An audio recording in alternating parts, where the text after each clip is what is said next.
We're ICS, Chris Emer. I'm Kristen Dewar. We were, I guess, providing a countywide facility condition assessment and space needs study and a report on our efforts to date.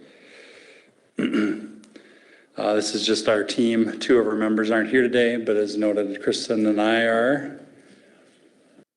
So just quick history of who we are. We've been around since 2006. We're kind of a little bit different than your typical construction management firm as we plan, build, and operate projects. So we do a lot more than just construction management services, a lot on the front end, doing facility and assessments, and basically evaluations of how existing facilities are operating and where the needs exist.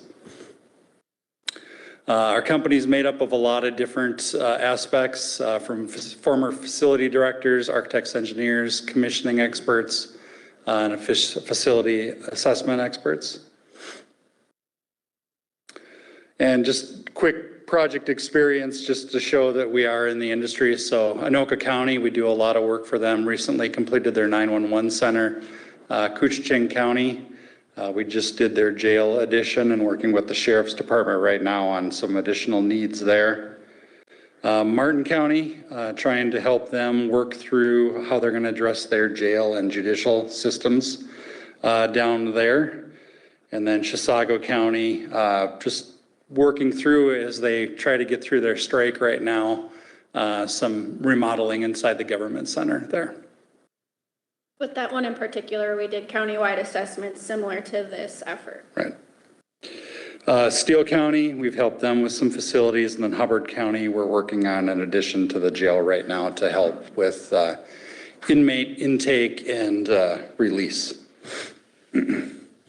This is just a review a little bit about our process. So we start with a facility condition assessment of all county facilities.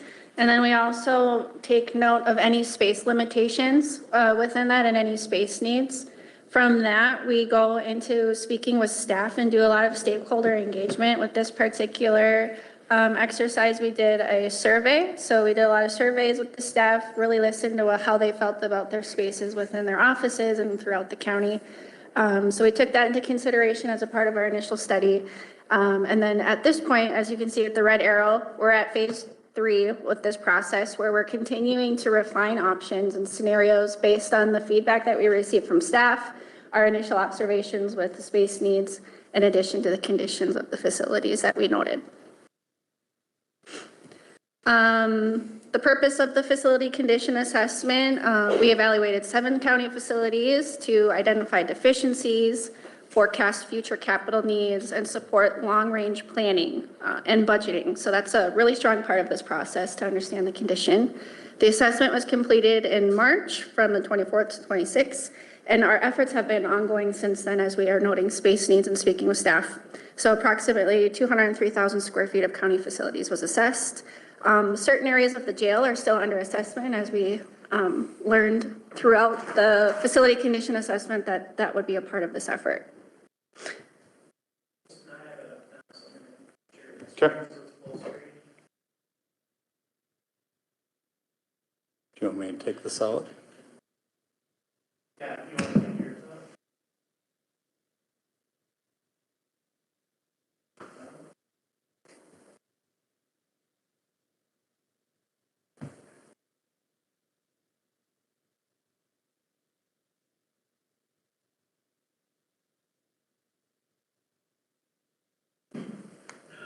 Yeah, please.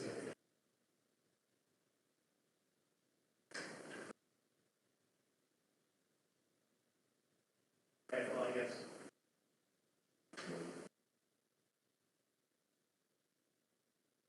Let's stop sharing. We'll take it back to you then. Sorry about that. Should go faster this time. Might take us a second to reconnect.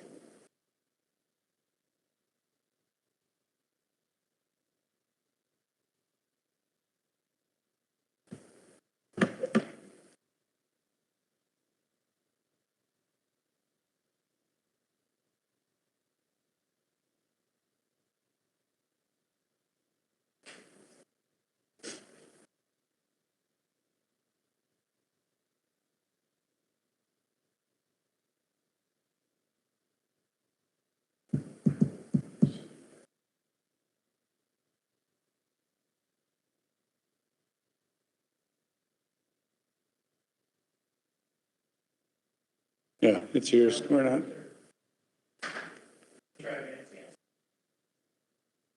No. I guess I'll look for a little. Okay. Okay. Sounds good. So next slide. So the biggest takeaway that you can learn from what we have done so far to date is that your county facilities remain fundamentally sound, but several major building systems are nearing end of life. The county is entering a period where proactive investment will be necessary to avoid more costly emergency repairs and operational disruptions. The highest priorities are the historic courthouse, the sheriff and jail offices, the sheriff office and the jail, community and veteran services, all of the maintenance facilities, especially in the north side, and the current capital funding levels of $215,000 a year that you put towards your CIP, it's unlikely to meet the anticipated needs that are coming. So making long-term facility planning and increased capital investments are essential. Next slide.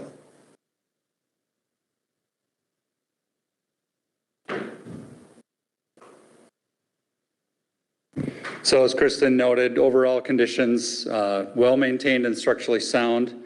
Several systems have been upgraded over time. However, as Kristen noted, roofing, HVAC, equipment, boilers, lighting systems, fire alarm systems, parking lots, and building controls are some of the big items that are coming up. Not on this list as well as this building's windows. Being that it's a historic building, the exterior windows are still in place, and that doesn't mean you can't add a new window. Typically, in that case, to keep it on the registry, you'd add a secondary window on the inside. But during the staff interviews, draftiness and uncomfortable levels wherever you are next to a window was noted repeatedly. And that's just due to the age of the window. It's not made to today's standards to keep out the environment. And we'll probably touch on this later throughout the report too, but windows also, there were security issues related to the windows in addition to just the HVAC aspect. So we identified approximately 10.9 million in deferred maintenance over the next 10 years. And again, that's over the next 10 years. That could be, some of that could be reprioritized, but again, just based on the way some of the HVAC systems and roofing systems are in a state right now, being proactive would be the better approach rather than waiting. So historic courthouse, again, this has the highest overall capital need at 3.4 million. Next slide. Noted the windows there. Fire alarm system is getting to the age where it needs to be replaced. Unfortunately, those systems just age out over time. They don't make the components. And yes, you can continue to push it along, but at some point it's going to age out. Parking lots, again, common theme throughout all the facilities. And then the boiler systems, the actual boilers themselves are getting close to end of life.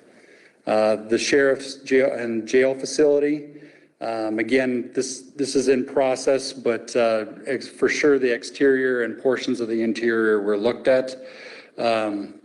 Finding significant deferred maintenance issues there. The roof, again, has exceeded useful life. Boiler, generator, rooftop units are all getting close to that age where they need to be looked at again. And then parking lots, again, common theme throughout the facility, and then ADA upgrades just based on when the building was built. There still are some ADA items in there that are grandfathered in, but if you were going to start looking at projects, that would be something you'd want to start addressing there. Community Veteran Services Building, boiler and hot water heaters, mechanical, windows, parking lots, again, acoustic and privacy concerns was a big one raised by staff, whether it be walls aren't properly insulated, so there's privacy during those private conversations, or just the workstations, noise carrying throughout. And then the Justice Center facility is in relatively good condition. It's obviously your newest portion of facilities. Original roof is starting to reach that age of replacement though, however, based on the age of the building construction. Fire alarm and lighting upgrades, and then shared courthouse utilities create future coordination considerations. And then the maintenance facilities. So South Maintenance Facility benefited from some significant recent updates. So that's in terms of a facility in good shape. And then the Northern Maintenance Facility needs roof replacement, pavement rehabilitation, fire alarm updates, LED lighting, and future HVAC needs. The Erickson Building, again, recently renovated here. There's some equipment though was kept, so at some point in the future here, you might want to start looking at that to start adding that into your CIP plan. So major energy consumptions around facilities are your HVAC systems, your lighting, and office equipment. So there's definitely opportunities throughout the county to find some efficiencies here, whether that be LED lighting conversions, HVAC upgrades to more efficient equipment. Building automation systems is a big one. They either lack or they're outdated systems, so they're not even controlling today's standards of what you look for a building to operate at. Roof and envelope improvements, again, keeping water out of your facilities solves a lot of other problems as they happen down the line. And then replacement of aging boilers and heating equipment. You want to take that? So this one is the slide that reviews the facility condition assessment. It takes note of the condition of your buildings, and does that mean that you continue to reinvest in them based on the identified needs compared to the building's replacement value? Or do you consider reinvesting or in newer options? So this table reviews the facilities there on the side. Oh, looks like it's not pulling correctly up there, but is on our. So Community and Veteran Services is the first blacked out, or no, what's going on here? I don't know. It's different on our screen than it is up there, which is strange, but. It's not converting correctly, but the big message or takeaway here is that generally when you look at an FCI, if you start getting at a 0.6 or 60% and above, that's really when you want to start looking at the building. Is it worth investing in that structure, or is it time to start looking at newer additions? As you can see, you're nowhere near, so reinvestment is obviously the given choice in these buildings. The structures are sound as noted. It's really just the systems, as with any facility, start aging out over times, and continued investment will make these buildings last well into the future. And I think it's important to note too that this FCI is only related to the condition of the building, not the space needs that we noted and as an additional aspect to this study. So it's likely that that number could increase. Next slide. So this is just a 10-year look ahead in terms of what the investments, potential investments for CIP look like on a year-by-year basis. Next slide. This is just another way to look at that as it totals across. Next slide. Next slide. So next year, if you were to start based on way systems are aging out, again, this doesn't necessarily mean that this is next year right away. We'll work with staff to prioritize when investments should be made, because bundling investments can take care of this year's via the next 5 years, and maybe you get it at a better price early rather than waiting. But basically, next year's investment would be about 3.75 or 7 million. You can see the 4 facilities there of the items. Again, it's those mechanical and lighting issues. Here at the courthouse, again, windows are on high priority, along with parking lots as well throughout the facilities. Next slide. And then 2028, again, those control systems, again, as you look at this, maybe 1 or 2 or 3 years get bundled together, because as you're doing mechanical improvements, your controls would want to come along with those.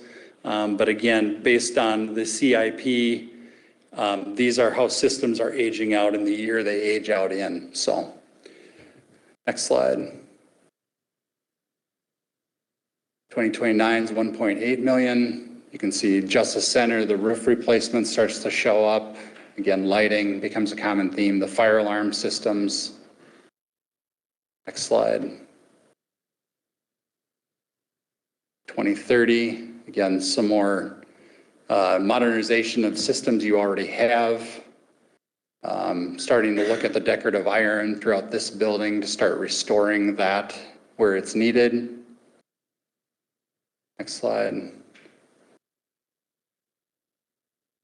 Some carpet replacements, rooftops, flooring. Next slide.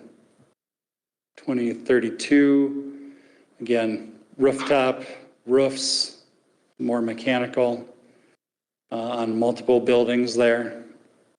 Next slide. 2033, again, we're starting to get past some of the major items, so the dollar amounts are starting to go down a little bit. 2034, next slide. Start looking at boilers again here, new RTUs at the Huber. And again, I understand you're looking at a potential project there. So as those projects maybe take care of areas, things on the CIP list would start to fall off. And Justice Center exhaust fans, 2036. We've skipped a year, 2035 obviously didn't have any needs that fell into that year, so everything moves to 2036 then. So we started looking at window replacements at CVS, electrical distribution upgrades and boiler replacement. Next slide. So then just a quick summary in terms of what we categorize as immediate, midterm, and long-term considerations. So that immediate's 0 to 2 years, midterms 2 to 5, and long-term would be 5 and past. And again, these are general periods of time. That doesn't necessarily mean you need to have them, but it is recommended that this is equipment and items that are going to start to show some failure. If we wait beyond that, your likelihood of failure starts to go up. And then obviously not being proactive, you're in a reactive mode trying to address a system that failed rather than budgeting ahead of time for it. Next slide. So basically, funding recommendations to successfully implement the CIP, Mille Lacs County should just establish nano facilities capital improvement plan, prioritize all life safety and building envelope projects. Again, keeping water out and keeping the inhabitants safe are keys, obviously, to a building running well, and they kind of tie into the other items as items fail. Bundle HVAC controls and lighting projects to maximize energy savings, and then pursue utility rebates and energy efficiency funding opportunities. Example given, performance contracting that would take care of those HVAC items. Review and update the facility assessment every 3 to 5 years. And ideally, the county creates a committee that is actually reviewing this on an annual basis so that when you're going through your budgeting exercise, they're able to bring what the recommendations are on a yearly basis. And then evaluate financing options available to the county to take care of those capital needs. You want to take that? Sure. So as I noted before, we also did a stakeholder engagement survey with all of the county staff. The major question that we had asked is what facility improvements would enhance your working environment and better serve the community. We received a lot of really good participation from that, and we have a lot of great feedback. I would love to review that with you in depth, but I do have a summary for you that just captures all of those comments. So if you would like to see the individual comments, we'll include that in our report at the end of this study, but Doug, would you like to move to the next slide? Can I interrupt you for a question? Yes. You had 556 participants. Is that right? On that slide? This is just an image. Oh, okay. That's not the It just- actual. It's not for us. No. Okay. You had over 146 participants. Okay. So strong participation. Thank you. The engagement summary, while staff generally recognize strength in the interdepartmental collaboration, security, facility maintenance, and operational responsiveness, the results indicate significant concerns regarding facility capacity, space utilization, storage, technology modernization needs throughout, and future workplace needs. So a lot of the suggestions from the comments included security improvements such as surveillance, secure parking lots, windows was a concern, enhancing lighting to reduce headaches and improve productivity. There is also a request for more storage space, updated office furniture, better temperature control, and they also emphasize the need for remodeled jail, dedicated spaces for specific departments, improved communication systems, and additional amenities for health and wellness like gym access, wellness rooms, ergonomic workstations are desired to promote the health and wellness side of this. Next slide. So initial observations, the Erickson building, there's some space limitations there for the impound lot and storage space. Princeton Public Works facility is needed. I know there once was one that was taken offline, but just based on talking to the department, there are some struggles there with providing service to the southern part of the county that isn't necessarily being met with the current agreement. All departments within the government center are experiencing space limitations. Now, again, that doesn't necessarily mean a building addition here, but maybe it does mean taking a look at how people are spaced out and where they're spaced out so that we can find some efficiencies in the existing building.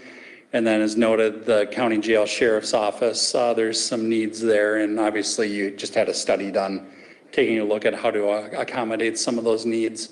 But just as a whole, holistic level of the building, just maybe there's some other ways to improve the operation there beyond what's just being looked at as well in the long term. Next slide.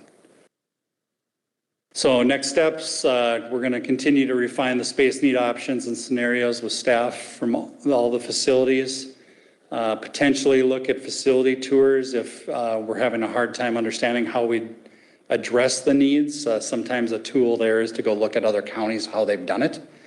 And then number 3 is schedule a second workstation session in the future to review the space needs findings and just any follow-up questions to this presentation. With that, any questions? What's the recommendation for these bills? We did this. Can you use your mic? What is your idea as a recommendation for the courthouse windows? Because when we spent a lot of money redoing this building in 2010 and then had to come back and spend a lot more money to fix the problems of penetrations and stability after that contractor went through, I was told that we couldn't touch these windows for historical purposes.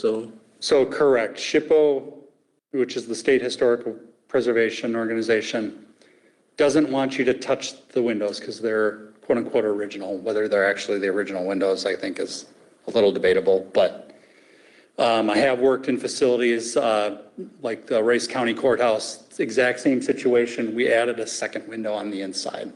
So you're still maintaining the appearance on the outside of the building so that it still has that historic character, because that's really what SHPO is concerned about. You're coming in with a new window. There are instances, though, working with SHPO, and you'd have to work with SHPO through that process to maintain your historical stature on the building. But they may actually entertain replacing the windows, but we'd have to go through that process and talk to them. But there are ways to address that.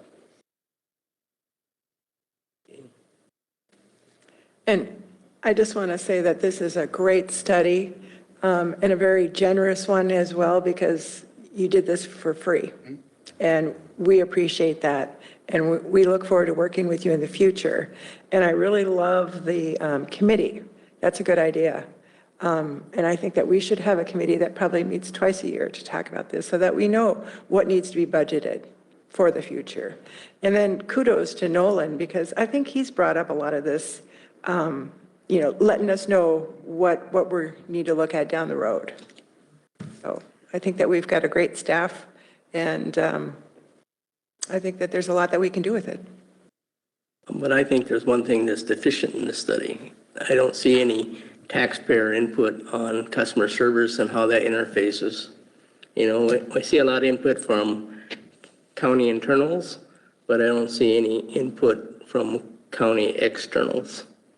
And I think external customers and how they interface with these movement areas and stuff are important, and maybe a survey or something could get more of that information. We have done that in the past, put a survey out to the community to get their input. That's a good idea. Maybe you'd like to be on the committee? Always another committee, isn't it? Okay. Any more questions? What? Oh, go ahead, Norman.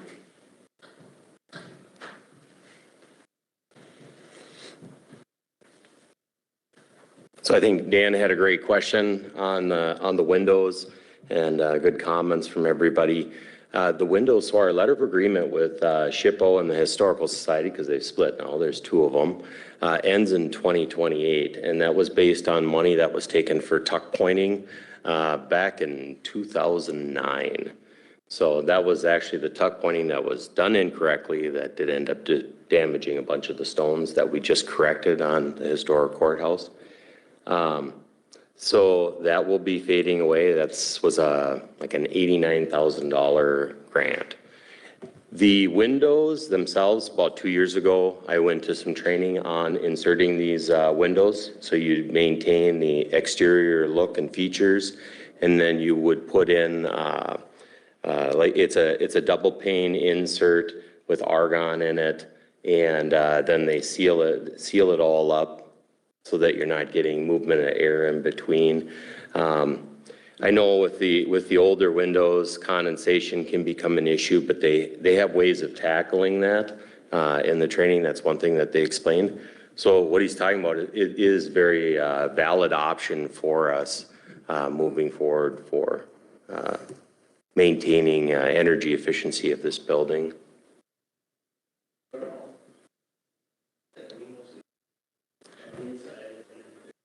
Dan? Seal on the outside, on the inside, and that moisture builds up the inside, you're gonna have very quick decay. And I know you talk about moisture control, but my experience with that, with the school system, my own home and stuff, is it's like zero effectiveness. So seal is a broad, I mean, they're made so they vent. Yeah. Because again, the solution I did in Rice County, Commercial windows that were designed Yep. supposedly vent, but I had to replace every window at the middle school within 2 years after the construction was complete. Sure. Vented windows, nothing's guaranteed, but I haven't seen anything that really works when you start sealing them, multi-sealing windows. so the solution I'm speaking to in Rice County, actually, it works and it doesn't condensate. Because there's venting system at the top and the bottom of that new aluminum window system, because it's not, you wouldn't be replacing it with wood. You'd probably put an aluminum window system in. Well, here, but the exterior is wood. Right. There's nothing you're going to be able to do about that. That's just going to have to be ongoing maintenance. And now we seal it and it gets moisture in between, it starts rotting from the inside. So again, that's, the inside window has a venting so that because it's aluminum, you're a little more forgiving in that regard. And you're still getting the benefit of the insulation factor there. I think one thing that we could definitely look at, I think your concern is valid. That's some of the same concerns that I've heard and I understand. And in the presentation, they did talk about. I think when we get to that point, we look at the products. Those are things that as a facilities committee, we can all sit down and discuss and debate what is the best option for us. Has technology advanced along enough to provide us with an option that is feasible for the historic courthouse, or do we continue to maintain what we have? Without having the direct technology in front of us to look at, I just want to make sure that we're looking at the whole picture.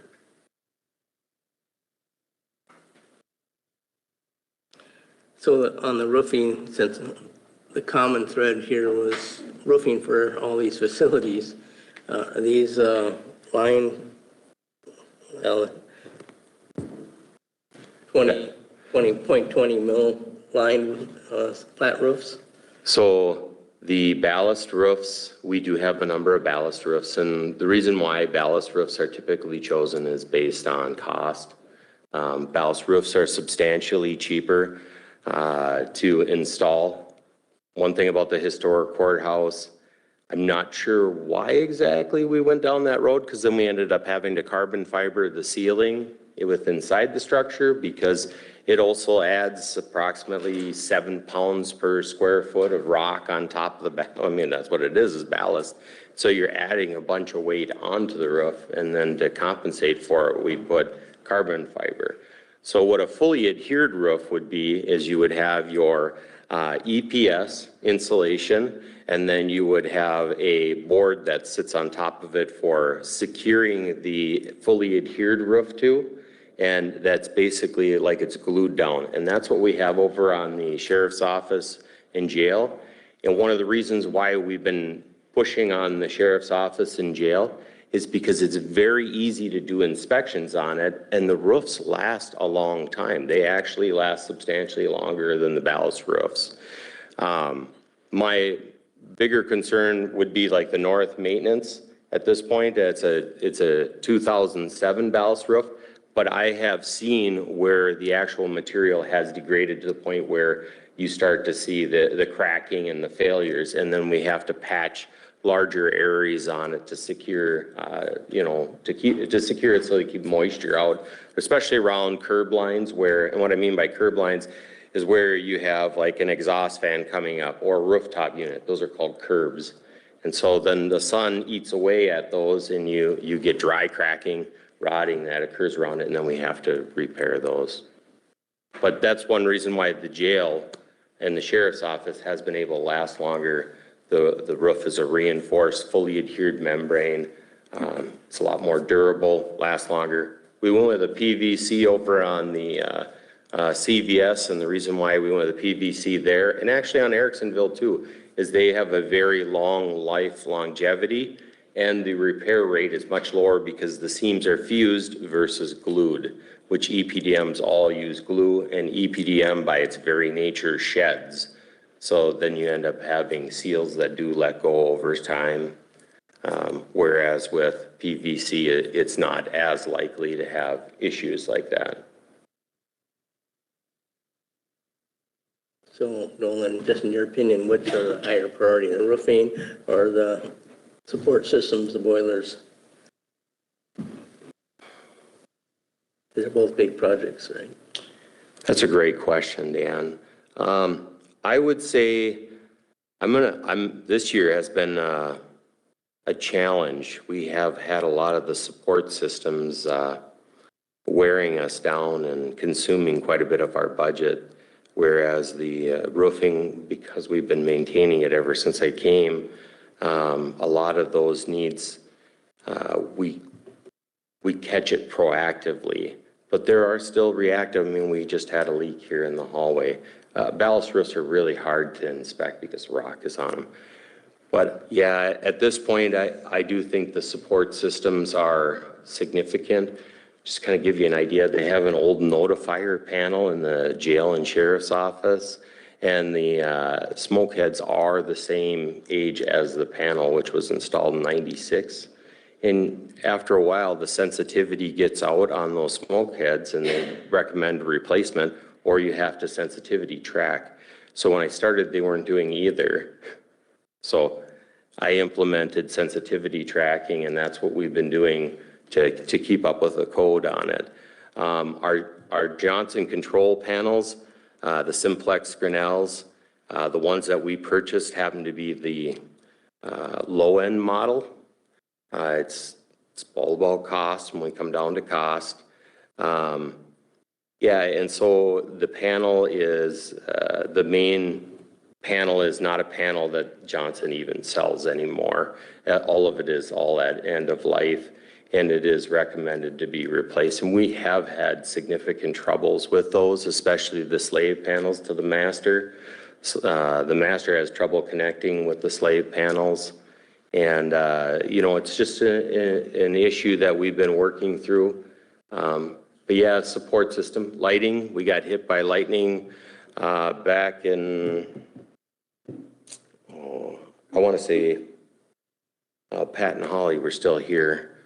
So it's been a while. We got hit by lightning, and some of the lighting system wasn't operating properly. And so then we ended up hunting down some stuff, and when we opened up one of the panels on the second floor near Judge Kulik's office, all the wiring was fried in there from the lightning that hit. Well, we had enough spares in other panels where we were able to replace the damaged relays, because they use a relay system. I know Dan's familiar with them. Yeah, so we ended up replacing the relays that were toasted and the wiring with Granite Ledge's help, and got the system back online. But the system has never operated smoothly since, and the company is no longer in business, so it makes it much more difficult to acquire components. I was able to find some components for the historic courthouse system, which is the same system. I was able to find some components on eBay. They were new in the box, and we were able to get our system back up and going again here. So yeah, the support systems, that's right where we're getting down to. You know, electronics, they just don't have the life that we'd like them to have, and it's not like quite the older stuff, you know, where we can have it around a long time. Nuclear power plant, 67. You know, that's what we come down to, right? Those are all great questions, though. Thank you, Nolan. And we'll continue to address those questions as we move forward to the next phase of this space need assessment. I think the biggest question would be, do you continue reinvesting in things as is, as one priority item or one system, or do you bundle solutions together as a deferred maintenance package in addition to the space needs solutions that we would be addressing for you as well? So in the next work session that we ask to come to next time, we'll be bringing forward those solutions in addition to maybe some budgeting and unique scenarios and where we can achieve that. Okay, so would you recommend that we start our committee and kind of look at it overall before that happens? I would recommend the committee come together as soon as possible so that we can bring you along the way and educate you step by step, so that we're working as your advocate and side by side to make decisions together for you to recommend to the board. Yes. Okay. The ideal plan is that that committee starts to prioritize those things that we identified. We bring kind of the useful life of when those things are going to come due, but obviously working with you, the commissioners, figuring out when budget cycles would be able to appropriately address those. So it really is a team effort. So the sooner you get that committee started, the better, I would say. Yeah. Okay. Well, thank you. And I'm assuming that you have a full report that outside of just your slide deck? We're in the process of pulling that together right now, Okay. as we wrap up that portion of it. Because that would kind of be useful for the committee to Correct. kind of prioritize. All right. Thank you. Well, thank you. Thank you for your time, and thank you for all that you've done for Mille Lacs County. Thank you. Thanks.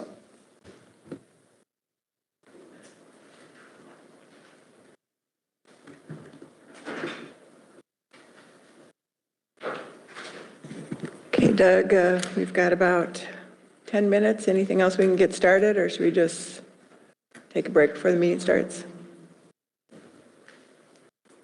I think we can take a break. I don't think we'll be able to get done through, unless we start and then finish it. After the work. Are you looking at the LED stop signs? How long would that take? Nick, is that something that, I think we probably should wait on that, because I think Justin was gonna come over okay, afterwards. That'd probably be beneficial. thank you.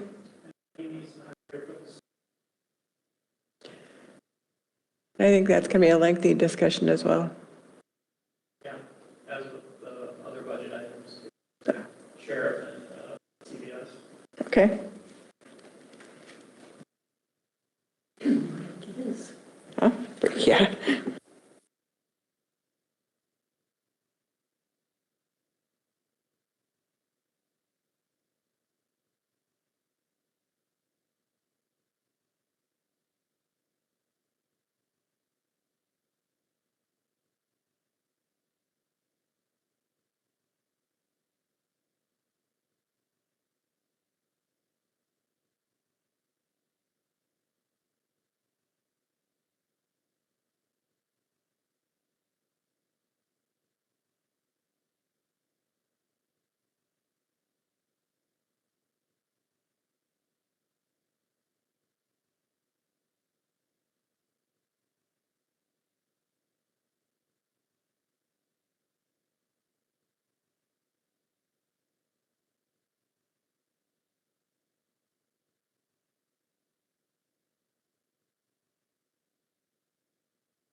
Okay, I've got 9 o'clock. We're going to call the board meeting to order, and if everyone could please stand for the Pledge of Allegiance. I pledge allegiance to the flag of the United States of America and to the republic for which it stands, one nation, under God, indivisible, with liberty and justice for all.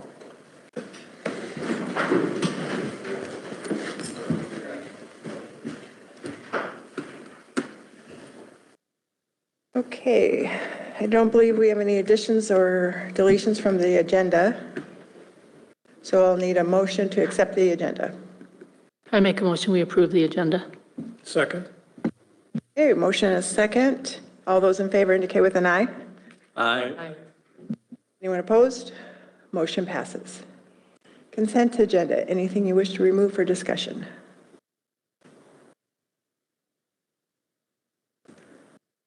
Hearing none, I'm looking for a motion to approve the consent agenda. I'll make a motion to approve the consent agenda. I'll second. Okay, we have a motion and a second. Any discussion? All right, all those in favor indicate with an aye. Aye. All right, motion passes. Regular agenda, 5.1, consider approval of, or to apply for SWC cost share grant. You're up. Mayor.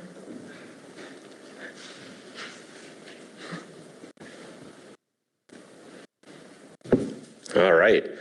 So this is a SWCD cost share grant for our north maintenance facility. With our new paving project that was already approved, we also approved a rain garden to collect the water that is coming off it, because it is a significant amount of water, and diatomaceously filter it. And so what we're trying to do with this grant, if I'm allowed to apply for it, or if I'm allowed to pursue after it and get the information for you guys, the state will step in and they will help pay a significant portion of the cost of the install on that system. I know for a fact now that the system would need to be in play for 25 years. So we do have rain gardens, which are on the ends of our parking lots out here, sheriff's office, visitor. In general, it's like that, but it's on a much larger scale, right? Because we're collecting a lot more rainwater.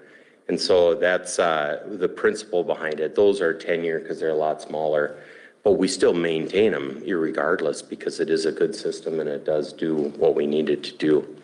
So this would be asking to be approved to move forward with pursuing the grant and putting together the rest of the information for it so that the board can review the plans, the contract, and move forward. And this is in line with our purchasing policy where we have to come to the board to request for grant approval, to move forward with looking into grant approval.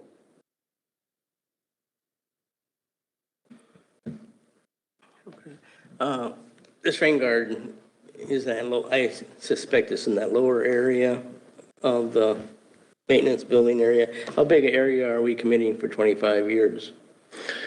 The area that we're committing, it's a great question. You are spot on. It is the lower area. The area that we're committing isn't necessarily an area that we are using at this point. It's on the edge of the wood line. And that's a great picture right there. That's actually the plans.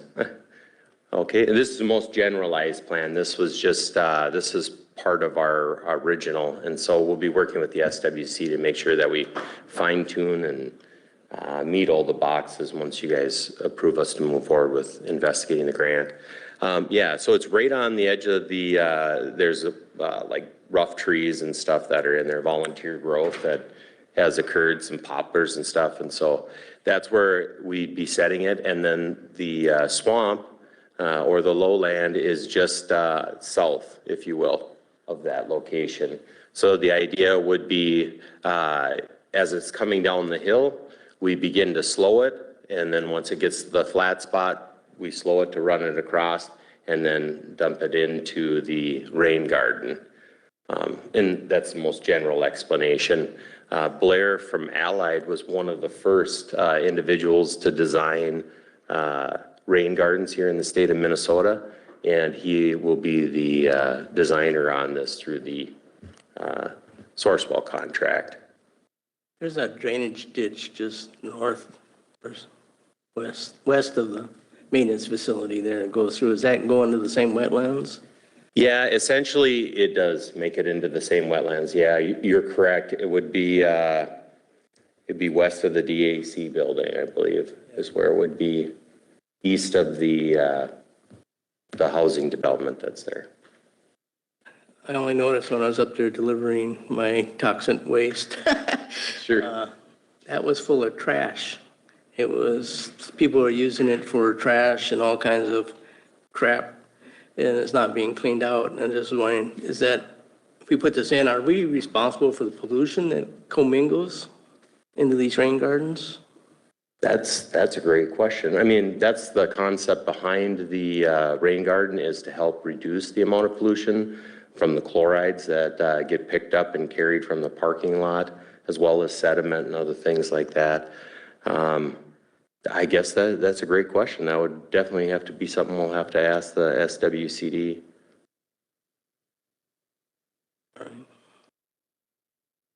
We're just, it's mostly solid trash, but I mean, it's just people are using it as a dump site or something. Yeah, and that drainage ditch. Yeah. I could reach out to my counterparts at the city of Malacca and, yeah, that's a great idea. I can definitely do that. I got Gary on speed dial. He always gets me my picnic I just tables. want to know the commingle liability here that we would get into, because it seems like it's the same drainage area. Right, no, that's a good point. And so you're going to be applying for the grant, and this project is going to start next spring? Nope, that's yet this year. Still have Yep. that in. Oh, yep. We're forging forward. We'll get it all done. And, yeah.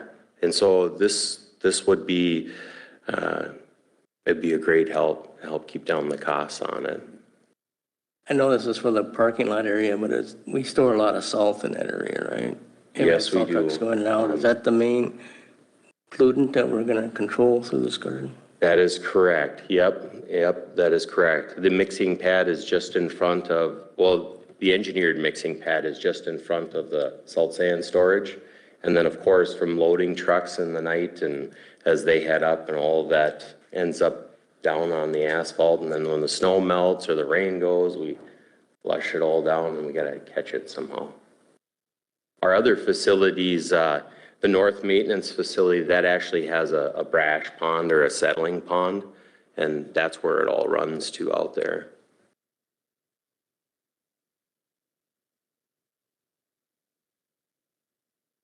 Any other questions? Motion? I'll make a motion to approve us to apply for the SWC cost share grant for South Maintenance Rain Garden. I'll second. Okay, we have a motion and a second. Any more discussion? Hearing none, all those in favor indicate with an aye. Aye. Anyone opposed? Motion passes. Thank you. Okay, 5.2. We've got Carly and Corey.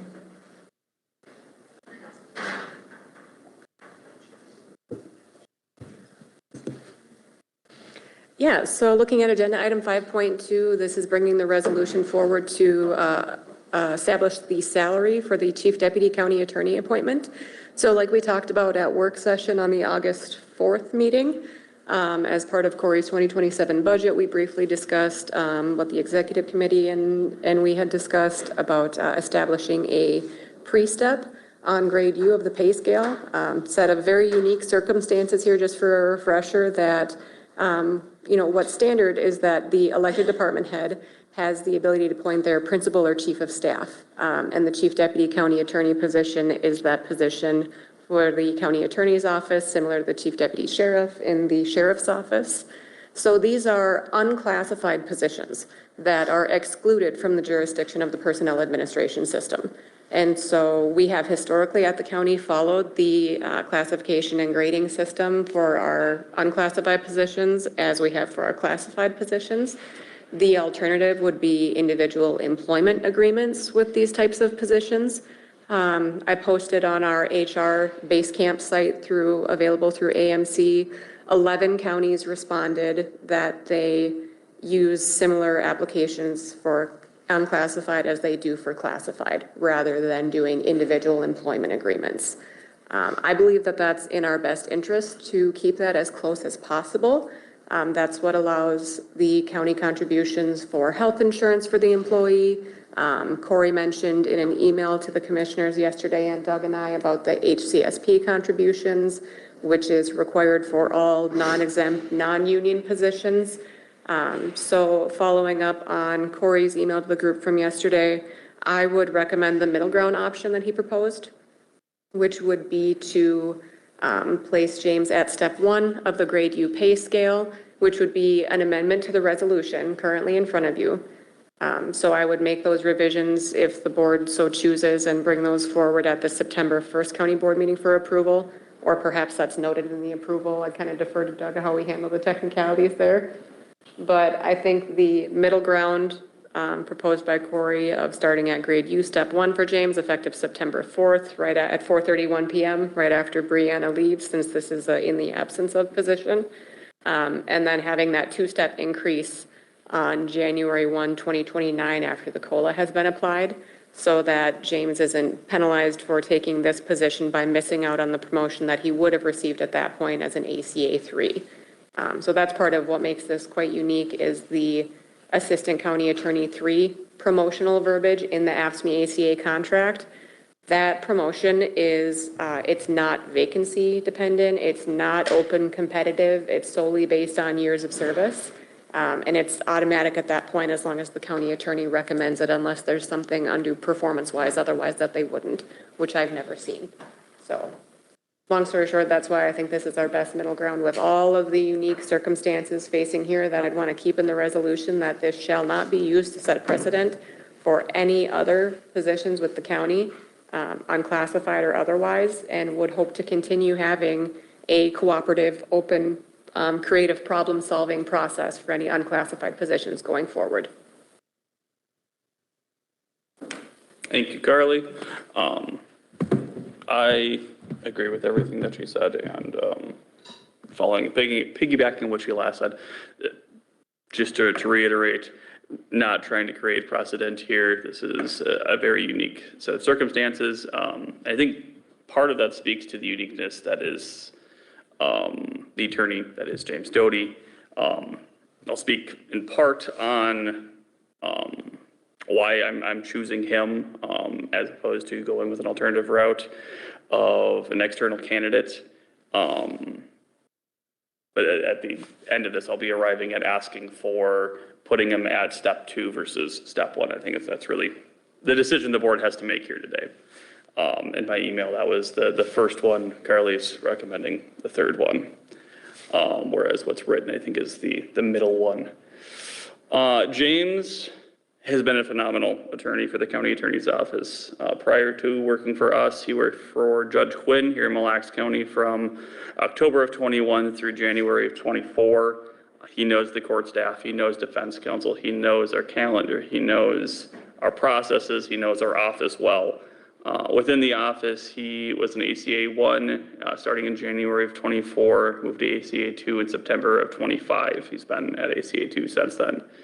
He's taken 6 cases to jury trial. I think he's gotten convictions on all of them, sent 4 people to prison as a result of them, and not short term, 48 months, 85 months, 57 and 60. Is that the most recent one?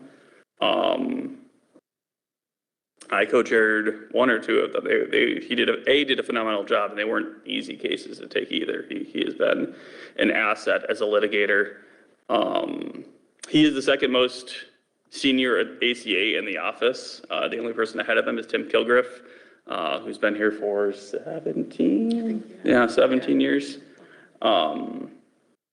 And hand in hand with that, he also lives in Mille, which is atypical among the county attorney's office, especially among attorneys. The only attorneys in the county attorney's office that live in Mille County are myself and James. So it's an internal hire. It's a local, someone who has its roots here, starting a family, and has a proven record of success within the office. As it relates to leadership within the office, I'd be remiss not to point out that he has trained in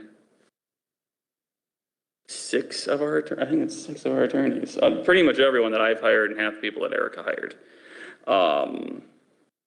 During the first week or two of employment in the county attorney's office as an attorney, we go through law school, we go through the bar exam, but any attorney will tell you that, who's practicing will tell you that law school and the bar exam do not prep you for actual work. And so James puts them through a prosecution school, essentially. It's a day or 2 or 3 of, by, and it's them sitting in their office, going from receiving a case report through jury trial and every step in between. And all of those attorneys that he's trained in have been successful in what they do. And it's, as part of that, it built a very successful office culture. And that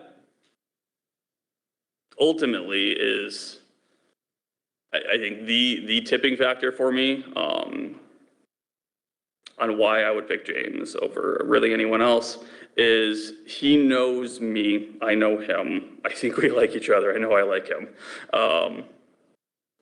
And when it comes to what I want to do with the office, what I want to do in the Justice Center, what I want to do with our justice partners, he is bought into the mission. You've seen, or maybe you haven't, but I haven't been quiet lately with the press, with the court, and James has also not been quiet, but he has also been instrumental in those efforts and supporting me and supporting others in the office to take similar actions to hopefully affect some sort of change that's positive for our victims, for our defendants, for justice overall in Mille County. So I think he is a phenomenal attorney. He's been an instrumental asset to the success of the county attorney's office over the last 18 months. And specifically between why I would say a 5% raise going to step 2 is appropriate right now is similar to what I said when I was talking about my salary the first time. The job is the job. When I spoke with James about this opportunity, I didn't hide away from the fact that it's going to be hard. It's going to be late nights. I'm going to have really high expectations of him. He knows that. He plans to earn that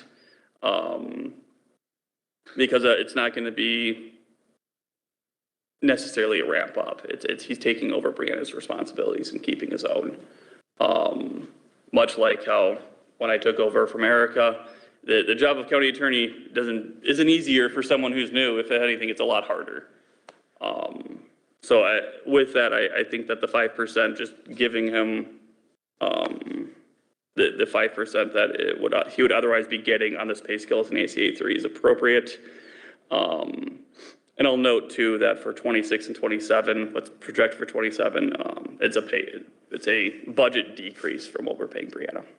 So that's what I've got. I'm happy to answer any questions. Okay. If there's no questions, the appropriate course of action would be to table this and bring it back on September 1st? Or you want us to, because our resolution doesn't reflect what the ask is. Correct, yeah, and so this is kind of where I defer to Doug. I could see if the board approved something contrary to the resolution today, and maybe that's noted in the approval, and then I bring the amended resolution, for either I can type up that resolution this morning for board direction and bring for signature, or table it until the next one and bring the revised version at that time. Yeah, so if we approve in the motion, like Carly suggested, and whatever changes were, that's approved, and then Carly can update that and get a signature before you leave today. Okay. And the only... So what is the change to this resolution you want to make again? It would be this step It right? would be the starting Yes. salary and whether there's the two steps. Instead of step 0, he goes to step 2? That's what I'm suggesting. Carly is suggesting step 1. Yes, yeah, and the only other thing I want to note with that is, really what it comes down to, again, with all the unique set of circumstances is Corey is requesting kind of along the lines more of like internal equity, given this position based off of the ACA 3s. I mean, along with the job is the job and all the other points he made. And what I've discussed comes more from like the pay equity standpoint. Our next report for pay equity is due on January 31st, 2027. It's every 3 years. So with my version, would bring into question what's reported on the January 1st, 2027, 31st. Not into question, but just establishing that factual information. Elected officials are excluded from that report. Appointed officials are honestly kind of a mixed bag depending on which county that you ask. I would like to have them excluded from that report as they are unclassified positions. But just noting that the decision that you make today will set the future of James's salary in this position. And that's why I'm glad that we're taking the time to have the conversation up front to take that into account. Countywide, we have had requests to adjust salaries based on other factors, based on a variety of reasons. That's not an uncommon request. And we stand firm on there has nothing been, truly exceptional to the point where we have authorized a exception for a change, add a couple steps here, whether it would be that somebody's going to leave for another job or whatever else. We've had no other exceptions to making any salary adjustments later. It's consistently what we have held firm and what I would continue to strongly advise holding firm to is that once their salary is set, it's set. And both of these options do follow then the standard personnel policy increases after whatever we establish initially. So that's what I think is important to take into account for the fact of definitely the benefit of having an internal hire, getting stability for the office, and, addressing the benefits with the salary up front, because after this, it's set. So the adjustment here is in the line that says the Mille Lacs County Board of Commissioners that solely for James Daugherty's appointment as Chief Deputy Attorney, a step 2 advancement. And what is the hourly rate at step 2? Anybody remember? Here it says an hourly rate of $54.66, immediately below step 1. But we're getting rid of the step 0 and the step 1, and we're just going to go straight to step 2? Is that what the request was? That's what my request is. And her request is to step 1? Step 1 with a additional step increase on January 129. 2 steps. 129, which is 2 years, 3 years from now? Yeah. So that's whether we recognize the 2 steps for promotion now or in the future, 2 years from now. Step 1 is 5623, and step 2 is 5780. Well, I think the county attorney has made a good argument on why he would like the step 2, because of the focus of the office as a whole. And I kind of agree with that. Any other thoughts?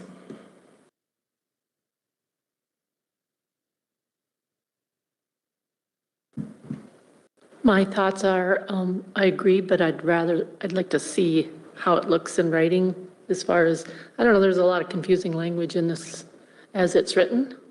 It's been a confusing road here. Yep. Okay. So I'd like to see how, I agree where it should be, but I'd like to see the language in writing before I would agree. Or. So your thought is to table this and bring it back on September 1st? Does that affect anything by us bringing it back on September 1st with the step 2 written the way we would approve it? I don't necessarily think so. Another option would be if Carly is willing and able to table it for like a half hour so she can go make those changes and then bring it back for you to see still this morning. All you need is a motion to hire him at step 2, right? rest of the, Probably rest adequate. of the language goes away. With amended language? And Yeah. after I do my next agenda item, I can make that revision. That's doable. Okay, I'd make that motion. I'll second it. Okay, and what's the motion again? Well, that's the problem. I don't want to speak for the board. We're going to hire him from one up to step 2, Yeah. and she's going to come back and fix the language. Adjust language as amended necessary to language. reflect hiring at step 2. Okay, But then do we need to approve that amended language once written? I don't think it's I going to, think it'd be, the proper step would be doing a vote on that amended language, tabling, Carly go fix, you come back, then you vote on the overall Right? proposal. okay. So we don't have a motion. but we do. Right? Motion is second. No, but Motion made but we and should seconded. withdraw that motion and wait till we see it before we finalize it, shouldn't we? My concern is we may not have enough time before the end of the board meeting. We don't have a whole lot on the agenda. Right, because we have one more item and committee reports. And we could do it after committee reports? Never done that before, but nope, okay. No, Okay. So our options are, once again, to table or to motion for step 2. I second the motion. I haven't Right. voted to withdraw it yet. Okay, I think we just go out, approve his appointment, or approve his position at step 2, and then come back, because it's not going to change. It's going to take a lot of the stuff out, but it's just going to say step 2, basically. And she can With the amendment. modify it and bring it back to you for signature. And no future step increases, right? Step 2. Correct, yeah. are you still good with that? Okay, so motion stands for step 2. Second still stands. Any more discussion? Okay, hearing none. All those in favor indicate with an eye. Aye. Aye. Anyone opposed? Motion passes. Okay, thank you. All right, thank you. All right, 5.3, that's you again, Carly. This one is also me, yes. So we have discussed Kavira twice now. And at the August 4th board meeting, I invited Kavira and Gallagher to do a presentation about the services offered by Kavira. So this is one of the 2 budget requests that I have for 2027. And this is the service that would allow in-home services for employees. I have an MOA attached that I would propose that would, if approved by the board, would authorize me to extend that memorandum of agreement to the unions, because this is a new service and we already have our contracts settled through the end of 2027. So I would propose a 1-year trial period to use Kavira services, which would be, again, that there's nursing staff that would be able to come in-home for employee services, offer virtual health text message service for employees to be able to, get medical advice and possibly same-day prescriptions and same-day in-home visits for things like, strep throat, viral, bacterial infections. They can even do mobile x-rays, sometimes CT scans, just a really, really great thing for employees to have a healthcare alternative to supplement their health insurance, but it would take those claims away from our utilization rates, which would be fantastic. Ours are historically high. This is, I think, a really creative solution to try to address our utilization rates. So it not only should improve the employee experience for the convenience of healthcare, hopefully get some more upfront wellness visits. And remember that if we were to extend this MOA, it would be county paid for 2027 as a trial period only. And the employee would only need to elect single coverage through the employer to be able to have these services available for their dependents as well. They don't need to carry family insurance to be able to utilize these benefits for their dependents. So if one person is sick in their household, they can get somebody in ideally within 3 to 4 hours, depending on, again, the timing of when they reach out, and have their whole family tested to see if they're sick. Based on a Minnesota Health Consortium presentation about a week ago, they reported that statewide, pulling emergency room claims, which greatly impact our utilization rates and are high, that 1/3, almost exactly 33% of emergency room visits statewide could have been handled by a lesser level of care. So ideally, I'm hoping this will help with our utilization rates, with lessening ER claims, just the number and the expenses, and lowering our overall utilization rates, thereby hopefully curbing the standard premium increase, and have a better, just have a more convenient healthcare option for employees for some of these common routine day-to-day things when you can't necessarily get into the doctor or you have to make the trip. And like we mentioned last time, it's a lot more convenient waiting for someone to see you from the comfort of your own home than the ER, plus the cost there. So I'm really hoping that having this service available for dependents as well can help change just the overall sentiment towards family coverage through the county that's been longstanding, and not having the same premium conversation from year to year if Kavira is successful in lowering those rates. But the key thing, again, is we'll see what employees think of it in 2027. We talked about last time that LeSueur County had phenomenal results that employees reported. They saw 37% of their employees switch from a lower deductible plan to a higher deductible plan, which is good for our claims and great if employees feel comfortable doing that, because that means employees pay more upfront for the deductible and out-of-pocket maximum than the standard $30 copay, and that's why we give typically those HSA funds to help them get there. But with these types of services, they didn't need to utilize their health insurance as much. And Goodhue County had positive feedback to share. Kanabec County did start using Kavira just as of this year, about 6 months ago. And so when I reached out to Kim, their HR, she talked about overall feedback from positive feedback from employees as well. She listed a couple of X-ray examples. She was able to pull up as we talked how employees are utilizing the services, and it was primarily virtual visits and even text messages. So I would hope to extend this memorandum of agreement to the unions, review with leadership team on August 26th, review with the Employee Benefits Committee on September 3rd, invite business agents somewhere in there to have an explanation so they can educate their members, because then it would need to go out to a vote with the unions, which we would allow at least 2 weeks for that, and it would need to pass unanimously with the unions. And then we could see come negotiations next year, how is employee feedback doing? Is this something that there's an interest in continuing from our end, from employees' end? 1 year trial period only.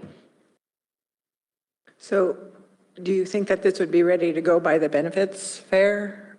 That's my goal. And that's why you'll see the alternative to today's agenda item is that I could bring this back on September 1st and we would still have time to vote with the unions and get it back by the Kavira deadline. But by doing so, I wouldn't be able to give the business agent as much of a heads up for them to plan for their schedules, which book up quickly. And it's critical that the stewards and business agents or EBC representatives have a good understanding of what this is and what our intent with it is, so that we can get it back by the benefits fair, because Kavira's deadline is going to be before the benefits fair.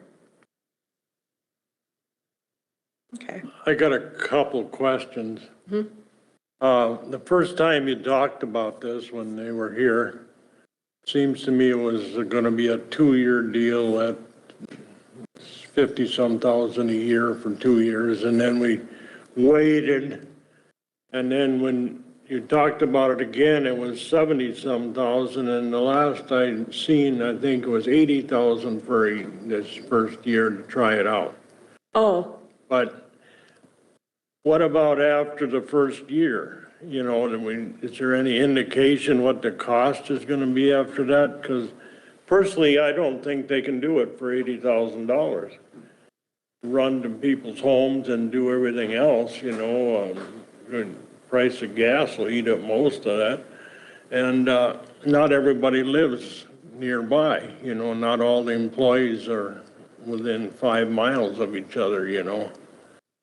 So in the past, not with this necessarily, but with other things, we start out reasonable and all of a sudden we get hit with a big price. Well, it'd be hard to pull that if the employees like it and the cost would double because, you know what I'm saying here? So I'm a little bit leery about voting in favor of it because bottom line is I think it sounds too good to be true. And that scares me Sure. because a lot of times it ain't.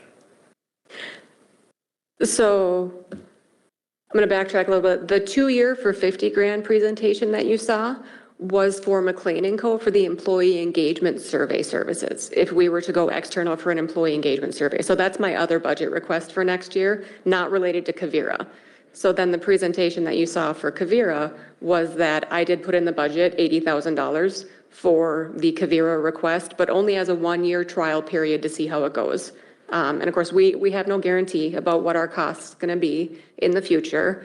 When I first looked into this last year, it was a very similar cost last year, except they were giving more of a discount for employees signing up on their health insurance premiums, because that's the other thing. We don't have a guarantee, but there's the possibility, Kanabec County got it, Goodhue got it, of when you sign on for Kavira right now, it may be an option that you'll have a 1.5% discount on your health insurance premiums, which would, given the fact that, like we mentioned, we estimate about $3.2 million in employer-paid health insurance costs for the year, countywide, but again, this 80 grand I'm estimating countywide. So 1.5 of that would be about a 45 grand discount that we'd get for year 1. So it would automatically be more expensive year 2 than year 1 because if we're eligible for that discount, which again, there shouldn't be any reason that we're not, they just can't guarantee it until we get the bid, should be getting our health insurance premiums within the next 2 to 3 weeks.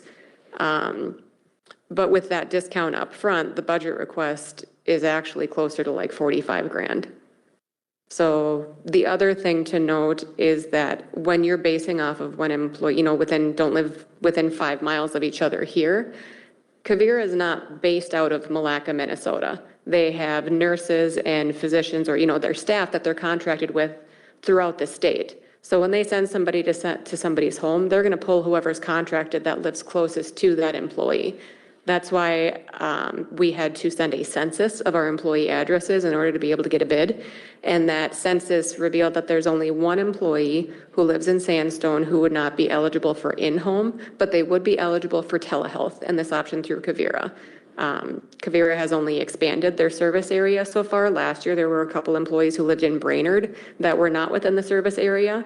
This year, new census with the addresses, Brainerd is now covered, so they are expanding. As far as how it's going to cost in the future, like you say, costs in general don't typically go down. Same thing for health insurance, but that's exponentially larger. I think it's important that we start looking at creative ideas and ways to try to keep our claims down, because the standard discussion year after year of you pay more, we pay more, it's the same thing, and health premiums aren't going down, and that's a much larger number.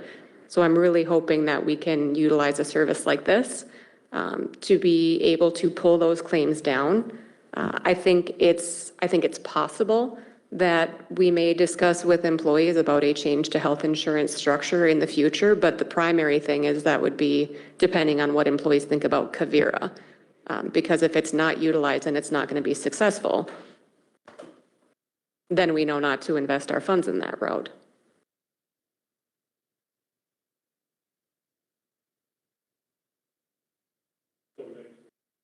Sure.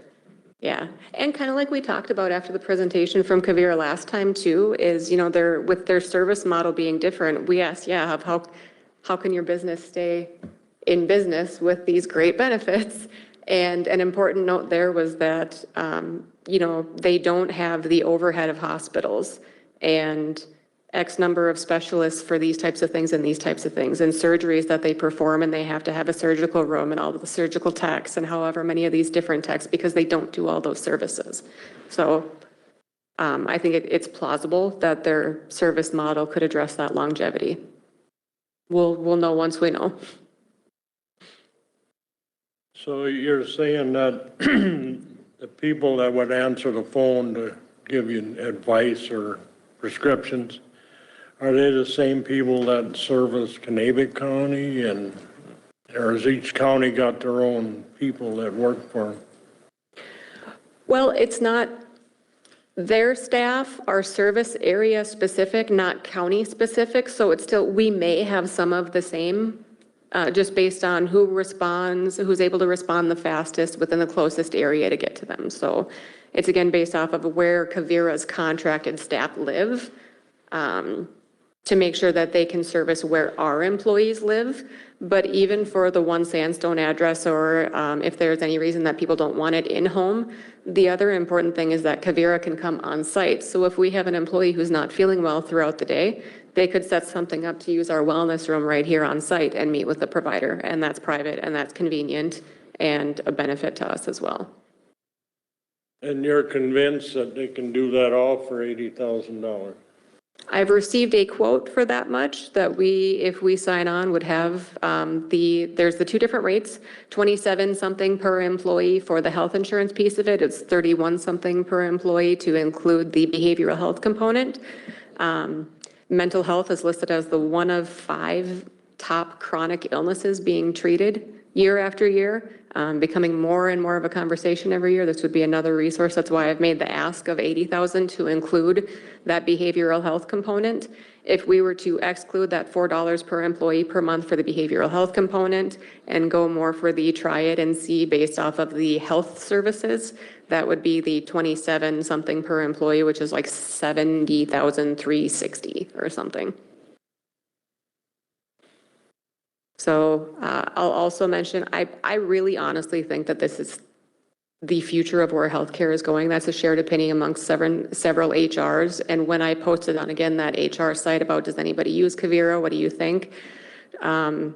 It seems to be kind of a well-kept secret for some reason at this point. That, again, there were 3 other counties that I reached out to and who responded on that. One other that I reached out independently. Charlie from Kavira talked to me after our presentation at the last board meeting and said, yeah, I wonder, since the board meeting, within the past week, I've received like 15 more phone calls from counties asking about Kavira. What's up with that? And I said, oh, because I posted on Basecamp. I would have an educated guess. So it would, get to be on the forefront of serving something for our employees and offering a great benefit would be wonderful. I honestly think everybody's going to end up there at some point, and that it's going to be a very, very good benefit for employees. So we should get a bigger discount. I would agree. But Roger, to your point about how can they do it for that amount of money, we just had a presentation this morning talking about how maintaining these buildings is millions of dollars a year. Mm-hmm. So if you can imagine what it costs to maintain a hospital. Mm-hmm. When I got a bid last year, it was a 3% premium discount. Now it's down to 1.5. I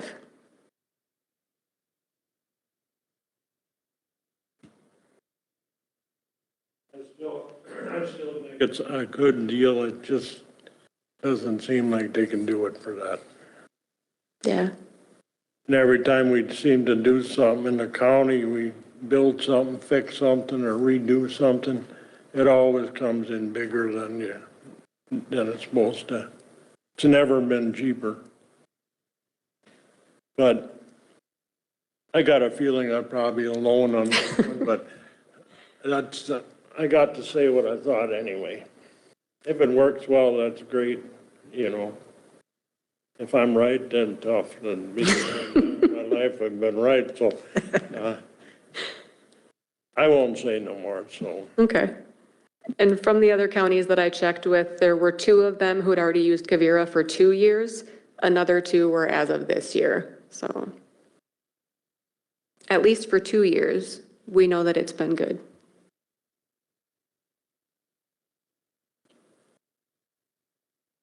Okay. What is our decision on this then? I would make a motion to enter into that MOA with Kavira. Is there a second to that?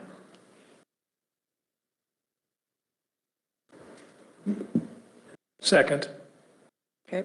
Any more discussion? I think basically this motion is just to extend the offer to the unions to see if the unions are in favor, right? basically. Correct, and if they accept, Not- we're bound by it. Well, if they accept it, we're bound by it. But we don't have an MOA with Kavira right now. We don't have any agreement with Kavira. We're just going to propose that we enter into agreement with Kavira. We have a bid from Kavira, and so if it's accepted by the unions, then we would sign that contract, and that's why Kavira needs our decision. That's the whole domino effect of the timing and conversations, is that Kavira needs to know from us by end of September. I guess I have one comment. I'm not really super in favor of making an expenditure on an unapproved budget for 80 grand, but this is a real unique situation and exception. I urge us to act. I just want to kind of address the funding on this thing. Like, we're getting a significant rebate from MCIT in November 1st, about $56,000 or $54,000. Also, I would encourage maybe applying the rest of the cost of this, since it's a one-year thing right now, to the opioid grant committee. That opioid grant is not restricted to just opioid type deals for the county. We're talking maybe 30,000 after those MCIT funds come in. So, I mean, something she could do and see what that committee thinks, because we've been spending money on health, mental health issues, and other issues. This would actually serve more people than some of the projects we are funding. So I think the funding, we have like, I don't know how much is coming in, but over a 10-year period, we have 4 million. But I think that grant could probably pay for part of this and not have a big impact. I don't know. She'd have to get it in though soon. So Dan, what you're suggesting is the additional $4 per employee per month could come from opioid funds? It could, yeah. Or marijuana funds, I don't know. Yeah, from that opioid grant fund, it's not really, even though those funds coming in have opioid on them, they're kind of general use funds, but it's a grant, so it goes through a board. I'd be happy to reach out to that group and explore if the board. Paying $150,000 or more for a sheriff person who's he's using some of that grant, but he's taking some person off that grant because he just got a grant for $200,000 supported for 2 years. And she comes off in 2007, so they have probably some extra money. I don't know. They have to look at it in that committee, but it's worth applying for. But I think it's a good investment simply because, I mean, my wife has bronchitis and she needed a doctor yesterday and called and couldn't get an appointment. And the hospital's little game these days is, well, go to the emergency room, right? They send everybody to the emergency room to increase the expenses and then recover more costs for minor things. And the only way you get out of that is you insist on seeing a doctor someplace. And they finally schedule a doctor in their system, but she had to go 40 miles to get to it, North Branch or someplace in the cities, which I think is ridiculous. I told her she needs to go to the urgent care in Malacca, but she didn't want to go there. But I think this service would help for employee recruiting, especially for those with younger families that have all these little colds and stuff the kids bring home from school, those type of things. And especially for our emergency service personnel, like our sheriffs and other people that have to respond, they don't always have a good option to get health care at a moment's notice. Okay. Any more discussion? Okay. Apologize, Olivia, did we have a motion and a second on that? Okay. All right, hearing no more discussion, all those in favor indicate with an aye. Aye. Anyone opposed? I'll abstain. Okay. Motion passes. All right, we're on to committee reports. Who would like to start? All right, go ahead, Jay. I attended a Lakes and Pines meeting yesterday for the fundraising committee. They set a new goal for $40,000. They're planning early. They're going to change their strategies slightly. They'll use the same event center that they used in Braham, and we're looking at options for different things and try to increase things. And the goal is to raise $500,000 in a decade and provide emergency services for when funding sources dry or they are not timely, so that we can improve employee relations by not having layoffs. So I think it's an important cause. So I'd urge all the commissioners to support Lakes and Pines. I also Jay, do you happen to know, I know that they accept donations all through the year off of their website, and how that piece is going? There's if you go to the Lakes and Pines website, lakesandpines.org, you can hit a donate button and it will walk you right through it.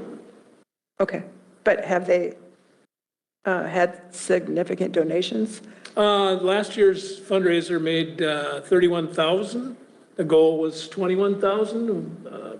The goal was $1,000 for each board member. There are 21 members on the board. And we made that. We had poor participation from many board members. 2/3 of the board members didn't even attend the event. So we're going to strongly urge that if you're going to be on the board, at least show up for that and put your $25 in. So, and that's about it for that. I also attended the soil and water meeting, and it was basically business as usual. They had, you know, they're still talking about the tour that's coming up September 24th. It's with the Rum River Watershed Partnership. And if you want to sign up for that, it's primarily for SWCD people and county board members or local politicians. So that's their target audience for this tour, to show what the work is and what's been done through their organization. September 24th. So there's a box lunch thing, and they see some stuff around here. I think Tim Braun is one of the stops on the tour. There's 3 places. That's about it for me. Okay. I have nothing. Okay. Emergency Service Board has finalized their budget and should have emailed Doug the amount that the county owns. Around 24,000 comes to mind for that particular one.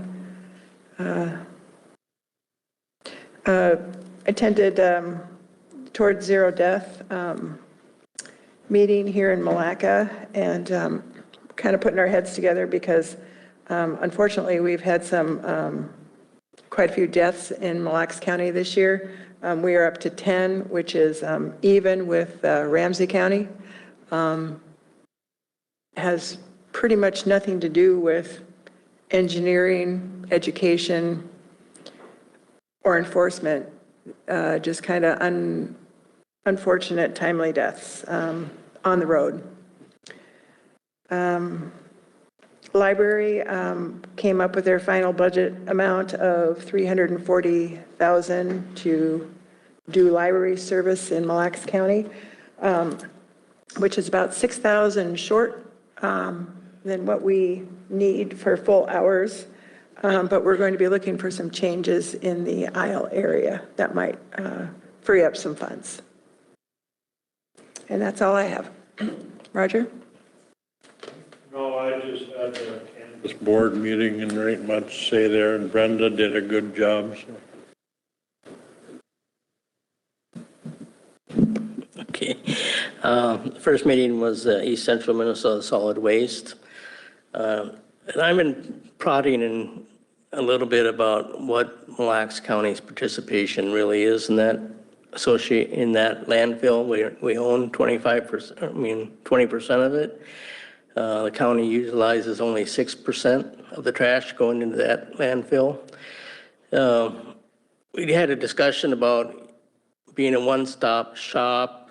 We do a lot of recycling now, and starting to take paints and other items and glass recycling, which this county just doesn't seem to be utilizing too much. And we really should, because we bonded for that waste site and we paid assessments on our tax statements for that waste site. So I'm looking at ways of trying to get them to invest more in Mille Lacs County, but with either transfer stations or maybe even to pick up the total recycling program that we have here. And they would pay for it, and we wouldn't have to have any costs on trailers and sites, locations. They could invest in site locations, those type of things. So I'm having those discussions with the director over there, John Callis, and maybe the county can look at that too. But there's more effort on reducing waste and finding different ways and different streams instead of going into the landfills. Part of this effort is because some of our some of our solid waste collectors in this county, I'm hearing are going to be denied dumping at the Elk River landfill because they're running out of airspace and probably aren't going to get renewed. So they'll have to look for alternative locations, which would increase the participation at the Mora landfill, mostly by regulation, I guess. But I think we need to look at it ourselves, because I know we use a lot of the St. Cloud stuff, but it's not that far. It's 10 miles west or east. And so we're trying to do that, because I said this county's invested a lot in there, and we probably should utilize more of those services. The second meeting, I went to 3 days in Duluth at Canal Harbor there for they call it the MOB Summer Conference on the 12th, 13th, and 14th. The highlights there is the state task force group gives their first report from the governor's office, and we're getting less money from the feds, so there's going to be cuts in the workforce development programs in all 8 grant areas. The state is picking up some of those. The governor wants a bigger share of that grant money. He wants 25% versus I think he gets like 15% for his discretion now. He wants 25% for his own discretion. The MOB group is not in favor of that because they think money utilized locally is better spent. What does MOB stand for? Huh? What does MOB stand for? Minnesota Association of Work Development Boards. Okay. Okay. There's 8 of them in the state. And they all have 5 votes on each on the MOB board. One thing that the federal government, they reported one thing that the federal government tracks are a bunch of performance numbers. But one performance number that the state reported for all work development boards was 0 for apprenticeship numbers. And it's not that we don't have apprenticeship programs in Minnesota. We have a lot of apprenticeship programs, and we're trying to understand why the state reports 0 and why the workforce development people are reporting 0. It seems to be a technical glitch on definitions, and we need to straighten that out quite a bit, because under this administration on the federal level, they're very much keened into apprenticeship programs. We're not talking just trade apprenticeship programs. We're talking about credentialed apprenticeship programs for other type of skills and other type of non-college type work areas. So we talked about that and why we're not reporting those numbers correctly for the state of Minnesota. We did have a fairly long, we call fireside chat presentation with Commissioner Tiki Brown. If you're not aware, the state last year started a new department called the Minnesota Department of Children's, Youth, and Families. They had a staff of 13 a year ago. They're now up to 900 employees. But it's a kind of a deceiving number. A lot of those employees are being transferred from other departments like Department of Human Services. They are in charge of certain programs, like all the daycare is now regulated through that department. We had a long discussion about daycare with the commissioner. and about changes to regulations to make home daycare easier to provide and get licensed. Being in her second year, it wasn't a high priority for her, but it is getting to be a higher priority for her. She's in charge of the interface with us in the area that under the SNAP program and Medicare. Both those have been realigned where people have to have an employment in order to get those benefits. And that there's certain exceptions, but those are under her progress now, and part of it's due to, I think, fraud. Although we never talked about fraud in those areas, but the regulation and state policy on those are changing. And in that area, Central Minnesota Job and Training Services got an award for the SNAP Plus 5 program. And what that is we have 5 programs that provide services to people to get jobs and training. And when they come into the Central Minnesota Job Training Service, the first thing we look at is not getting them SNAP benefits. The first thing you need to look at now is getting them job skill training or getting them a job or getting them in a position of a job. So those people have to go through look at those 5 programs with counselors to set them up to get into the workforce. Once they get that set up, then they will be eligible to apply for SNAP benefits for their families or for themselves. And what's nice about that program is the money you spent getting them a job, it's matched. As long as they're in that program, the job task force centers get that money they get it from the state, but they spend it on that person. The federal government will match that money or reimburse it and then apply the SNAPs. So it actually brings a little bit more money back into the job work development centers, which is discretionary money for their own use after the match is done, but we spend it up front. And the whole incentive there is to get people working. We need to get people the opportunity to work and be self-supporting. But that was a nice conversation. I don't know if you've met Tiki Brown, but she seems to be moving forward. She has a lot on her plate trying to develop and create policies for a whole new department. But I think it's something in the right direction, so they can get a better handle on daycare and Medicare fraud and those other things that they have to deal with. That was kind of the highlight there. And then we had Minnesota Federal Reserve Bank came and gave us a presentation on the state of the economy and what it looks like. And actually, it doesn't look too bad. It looks pretty self-sustainable. The only thing is that if inflation continues not to grow, but to kind of stabilize at a 4 to 5% rate. And part of that is because of the cost. And I thought everybody thinks it's the cost of food, but the cost of food has not really changed. It's really the cost of energy and the cost of investments in data centers that are driving the inflationary impact. We saw some of it here when we talk about chips for computers and all that electronic gear going up fairly high in cost, and that's driving the inflation rate. We asked questions about immigration and enforcement, if that was driving the rate up, and the feds didn't think it was, even though it had an impact down in the metro area, not so much in rural Minnesota.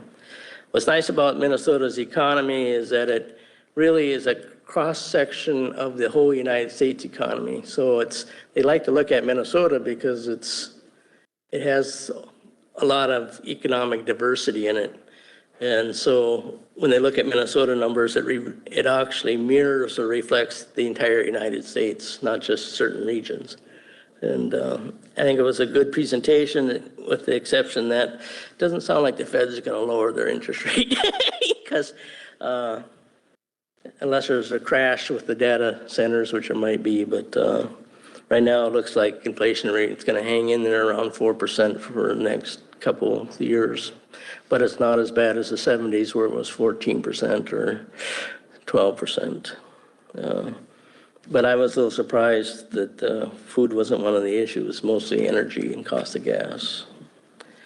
So it was a good conference. I'm looking forward to the changes at the state in some of these areas, and hopefully it'll benefit us with daycare in the county. And well, there was some talk also about self-driving vehicles and WAMO, and the experimental demonstration in Grand Rapids is not going so well. So I don't know, they're kind of looking at putting some restraints on self-driving cars for a while in the state.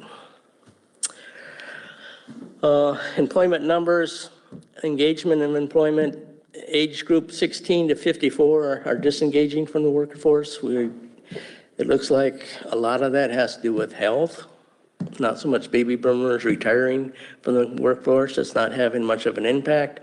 The impact is engaging those 16 to 54-year-old people, and a lot of it's skills. They just don't have the skills coming out of high school to do the job. And so they get disillusioned and they just don't want to go to work, or they want to find side jobs or something of that sort, but no careers. But also, that group seems to be a high-risk group. They have more disabilities than the groups over 65, which is surprising. They take higher risks, I guess, when they're out there doing their sports or whatever they're doing. Higher risks on the job, and part of that is reading and interpretation, not following safety guidelines and those type of things. So there's a lot of talk about increasing more OSHA enforcement with companies and getting them to do better training. And that's about it. Okay, thank you. Yeah. All right, need a motion to adjourn. I make a motion, we adjourn. Second. All right, all those in favor indicate with an eye. Aye. Okay, we are adjourned. We're going to take a 5-minute break, and then we're going to start on the afternoon work session.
Okay, we're going to go ahead and get started, and first is the Public Works budget and capital improvement plan.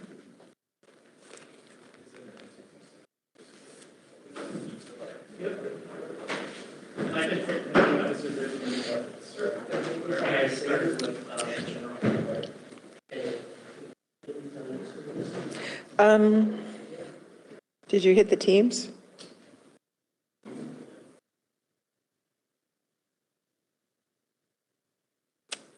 Yeah, I'm struggling too. Yeah. Sorry about that, Justin, and welcome back. We've missed you.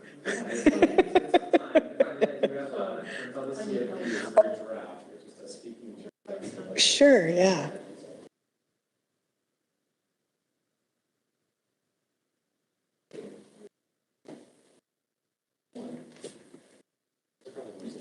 You really are. Thank you.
You can go. All right.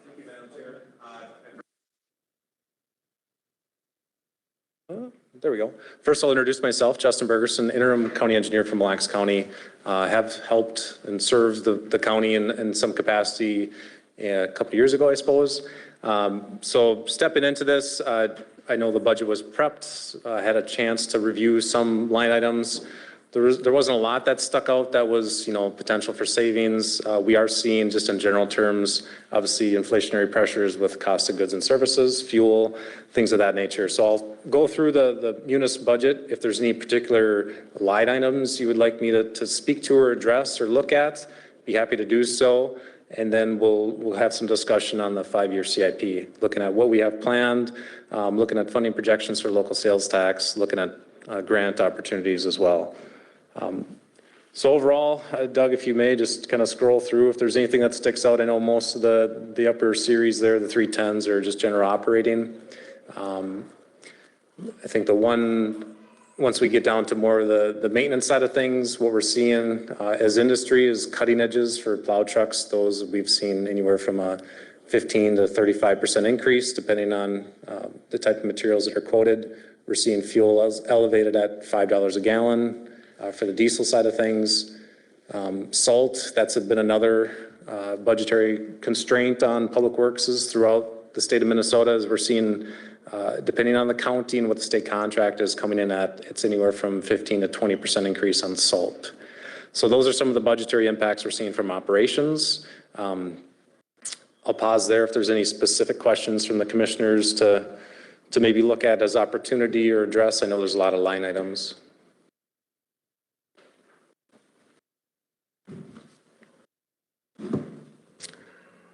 Then we'll see for the road and bridge projects. So for next year, 2027, we were able to secure with federal funding $990,000. That's going to help go towards the Trunk Highway 23 roundabout joint project with Mille County and the state of Minnesota. Part of that is the local cost share on those projects as well. The grant monies come from highway safety improvement projects. So my last time here at Mille County, we put in for a grant to get some funding for that leg of the roundabout that the county be on the hook for, if you will, and successful in doing so. So that helped reduce the overall budgetary costs of the local cost share.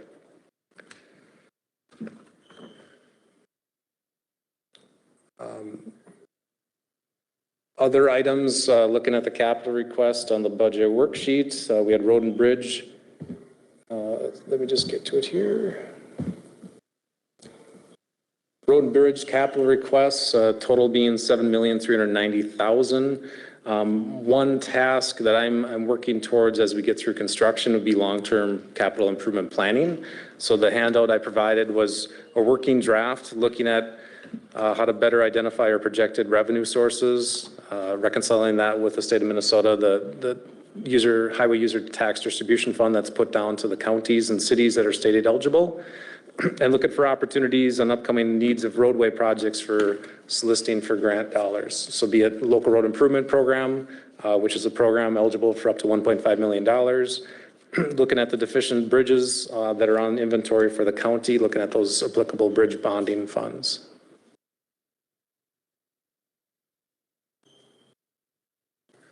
Doug, was there any line items in particular that would like me to speak to, or? I mean, the cutting edges, you did talk about that, but the cutting edges was the big one, because we did a budget amendment earlier this year to pull some money to pay for some cutting edge purchases this year, so. Yep. I think that one was one that I think you highlighted as well. Yep.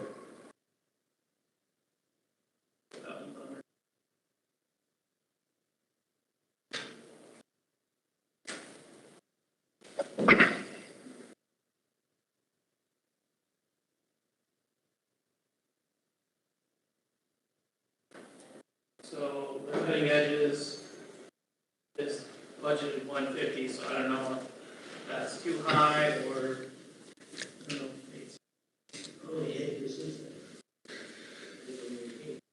It depends. So I don't recall correctly how many plow routes you have, but each segment, the Yomas that run, they're kind of a carbide with the double rubber on it, which has kind of been the industry's industry's direction towards those for like a 4-foot section. I know it used to be like $800 per 4-foot section.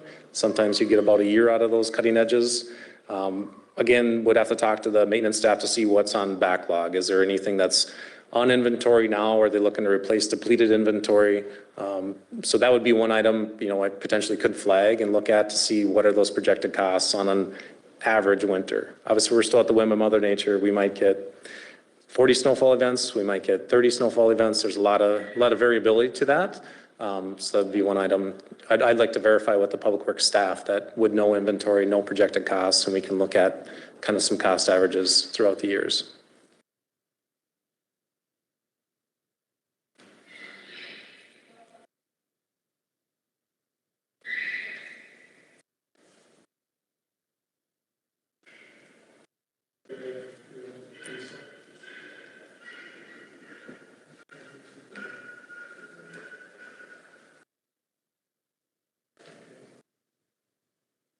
Yeah, and again, Commissioner Munson, that the fuel is a tough item, as you fully well know, it can be kind of a gamble. Just right.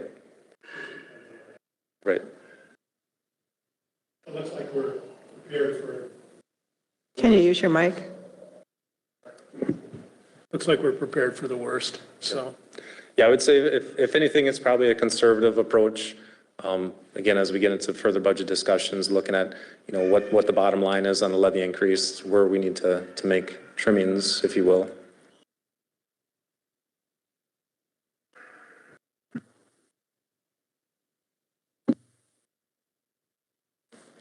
Do you think that this budget is adequate to get the work done? Speaking to the maintenance side or the construction side? Maintenance side? In general, yeah, looking at trends, that's what I always try to do is, what we do is fairly consistent. Obviously, we'll get curveballs with what maintenance projects. We might get curveballs with a dry year for, blading, or if there's dust control that's needed for certain counties. Snow is a biggie. I mean, the overtime costs, depending on when the snow falls, it seems like every so often those patterns happen on the weekend days, or they happen on holidays, or they just fall on not ideal times. Obviously, if it could snow between 7 and 3, we would have a lot of things solved, but that's just not the case. Yeah, we gotta talk to the guy upstairs about that. Well, we can put in a request and see what we get, but. Well,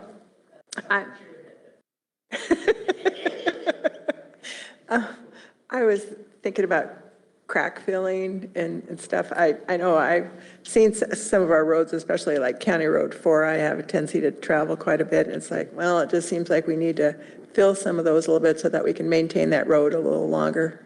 Yeah. So in general trends, we look at a lot of the infrastructure was put in 50s, 60s, depending on how the county invested back in the day.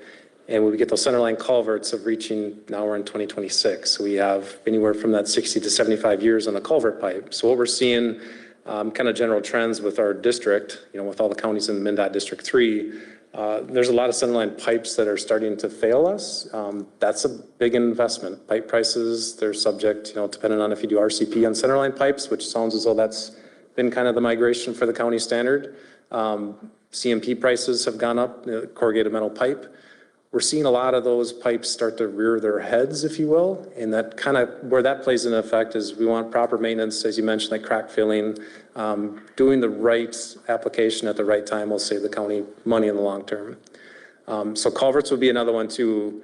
I know the county staff, they're working to get an excavator of size in-house to be able to perform, be it on a rental contract or however that works, to perform some of them culvert replacements in-house, which again will save some money as far as financial, but it's still a large investment with the pipe material, any bedding, time, fuel, labor, replacement of the bituminous surfacing to get that culvert pipe back in. So it's on the maintenance side of things, that's where we're trending, right? So it might not specifically impact this budget for 2027, but in future years, we're likely to see more of those failures rear their heads, where we don't want to let it go too far, because if we're in an emergency situation, then we have, potential concerns with safety to the public. We have costs are elevated because now instead of a planned approach with county staff, we're reactive. We're coming in with a crew trying to get a pipe replaced, tomorrow to get the road opened back up.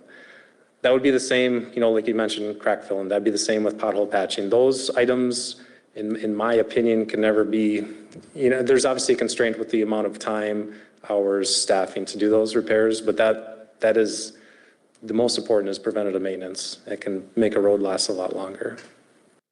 Yeah. I have a question regarding, like the detours and stuff, like on 23 and, the northern part of the county. How does the budgeting work? Like, there is some reimbursement from the state. How do you budget for that, or how does that look? Yeah. Do you mean in where we would put that revenue towards a specific road project, or? Well, yeah, how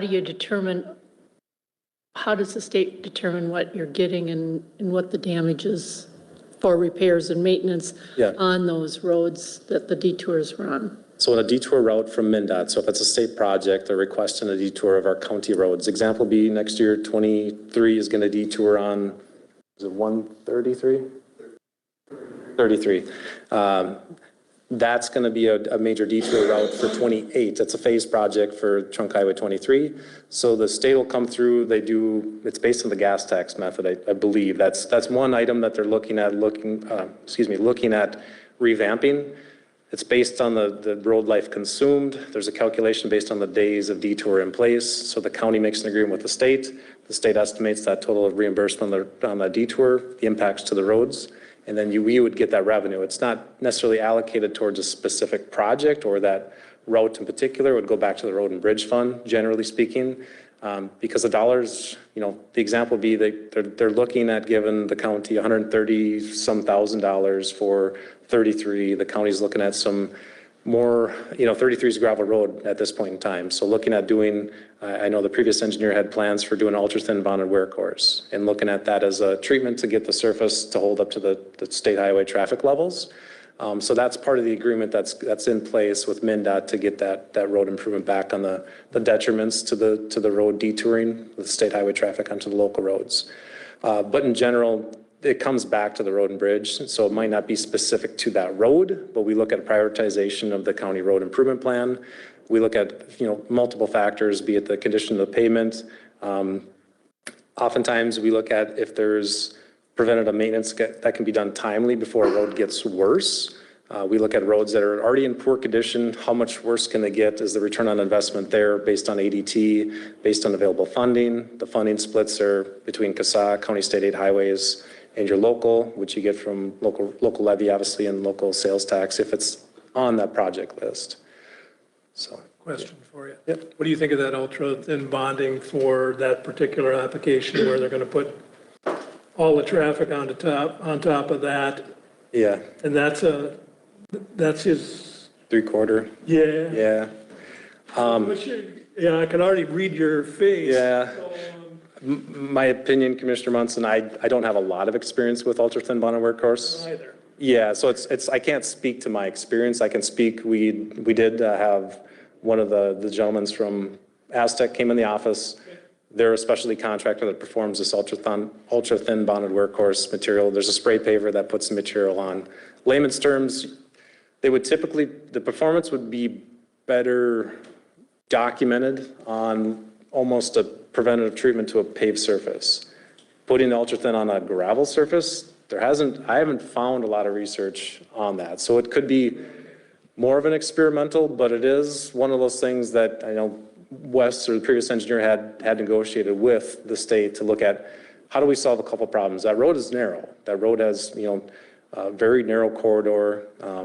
It's challenging with all the homes that are nearby if you were to improve some of the drainage. So it's, the asymmetric risk, right? Like the research I've seen has shown that it performs well. Townships have done this exact same treatment. Right. Different scales though, right? Different scales. Different scales of traffic. Here's my concern. If you've read the language in the agreement, when they have you sign off and they're going to give you so many shekels, I'm concerned that if we went that direction, all of a sudden we pound all that traffic on there and it doesn't work. Yep. So then everybody's looking at each other going, oh, who's fixing what and why? Yep. And the amount of money that you're going to get out of that, I don't think puts a lift to mix on that. Right. So even one lift to mix would be something, and I don't know, because I don't have much experience with it, I don't have much to draw from. You know what I'm saying? Yep. I would hate us to make a poor decision by, especially in light of the fact they want to use that for a thing. I'm Detour. sure everybody's already talking about this, so. Yeah, those are great points. And again, coming in kind of at the tail end where some of those discussions have been had. That was week 2. We brought in Aztec, came in our office, sat down with staff. We had some of those concerns, conversation to look at, what are ways we could better manage this road to last longer. So if we were to go the path of ultra-thin bonded workhorse, would there be the ability to do a stabilized aggregate base to get the road core? Because it's a surfacing, right? It doesn't have structural integrity. If we get a good structural integrity beneath it, it could last years. Yeah. If we get a blip where, we start getting some variabilities and freeze-thaw cycles, and all of a sudden there's a hole that becomes a big pothole and becomes a bigger issue, Yeah. I think that can be the concern, so. Was there anything done to the subgrade or gravel? Do you know, Nick? We added gravel to it, our maintenance guys did, and we put new centerline pipes in it to prep it.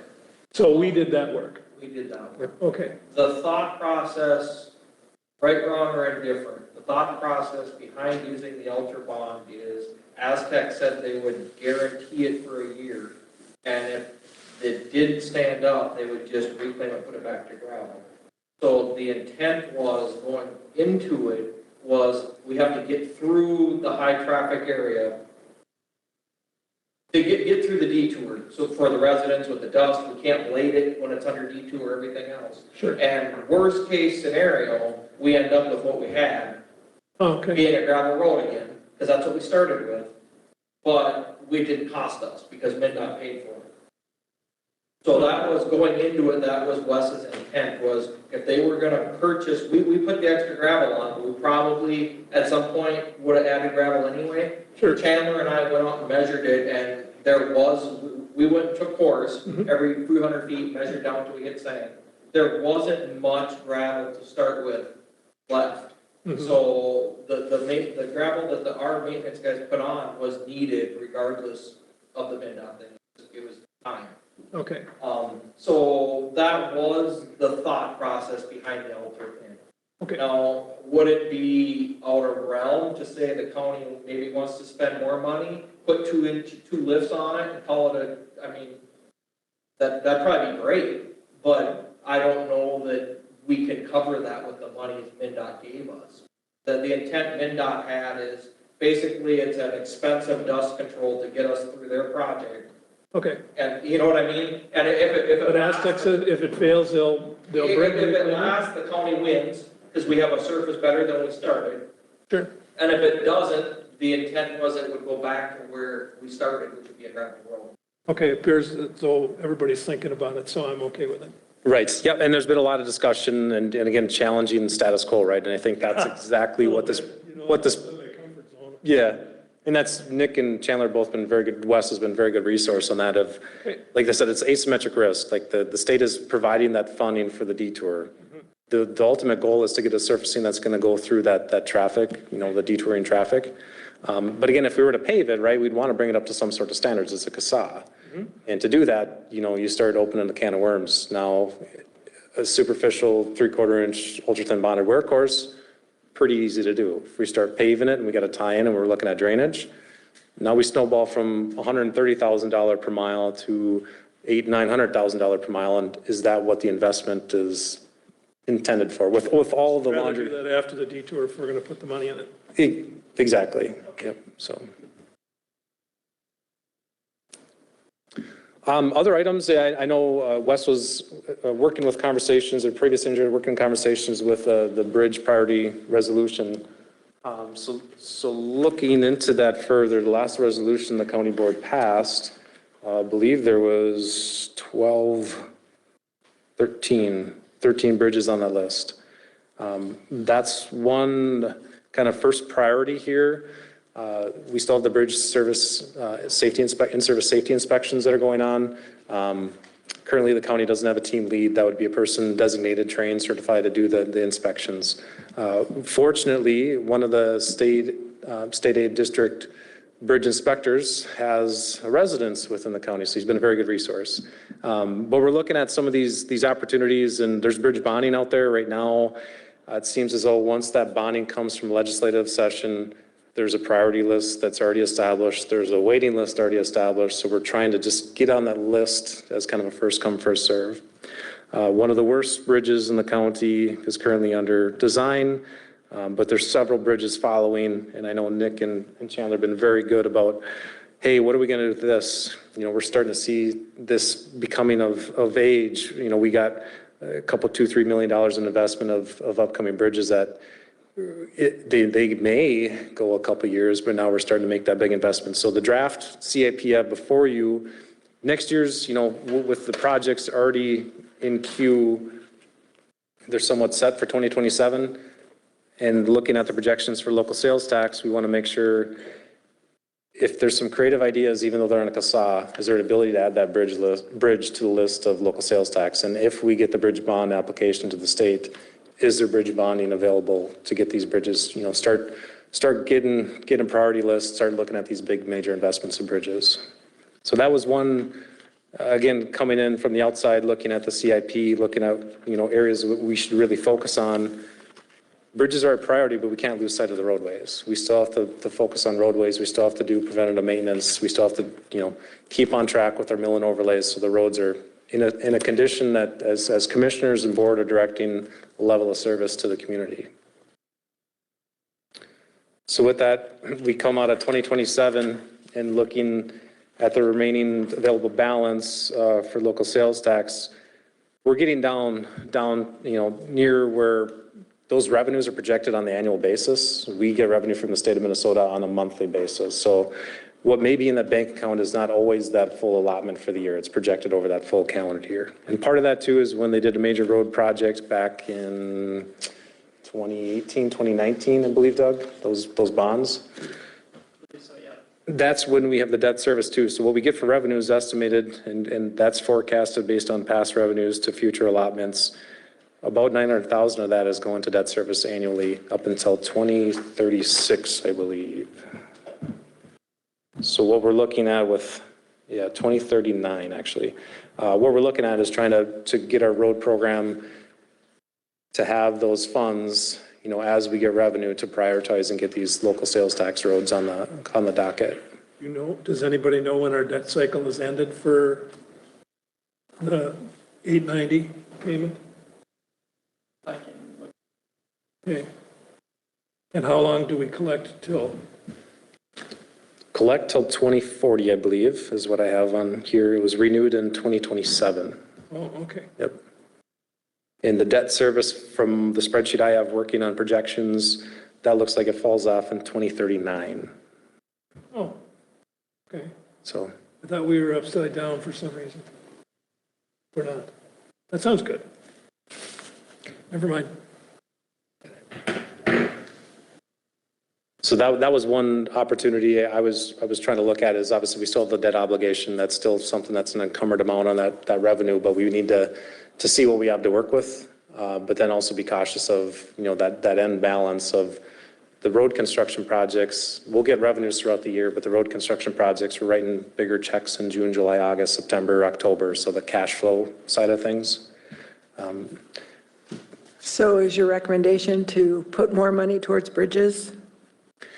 There's always that option, right? Local levy dollars could put money towards bridges. The bridges, big investments. I know with some of those bridges, if they're span bridges, you know, some of the estimates of the total project cost are, you know, $1.3, $1.4 million. So there's significant investments to a longer span bridge.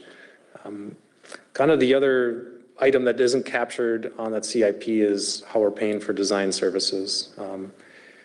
That's kind of one of those where don't take it as the available balance that's shown on the CIP is the available balance to be spent on construction. We still have to pay for surveying in absence of having fully in staff and house. Sometimes specialty designs like bridges, we're just not capable of having that staff to be focused solely on bridges. So those are design fees that would come out of that construction allowance, if you will, or the CASA allowance that's eligible to come out. So that's one thing I wanted to get really refined in that CIP to further present to the board and have some options to say, if we were to make investment in bridges, this is what it would mean to the road system. Or if we want to keep the road system in an adequate level of service that the county board deems as level of service, this is what the annual allotment would be per mile, that either by CASA dollars, local sales tax, or local levy investments that they would need to keep up with that ongoing cycle, right? Pavement cycles, usually it's a 50-year full span, but you got day one, 20 years later doing mill and overlay, preventative, and ultimately, you know, something's got to be done back to the roadway. Do you commonly add in engineering services into your CIP for bridges? Because I mean, that's the one particular one that comes to mind. No Right. matter how you're staffed, you're not doing those. Right. You don't do them at Isani, do you? By Sandy, we do not, yeah. We're a different scale. We have 37 bridges. You guys have 130 some bridges. Yeah, I know. So different scale. But that's a great question, Commissioner Munson, is be it bridges or in this instance, ongoing road projects this year, we're having consulting services that whether it's budgeted out of the construction dollars or it's budgeted from local levy, we need to kind of look at, a good analysis would be what's the available balance of total project costs, like construction costs plus administration, survey and engineering. What is that total project cost? If that's the route the county so chooses, just know that the number of projects delivered is going to be reduced down that 15 to 20% on the engineering costs. So your recommendation is to be trying to levy for some of those ancillary costs like survey design? That is, I would recommend, just, I'm biased, right, because I'm road and bridge and I'd like to make the investment to the road and bridge. Understandably, the county's got to wrangle with, you know, mandates that come down from the state, the funding. There's a lot of things going on this year as ultimate bottom line of levy. I would make the recommendation to put more investment, but I would need to do the calculations to see what would that projection be? What do we need for consistent funding to be able to get us to a level of service the county is desirable or happy with? But also too, if we were to have that bridge design work done and have that on the shelf, ready to go when funding became available, then we could say, hey, wait, no, we've got a project ready to go. 100% correct, Madam Chair. So that is something that we need to probably focus on. Yep, and there's design in motion. I think Wes did a good job of getting some of those items in queue. So again, that CASA 13 project is marching through design. There was bridge replacement off system funding that was allocated towards that road and bridge project. But you're absolutely right. That might be one focus where we look at the CIP. It's road and bridge, so we need to look at when should we be replacing these bridges. As just a gentle reminder for all, bridge replacement comes off, there's a local planning index. Those are some criteria basically to say all the inputs to what our inspections are, what the condition of the bridge is, how it's servicing, detours, all that goes into the calculation to give you a local planning index number. That's kind of a guide frame for the state, our local state aid group, to look at all of the bridge systems in the entire state. How can we prioritize them? Well, that LPI, that local planning index, once it drops below 60, that's when you put this bridge priority resolution as a county board to say, these are the bridges that we're deeming priority, and that would then make it eligible for those bridge bonds. But you're absolutely right. We need to put the plan in place to be able to, if bonds are allotted to a project, then we can put forth that construction where it's kind of the basis of, we don't know what the cost is until we design it, so they can't give us the money for the bridge bonding until we're that portion of the project. And as far as the work goes, is that a 6-month or 12-month project to get that information together? For the design efforts? Yeah. Good question. So like the bridge replacement off system, once it becomes federal, there's all the other reviews that come through, environmental assessment, project memorandum. That's where we're starting to see longer lead times because we have all the impacts that have to be step in queue. We have to work with the Army Corps, DNR, wetlands. So it is generally kind of a 2-year outlook. That's kind of the time frame that CASA 13's been on, is about a 2-year that has federal dollars to it. When we're looking at like a box culvert replacement, that generally can maybe be a little more condensed. The design efforts itself, those are variable just depending on, they can get it to a 60% design to be able to have the estimates of a bridge replacement. What is done with the forecasting of bridge replacement costs is goes on an index of all general cost, unit price, average prices for specific bridge types. And that's how we're able to project out, hey, this bridge that's 50 feet long, based on the unit prices, we're seeing a total project cost of $1.1 million. What it doesn't take into consideration is where you have the approaches. So the bridge, to get really in the details of bridge eligibility, bridge structures are eligible for bridge bonding. Outside of that, to tie into the road is on the local share. But that would be a concerted effort, is we would still have some local share, right? So even if we get bridge bonds, it doesn't cover 100% of the project. But it's one priority. The sooner that we get it known, the sooner that we get this, as we're committed on the local level to the investment of engineering, things like that, the sooner that you can start seeing the bridge bonding. So we're pretty much looking at consultant fees on these. For the bridges, yep. Right. So how much money do you think that we should be putting aside every year for that? Good question. I can find that answer, pull out the data of what we had for proposals on the bridge designs, look at how many bridges we have, and then look at when we want to start putting these into play. And then can we start adding that into the budget? I think that'd be a wise idea, yep. Yep. Because I think that we are missing out on funds, not having projects ready. Yeah, I would agree to an extent that, we need to know what we have planned. We need to have that long vision in place, because as you know, with funding, like federal fundings are 5-year outlook. We're looking 5 years ahead to get funding that we're going to see in 2031. Right, right. But then every now and then, as you know, on MnDOT Area 3, all of a sudden a project falls through and funds become available. So if we have a project ready to go, Yep. we could be eligible for that. And we've been passed up here in Mille Lacs County many, many times. Yep. I'm sorry, how many are on the priority list right now? About? I believe there's 13, and we have, was just checking this morning, I had heard this rumor that we had a bridge plan that was shelved, so I was trying to find where that bridge is, and I got an email out to try to see where that's at, but yeah, I believe it's 13. It's a pretty large list. It is a fairly large list. We haven't focused on public works adequately over the years. And now it's really kind of starting to bite us.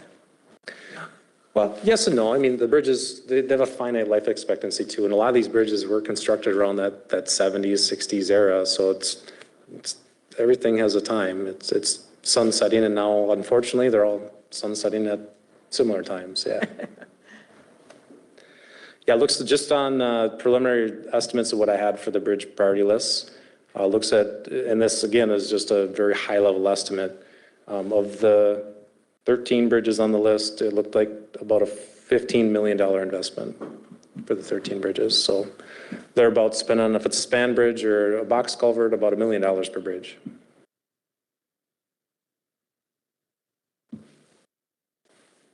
And that's for replacement? Replacement construction cost only. So not the engineering sides, we could look at that, break it out of design services and then construction administration services. Look at each bridge, what it would entail for getting it to a level to shelf it. So the consulting services you're speaking to, look at the eligibility to get it into approval through the district, state aid, get it to bridge bonding, and then to be able to get it on the eligibility list. Right. Once, at the legislative level, once there's bridge bonding available, that would get distributed to the ones that are on that list. So it's going to take a few years to right the ship, right? I mean, to make this investment, but if we don't start now, it's like that adage of when's the best time to plant a tree? Well, 20 years ago, but the next best is today. Yeah.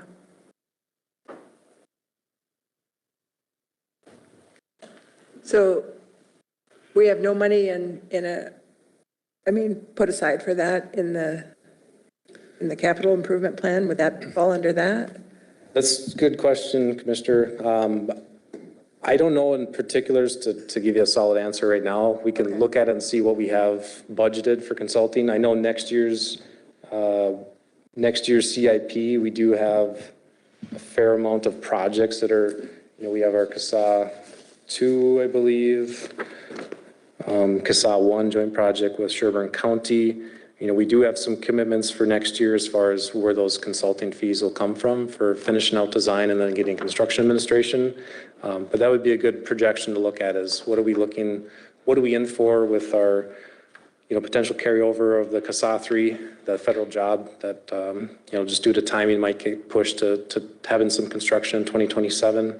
And then those other projects that are already programmed in the CIP of having the staffing available to watch, inspect, and administer those projects.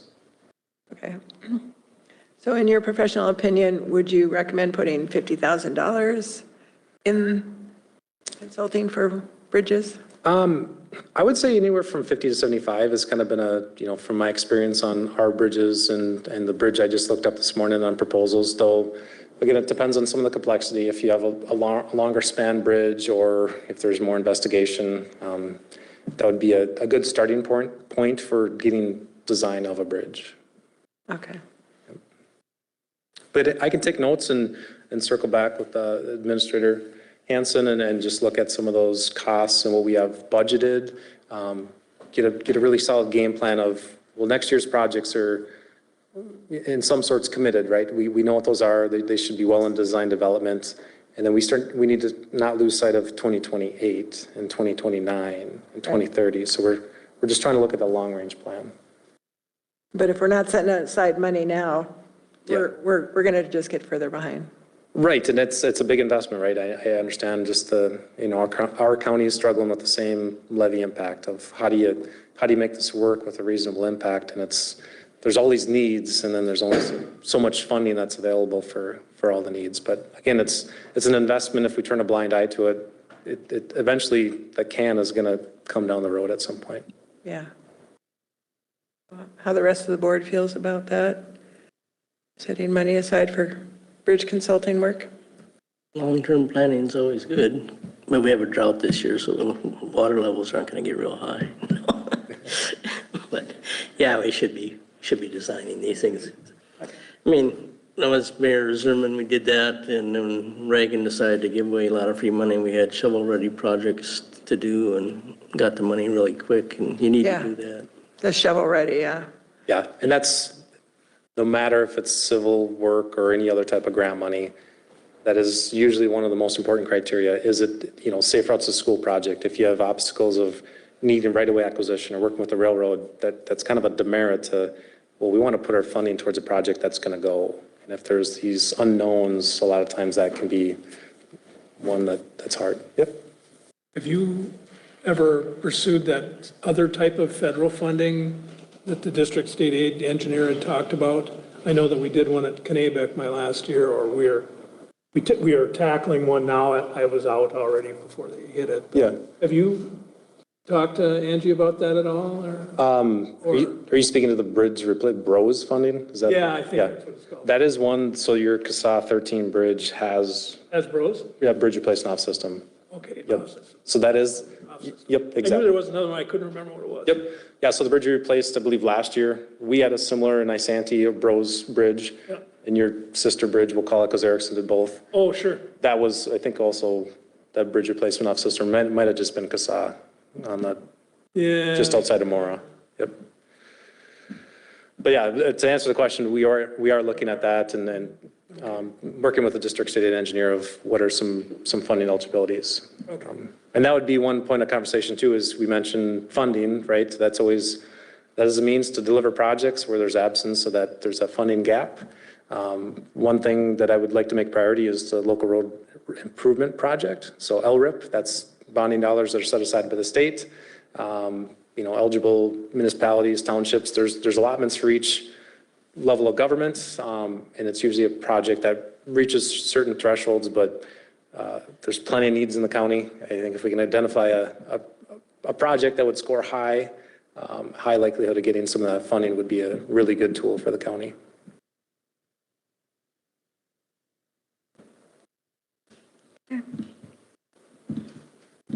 So then the only other thing is the new FTE request that was part of the 27 budget, and I have that up. We had a highway maintenance worker, engineering tech 1, and then 2 interns, a 1 and a 2. So I have the amounts up. I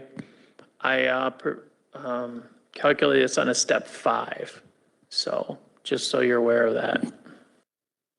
And these are estimates to the public intern too. I think that, Nick, you were looking in, we would need an updated job description for that to get really know what that amount is. So it'd be a little bit more than the 1, but just so you're aware.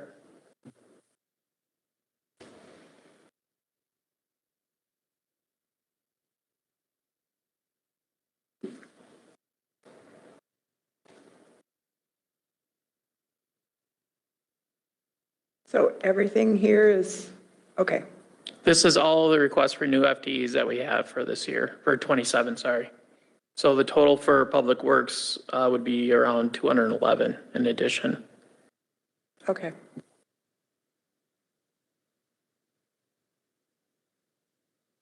So maybe my 2 cents is, I think that was the path of the department. We talk about needs with consulting, so from a budgetary standpoint, the allotment that's projected or requested for full-time employees could serve twofold. It could be, it takes time to fill those roles, right?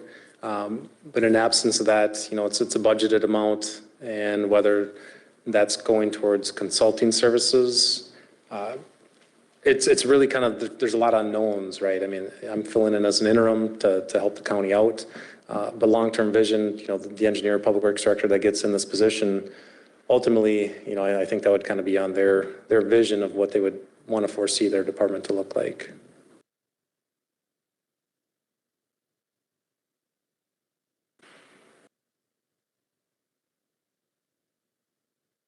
Okay.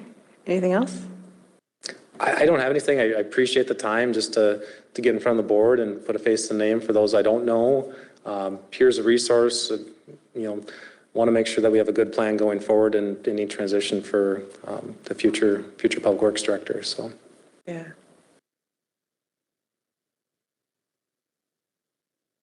All right. Well, thank you. thank you.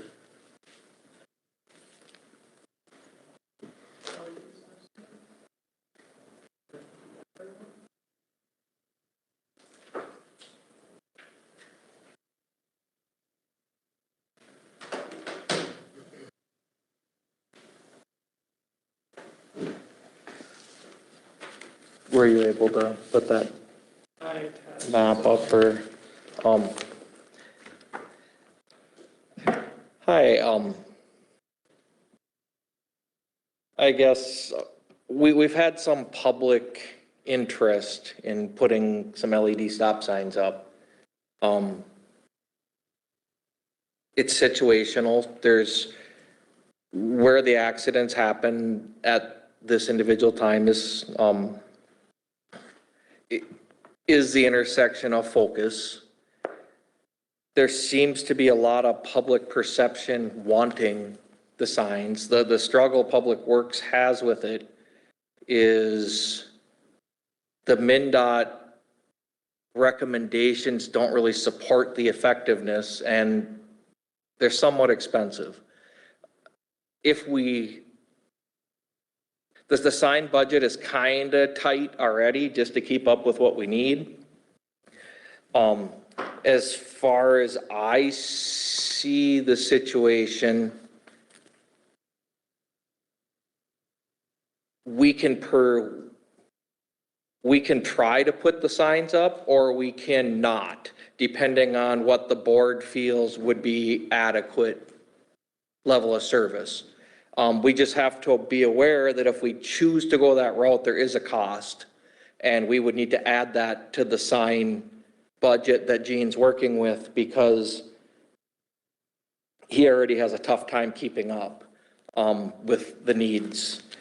An idea was tossed out that because if we put one stop sign up, people see that.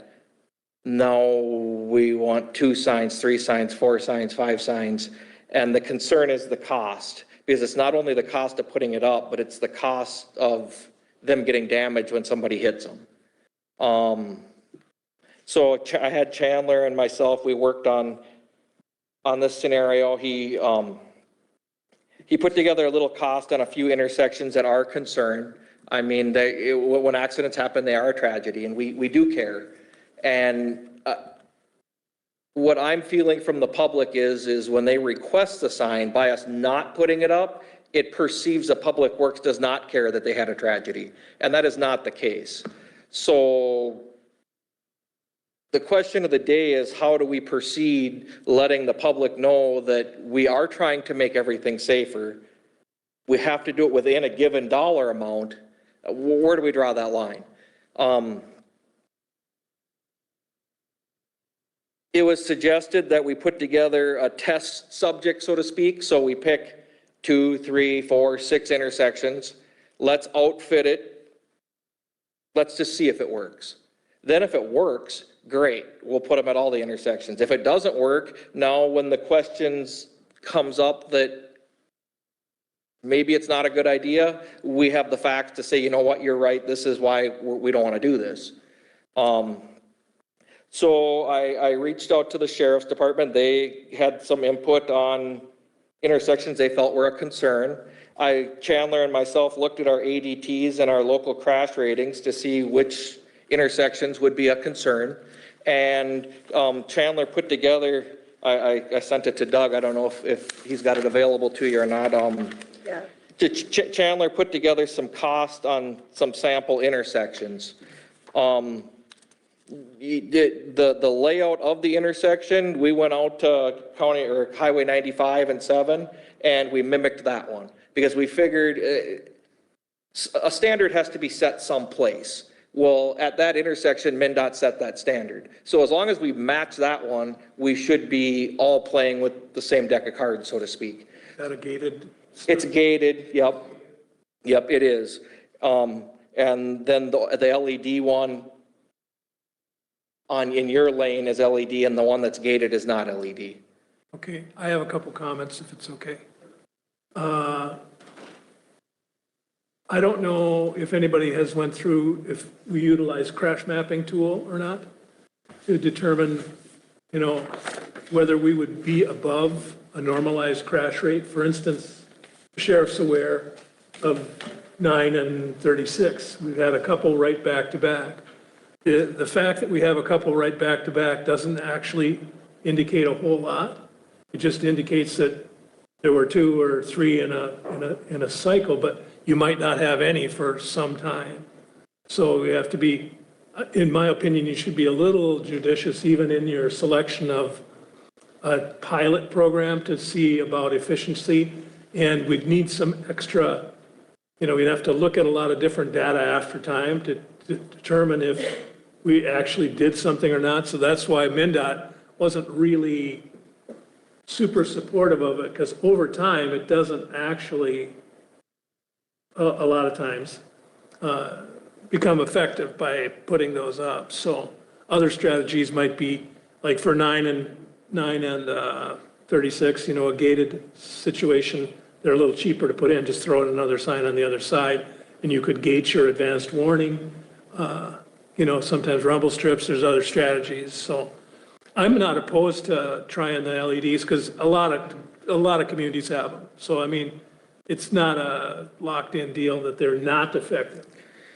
Public perception, I guess I agree with Nick. We should, when we have some issues, you just don't want to you want to have a little plan ahead of you. What are you going to gather from that? So that's my only concerns right now, but I think I would support it. I reached out to a MnDOT traffic engineer, and he had some advice for me. One was, he said, be cautious when you set up your test subjects because the more you put up, the least effective they are. He said, so if you have 2, it's something new, it's something different, it catches people's eye. All of a sudden, there's 30 of them, it's yesterday's news. So that was one level of advice he offered. The second was he wanted to warn me that they're not as effective as people think. So be cautious of how many you put up. And the third one is he said, be very detailed about what intersections you choose. He said, you need to have some type of curriculum or merit to what intersections you choose and how you choose them. If someone had an accident, we got 3 accidents at one intersection, we just go put a whole bunch of signs on that one intersection, and a month later, someone dies at a similar type intersection, and we elected not to put a sign, it doesn't look good. So if we're gonna put signs, we have to have some credentials, whether it's ADT, some way to county-wide say, yep, these 4 are what we're gonna do, this is why. And then, as it was suggested to me, do it in like a 5-year study, so we can maintain the sprawl or the cost until we know what that cost is and what the effectiveness is. When Chandler put this together, he ran a few different options with a few different costs. I really didn't know what direction we wanted to go. I guess I'm impartial either way, as long as all the intersections are treated evenly. And Jay brings up a good point. We do have plain standard signs. We couldn't gate them and not put the LEDs. I guess it still is an effort. The question of the day is the calls, and there's been numerous calls, have specifically asked for LED signs. So is the public gonna feel like we're not listening or putting them off because we're not addressing the concern? And of the intersections here that Chandler put together, 2 of them are in MnDOT right away. And when I reached out to the state, they did advise me that we're gonna need their blessing. It's in their right away, so it probably aren't good choices.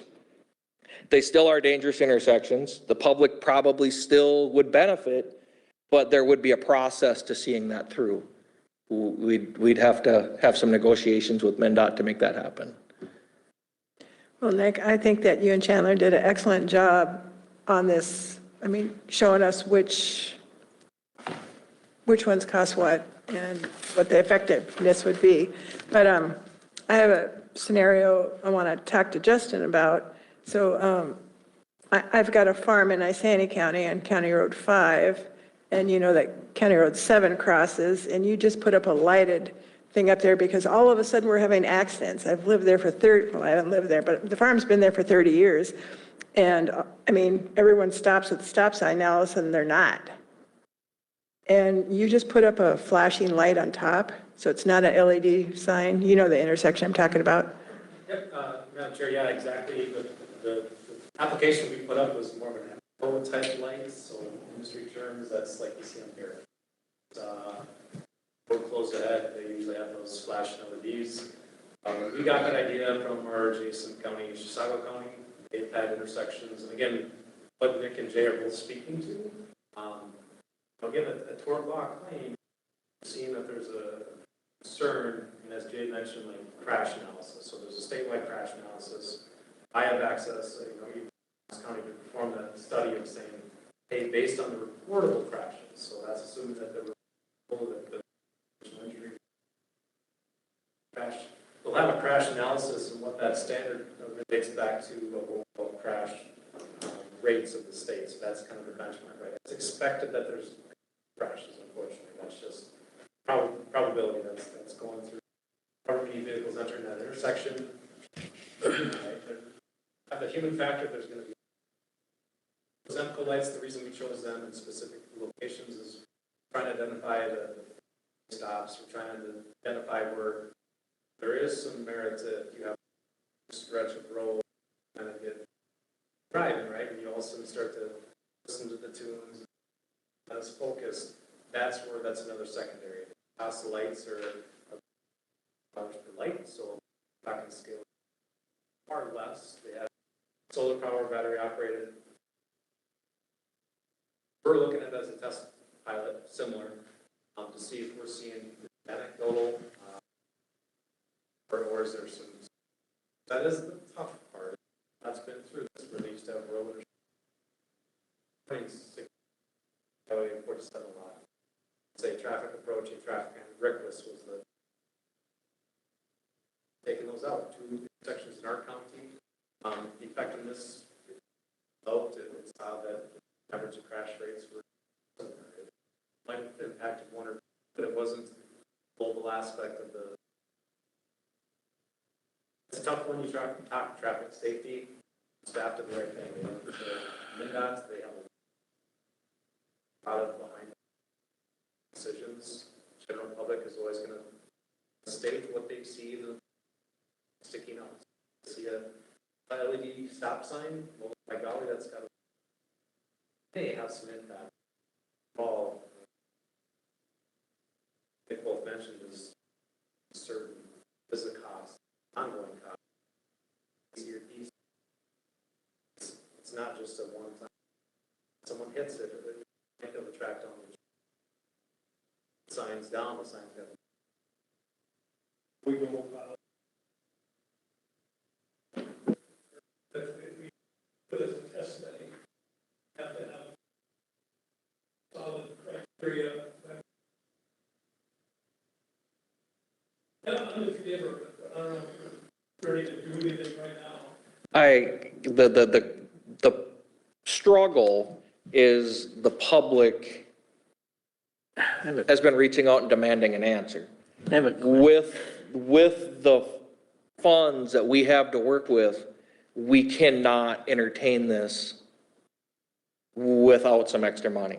I mean, that would mean not replacing other normal signs that we would not be in regulation. Excuse me. So I guess that's the concern, or that's why I wanted to bring it to the, just to get an opinion or how you guys want to deal with it. Because me personally, whichever choice you make is fine, as long as we can fund it. But we have to tell these people something when they call and they're like, you don't care, we want this sign. Well, we do care, but it's a process. So I guess that's more or less why I was bringing it to you. I don't necessarily need an answer. Public Works, I think, is looking for some direction as to, at the end of the day, you guys receive the calls from these residents that aren't happy and feel like we're not providing the level of service they'd like to see. And I guess we need a little direction as to what that level of service should look like.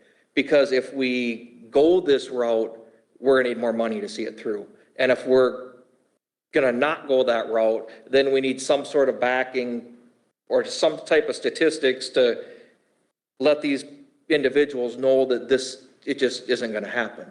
I guess so I wasn't necessarily looking for an answer. I just wanted you guys aware of the situation, and I'm sure you're probably getting calls regarding it.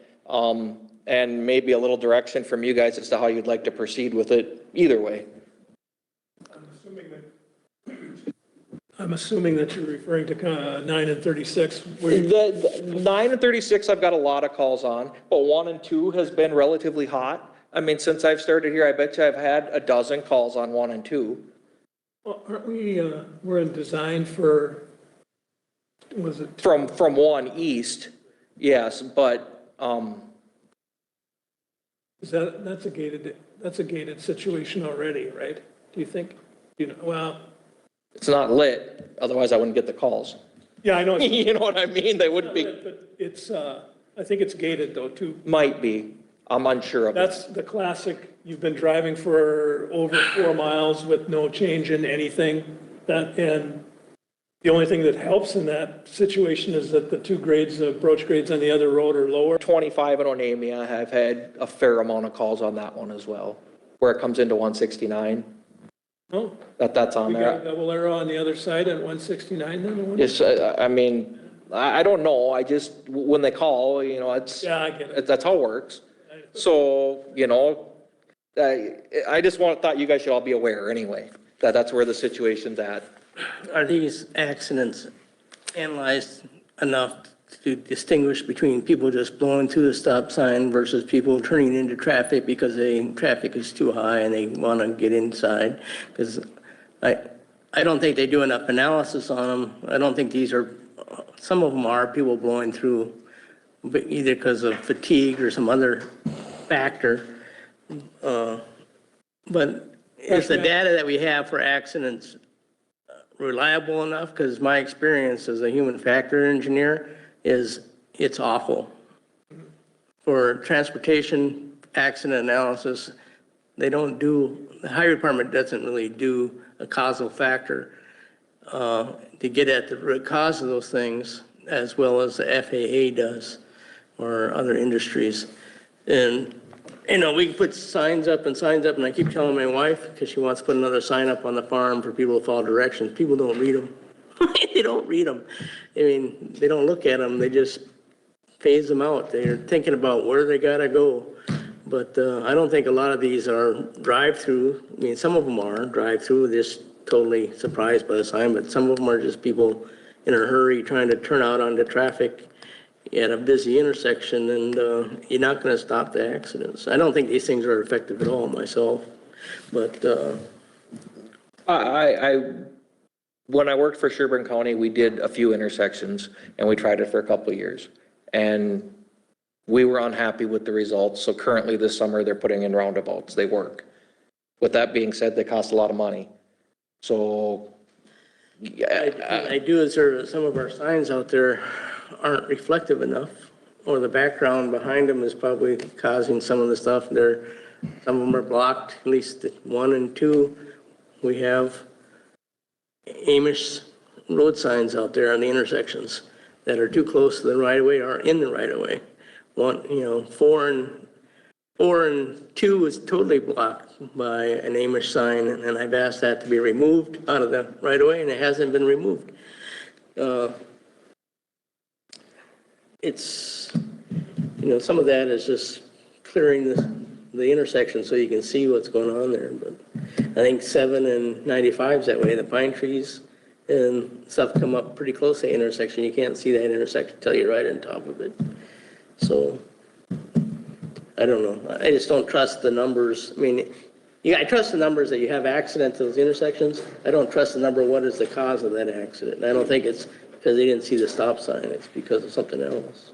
but ultimately, the question of the day would be, is that the response we want to give these people when they call and a loved one got hurt?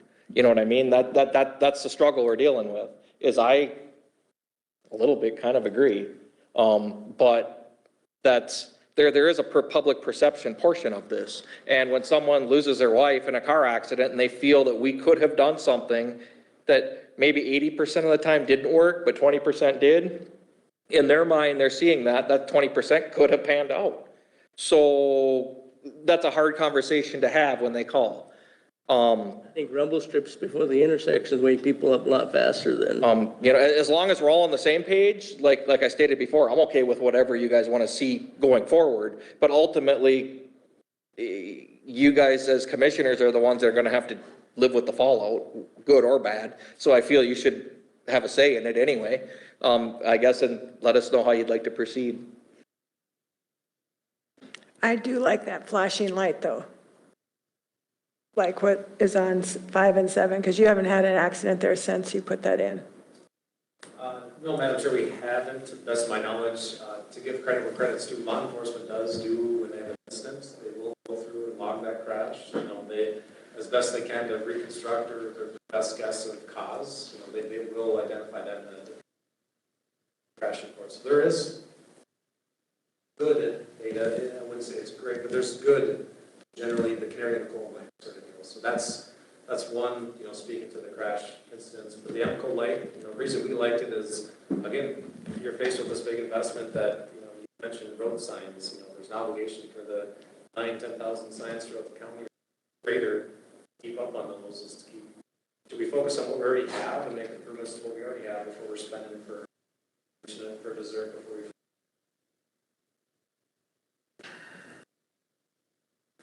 How about rumble strips? They really wake you up, so, What, the cost on that versus? yeah. Wes and I got an estimate on that intersection of 36. It was like $14,000 to cut the rumble strip. So they're equally as expensive. And if a person wanted to knock it out of the park and do everything you could do, you would double it, which in case would be something like $30,000 per intersection. The rumble strips, from the feedback I've gotten asking a ton of questions, it is thought that the rumble strips help. The residents don't care for them, and it deteriorates the blacktop because the water and salt lays in them, but they do seem to be effective from the feedback I got reaching out and asking people. That $14,000 cost is kind of steep. Yeah. Yeah. I know that Aiken on the Tame Fish Road from 169 did a new project, and they put in these domed type ones My only concern would be, I wonder how they last, in the winter. I don't know if they have to do something special to bump over them or what, but. It's a good point. I've seen them, southern states, right? They have. Yeah, that's what they chose there, and I'm going, I don't know how long they're going to last. They are effective, and we do have, somewhere in the archives, there is a rumble strip policy. Yeah. That kind of coincides too with the County Road Safety Plan. So Yeah. I don't know that you've done phase 2 in the county, phase 3, but those are projects. County Road Safety Plan projects identified, they are lower cost, high effective solutions, so they're kind of looking at potentially the rumbles, they're looking at edge line marking, which the county's done with check on signs, but that'd be kind of one too of resource to look at policy, look at your County Road Safety Plan, data. Well, the last one, I don't know how many they've done, but we have a couple in file somewhere, or we did, I don't know where they are now. Yeah, So. I think last year was the ASIP project. Okay. Yeah, ultimately it's direction from the board or consensus is this the investment that we want to make? How should we systematically prioritize where we invest? Is this something we don't dive headfirst into in the shallow end before we know reasonable research has shown us effectiveness? It makes great points of we commit to it, now we kind of own it, and now we got to defend the question of why not? I think the LEDs, too much of an investment to try and, I like the light idea. If we were going to do anything, I would go that route and try those out in like 1 or 2 intersections or prioritize, but just to try that, because that's, to me, more affordable and I think more effective. But like to Dan's point, you can do all the signs and all the lights and it's human behavior. What I'm seeing on the streets now is just plain speed. Everybody, people like they're out there in NASCAR and just trying to get ahead of you, and they cut you short, and on the highways and even on the back roads, the speed is why they're missing these intersections. And I just don't know how to solve that problem unless it's programmed into the car. Coming up to the intersection, I'm slowing you down automatically. Collision avoidance, like my car has a collision avoidance on it. It helps, but it's not going to save your life every time. Okay, thank you. Yeah, thank you.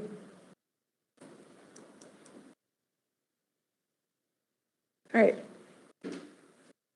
Who do we have next? Oh, okay, Sheriff. You're up. You're at the very end.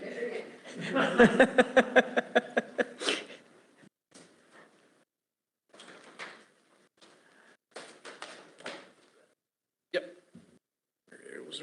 Mm-hmm.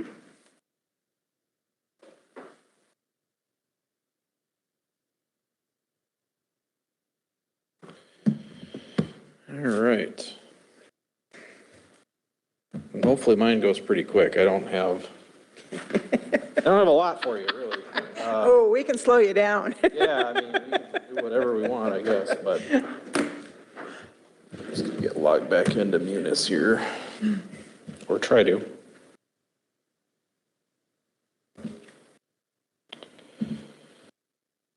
No internet. Oh, that's always fun. We've got to cut costs whenever we can. Mm-hmm.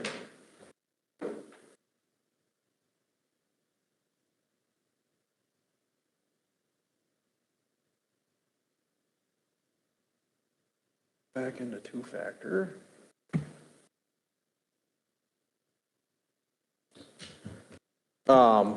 As I'm trying to get logged back into this here, any questions before I get going? If, just if anything that you happen to review or saw, if you went through anything yet, anything you wanted me to,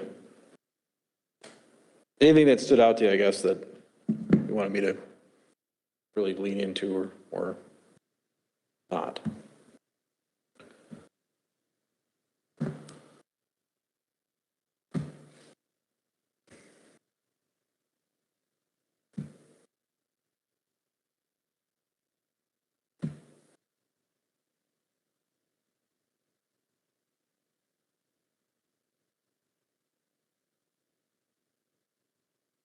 Well, I talked to Aaron about storage issues, and he mentioned that he was looking at maybe getting rid of some equipment and combining equipment somehow. Is that still in the plan for this year or for 2027? Yes, ma'am, still in the process, waiting on state approval, because one of the items that we'll be looking at possibly is a state grant aid purchase, so they have to approve the sale of it, and then the money comes back into the water fund. It'll be worked on. Was that the airboat? Yes. Okay.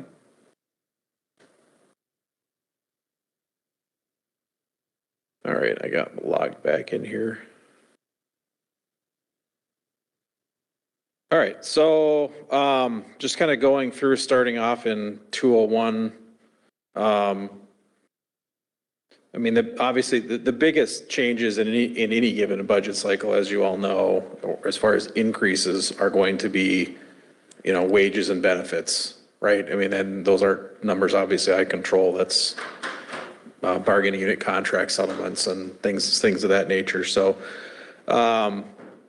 we put some inflationary adjustments in here. I think that's just responsible thing to do.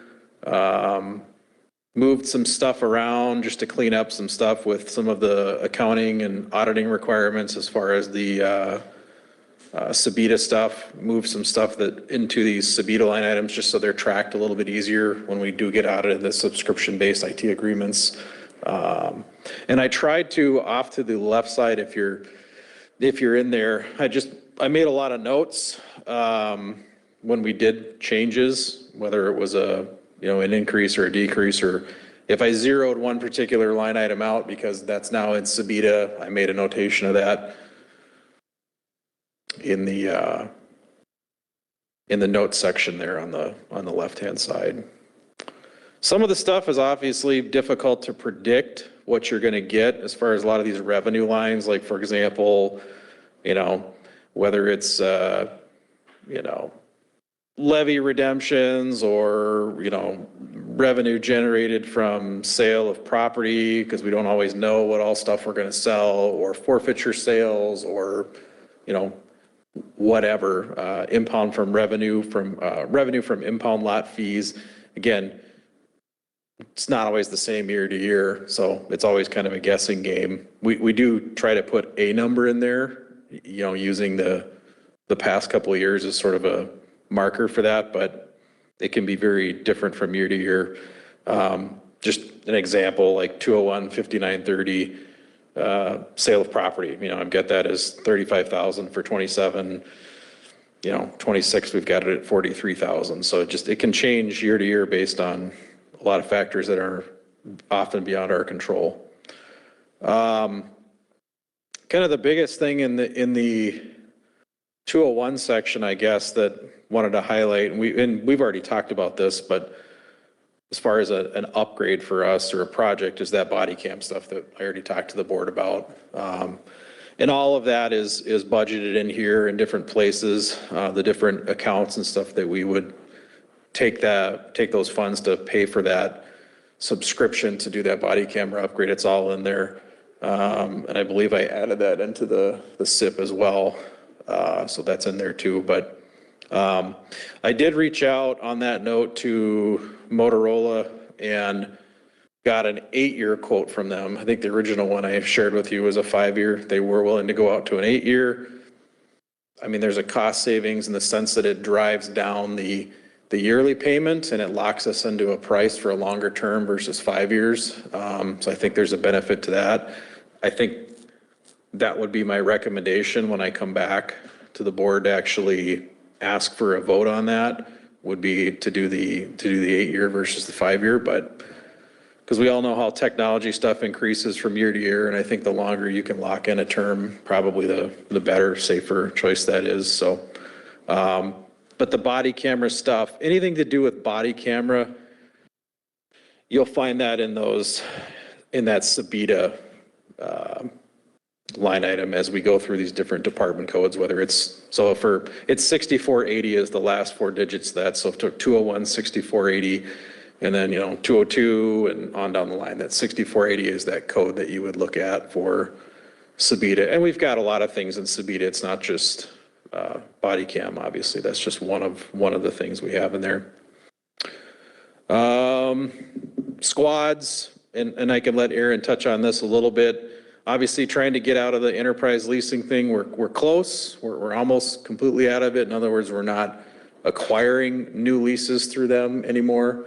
I think that's a good thing for the county. I think there's going to be a savings for us in doing that in the long run. So, the increase in the vehicle budget is just, normal. We try to replace 5 squads a year if we can.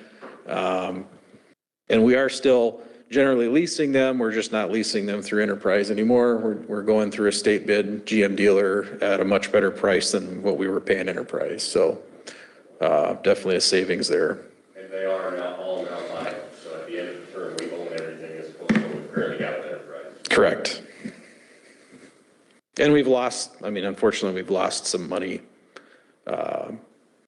with giving some of those things back to enterprise where you end up not having any equity in them and it just ends up being a loss. But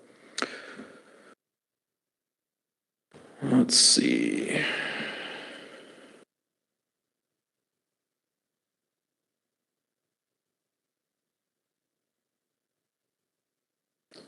Yeah, I'm just trying to, like I said, I don't have a lot of highlights for you. And again, I made notes. I'm looking into 202 now, which is our court security transport budget, and zeroing out a few things like subscriptions. You'll notice there that 202 6242 0, and the note in there is that everything that had previously been in there is now moved over to that Sabita because that's the appropriate place for it to be. So just a lot for us. It was just more a lot of kind of clean up on some of the line items as we went through this as a group. Can I ask on court security? About how many people are you transporting per month? On average, so we average just about 5 a week. So in a month, it's probably 20s, low 20s. Okay.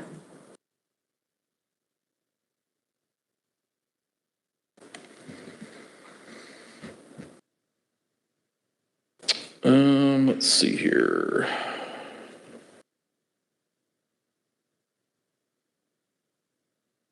You're anticipating a significant increase in professional service? For which division or which?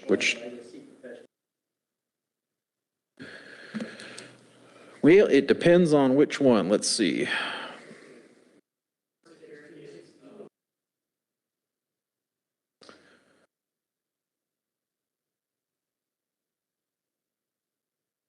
Just trying to pull it up. There it is. 6261. Just going to click on my note. So we got extradition fees. Again, back to my earlier comments, completely unpredictable from year to year because we don't know how many of them we're going to have to do. So we put some money in there for that. And then the armor radio savings plan. And that's something that Sheriff Lindgren set up a long time ago through a board resolution. I think it was back in like 2008 maybe or something like that, where the county and other agencies could opt in if they so choose, but it's our internal savings plan where we put money aside every year into this. It's a carryover account, so that when we do need to replace radios, that's what we pay for that out of. And we recently did a radio upgrade here. I think it was 2023 we did it, and that's what we paid for that out of. So that's why that is in there. And it may have been in a different line item at a different point in the past, and now we're just trying to keep it consistent across the board with putting it in the same spot, just so we know where to look for it. So it's really not necessarily a budget increase. It just, one bucket of money got moved from here over to here, if that makes sense.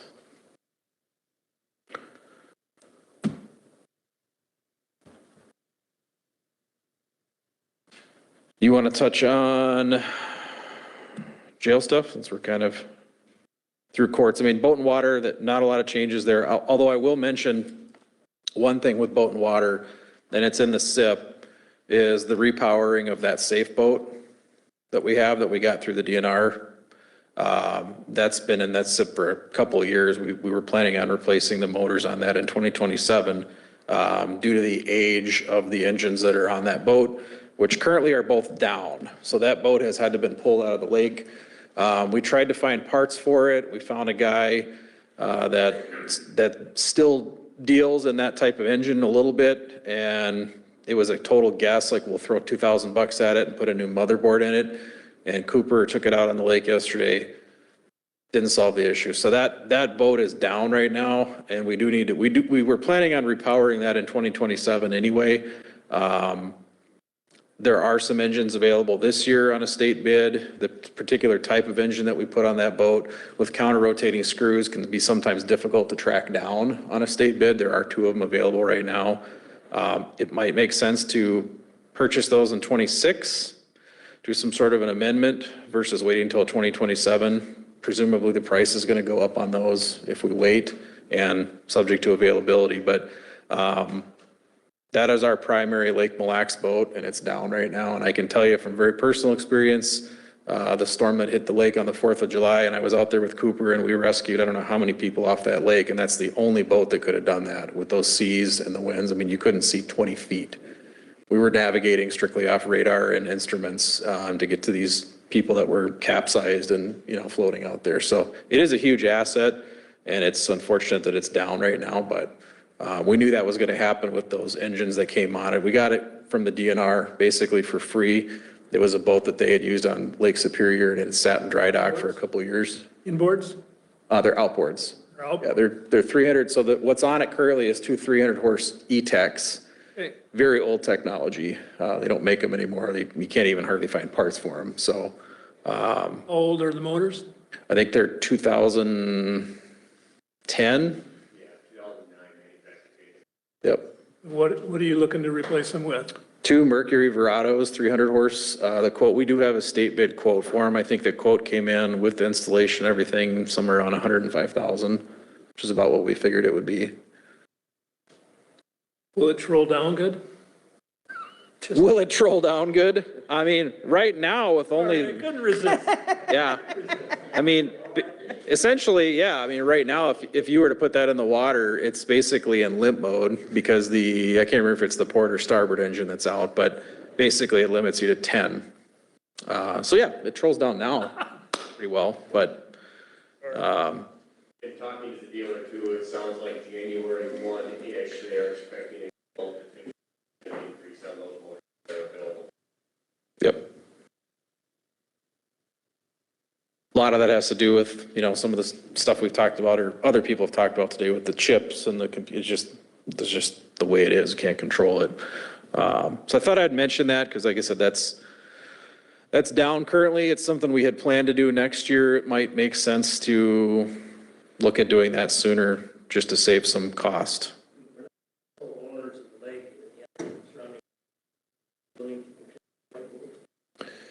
Probably not. I mean, they all have, obviously we share a little bit of it with Crow Wing and then some with Aiken. And of course for Aiken, it's the very southern point of their county. It's not that they don't help, they do.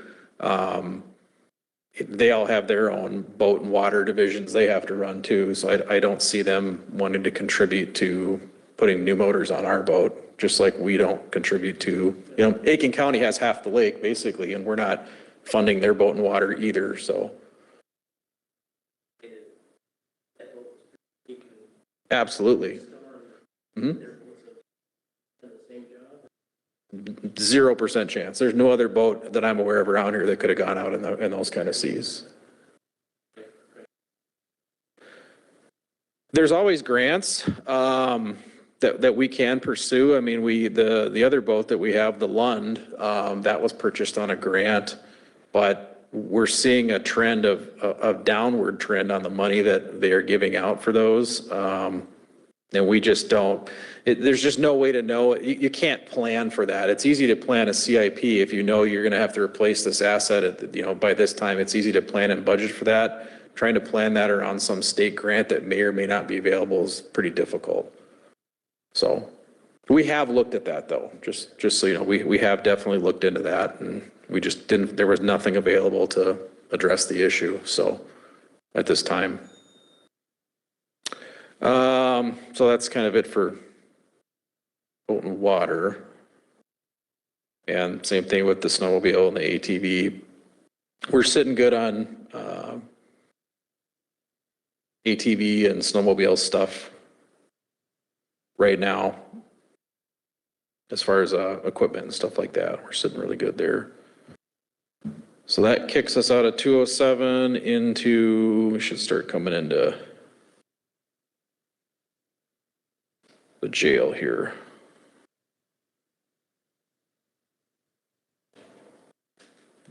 And I will turn that part over to Dustin. So Sheriff, just so that you're aware, none of the commissioners actually have access to internal information like the other county employees, because our laptops don't have that security. Gotcha. So Okay. this is the first time we're seeing these numbers. Okay. Good to know.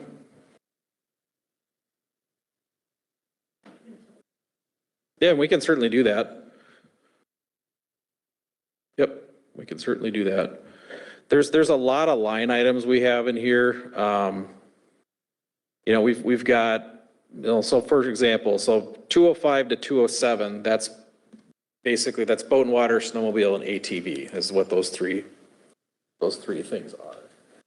And then after that, I have to get my cheat sheet out here that tells me what all these codes are, because there's a lot of them. So after that, we've got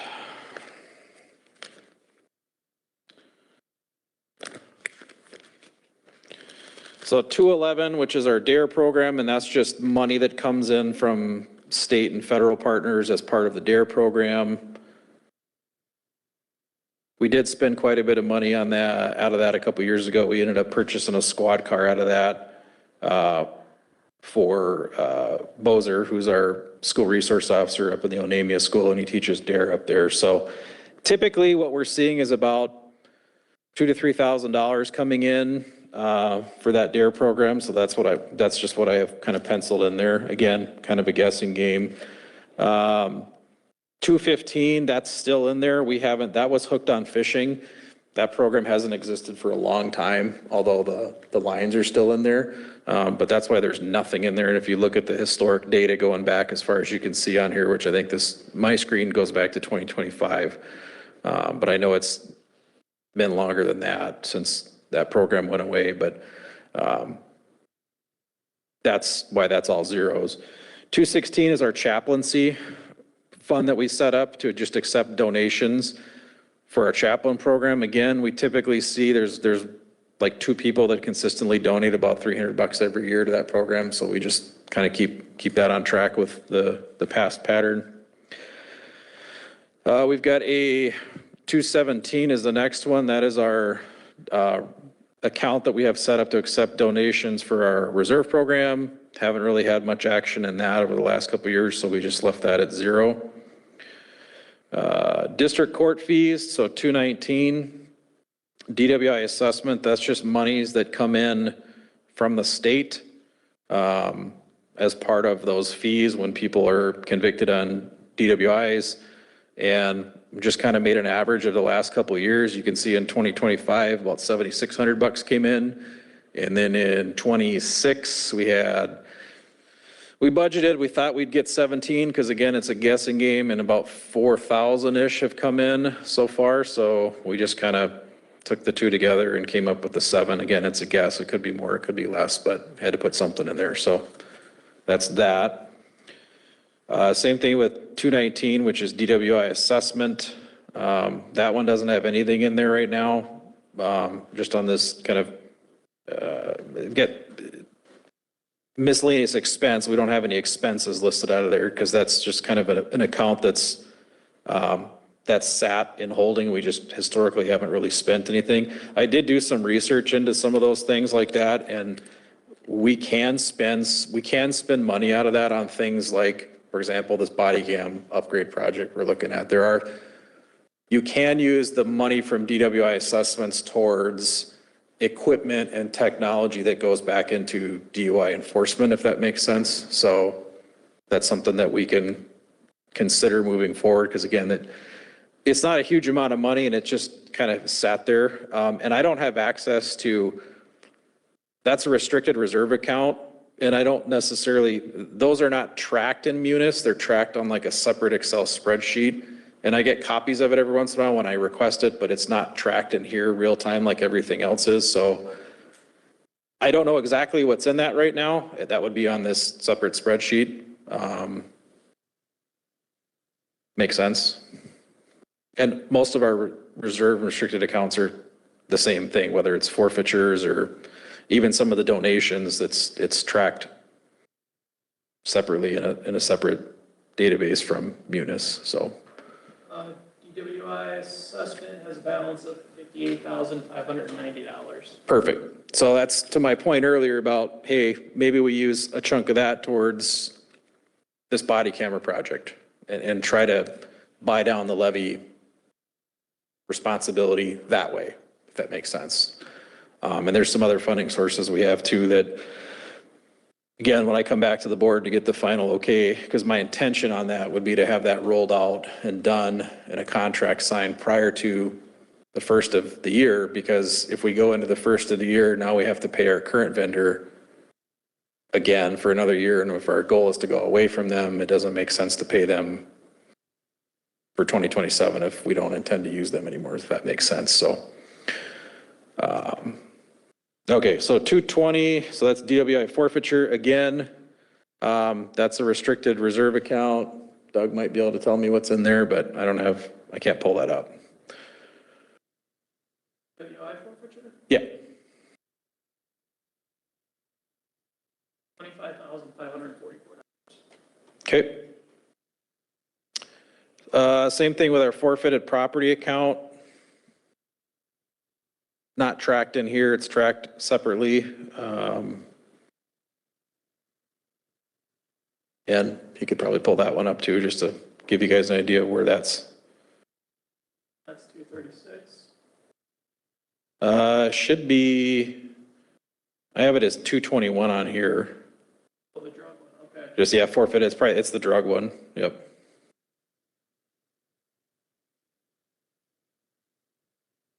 $6,780. Okay, and then while you're in there, 222, it's another forfeited property account. 4,383. Okay. And then 226, which is going to be communication agreements. That's revenue that comes in from other county or other agencies within the county that participate in the subscription agreements related to our radio system, our Armor radio system. 227 is records, our records management system. And again, that's a cost sharing we do with our municipality partners in the county to pay for our law enforcement records management and CAD systems. So if you'll note in there, I've got the money collected from Princeton, Malacca, Onamia, Isle, and the city attorney's office for Pro Phoenix, which is our current vendor. And that reflects a 4% increase for next year, which is what's in the contract. So that's all pretty straightforward there. 228, that's permit fees for gun permits. Again, it's not always the same every year. We just try to look at an average going back. And then out of that, you'll see below that, the 228, 6103, 62,000 and change. That's what helps pay for the cost of our FTE that primarily deals with processing gun permits. The law allows us to take the money collected from the gun permits and then put that back into wages to hire an FTE to do that. As far as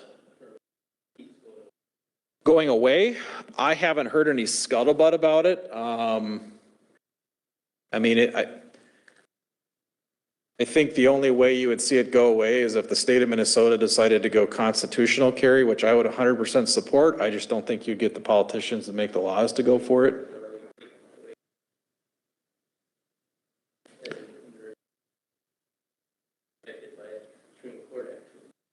Not that has been communicated down to us, and usually the Minnesota Sheriff's Association is pretty good about putting that on our radars, and I haven't heard anything about that, so.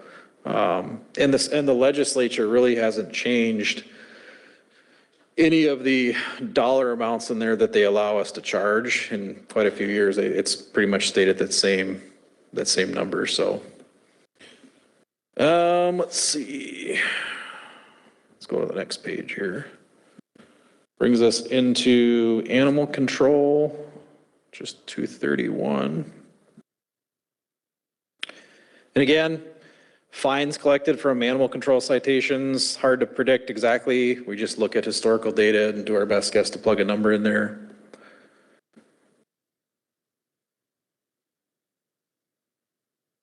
And then that professional services, the $14,000, I believe that is the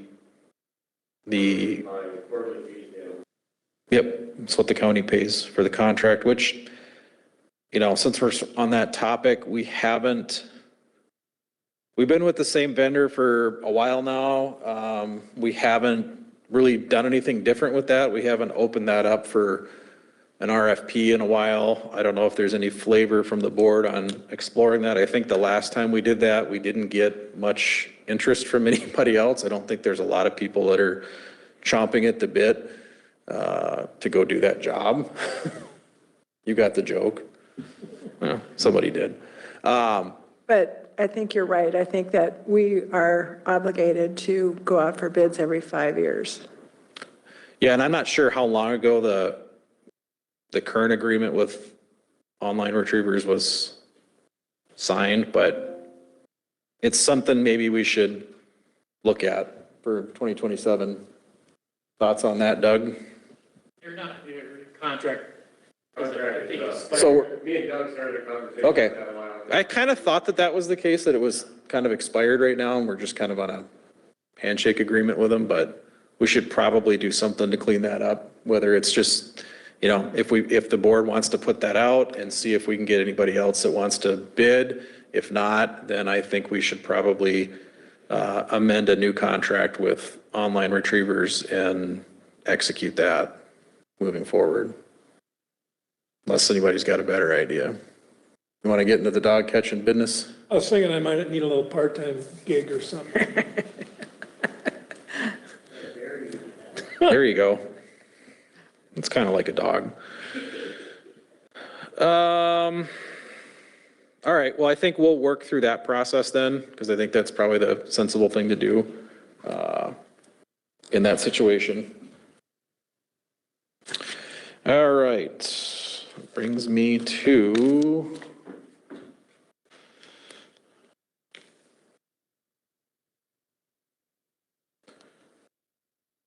forfeiture pending.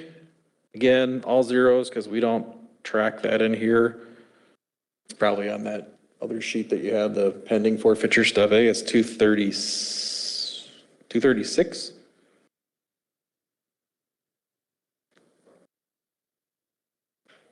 And again, pending is obviously, as its name implies, theoretical money that's still tied up in the courts. Yeah, a little over 10,000 in there. Sounds right. The coroner 240, there was an increase there. We got notified by them not that long ago that they were, I think, increasing their per diem, but that's and I believe they bill us quarterly still, but that's the fees that we pay to Midwest Medical Examiner's Office, who is our contracted vendor for providing coroner services to the county. Which then brings us to 251, which is the jail.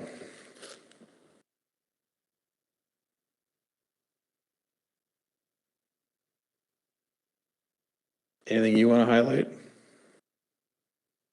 Not a lot of changes per se, kind of like the sheriff said, you know, with some of our fees. You know, like this year was projected with our pay to stay. We figured it at 1,500 for the year. We've already surpassed that. Booking fees, we figured that at 1,000. We took in a little over 10,000 so far. These are numbers that just, you know, for us have always been a roller coaster. So like the sheriff said, we do our best on these revenue accounts, but we just never know year to year where that comes into play. Some of our increases, I mean, obviously we did some housekeeping with some of that Sabita stuff to make sure that we're aligned with all that and that's in the proper accounts.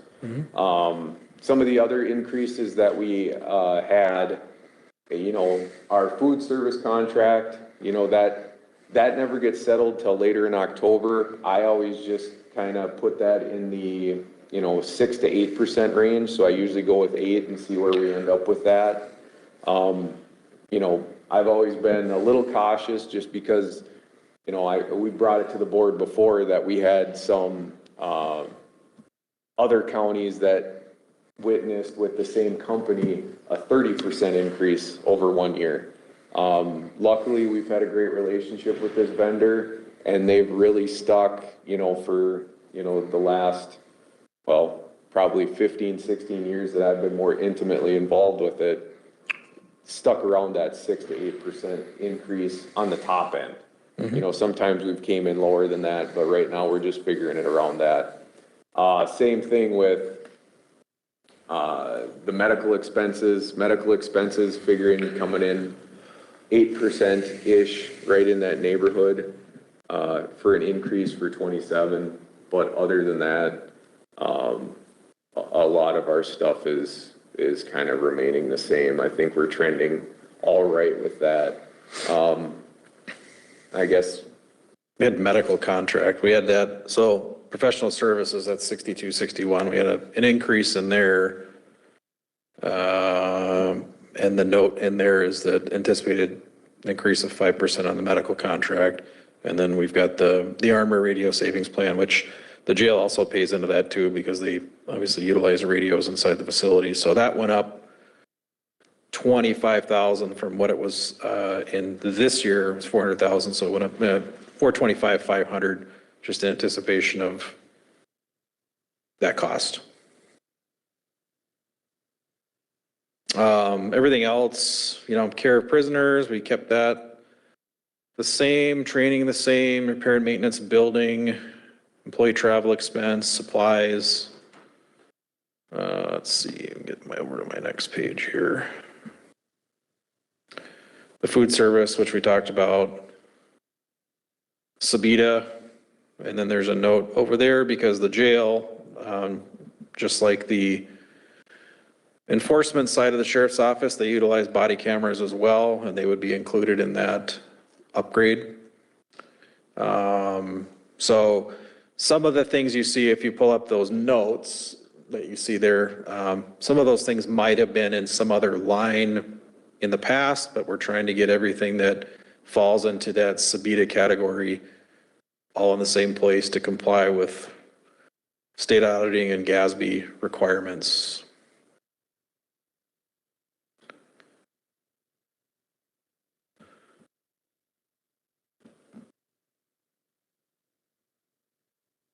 Gasoline, repair and maintenance, actually knocked the repair and maintenance down $1,000 from what it was this year.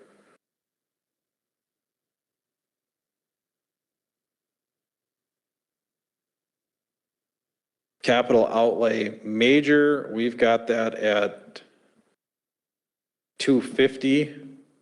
And the note that we put in there is just simply that there are known issues with the jail that we all know need to be addressed. And I think it's behooves us to at least put something in there, you know, throwing $100,000 a year in there or 150 is not, you know, unless something major changes in there and we proceed forward with some of these remodeling things that we've discussed at length.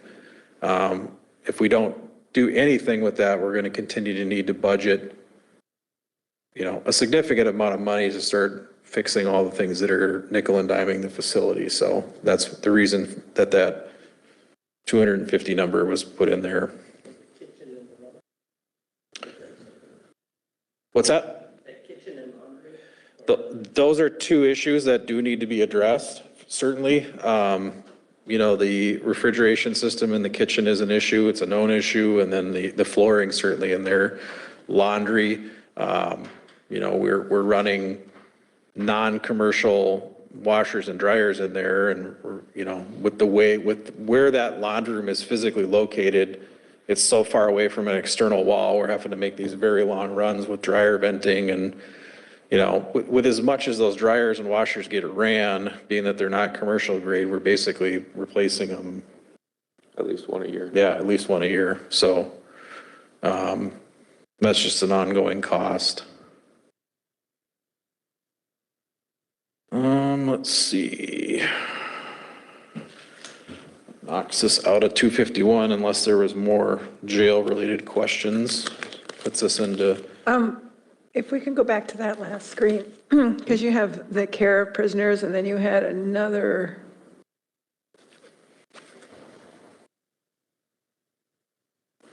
We have one in 251 and 253. Mm-hmm. You had 30,000 in one and 30,000 in another. I'm just gonna go back to what so you're talking 251. Supplies. So you have care of prisoners, 30,000, and then you have supplies of 30,000? Correct. I kind of thought care of prisoners would be kind of like supplies. It'd be like their Well, clothing and. I mean, part of it is like supplies for us is just operating the facility as a whole. Care of prisoners is stuff directly related to their care specifically. So that's why we always have had those as two different line items like that. Okay. And they're in two different 3-digit codes, so 251 versus the 253. Okay. In the revenue on the 253, I mean, again, just trying to, if you look across the board there, I mean, it varies from year to year. So we just always try to do our best to make an educated guess on what that revenue is going to be. That's the prisoner account. So that's money that comes in from, you know, commissary and inmates spending funds inside the facility for different goods and services, so. What was in the professional services one? For 251, let me pull that back up here. 425,000 is what we have in there, 425,500. That can pay for anything from, I mean, probably the biggest chunk of that is going to be your medical contract every year. And we're anticipating a 5% increase on that. And jail medical continues to be a problem across the state, probably other states too. There just are not a lot of good choices out there unless you get really lucky, and there's some counties that have local agreements with local hospitals, and they're lucky, you know, like Crow Wing County, they've got a hospital right in the city of Brainerd, and they've got a contract with that particular hospital, and they've got nurses inside the facility. Hennepin County was that way when I worked there, obviously, because the county owns a hospital, and we had our medical through them, but you know, there's just not a lot of these companies out there that do this type of care, and your options are sort of limited. It's not that we haven't explored other options, we certainly have, and we'll continue to do so, but it's a big cost, and there's just not a lot of options to choose from. We had men for, how many years was that, before they finally went belly up? A long time. 15 years, yeah. 16 years. Yep, and then they had some internal stuff, and that company went under, and a lot of problems, and so now we're with a different one, and you know, are we happy with them? Not entirely, but there's just not a lot else out there to choose from, unfortunately. What's that? What do you contract with now? Advanced Correctional Healthcare. ACH. Yep, so did that answer your question? Okay, all right. That brings us into Let me get out of. So 280, which is the emergency management. Not really much for changes there. We still anticipate that 20-ish thousand dollars is going to come in from the state, for the grant to continue to fund that. And so, as you all know, Andy Beckstrom is our EM for the county, and he's also our PSAP manager. So some of like the salary and wages that you see there under 280, that's not Andy's entire salary package for the year, including his benefits and everything. It's funding part of it because he's kind of playing both roles for the county, EM and then PSAP manager. So we didn't really touch anything in there. Just left everything. And then the ASO's office does the calculations on the salaries and the wages and the benefits and plugs those numbers in like they do for everybody else. So would you say that his time is 30 or 40, 60, 30, 70? It depends. It can depend on the week or the day, or it just depends. Especially when, that's the tough part.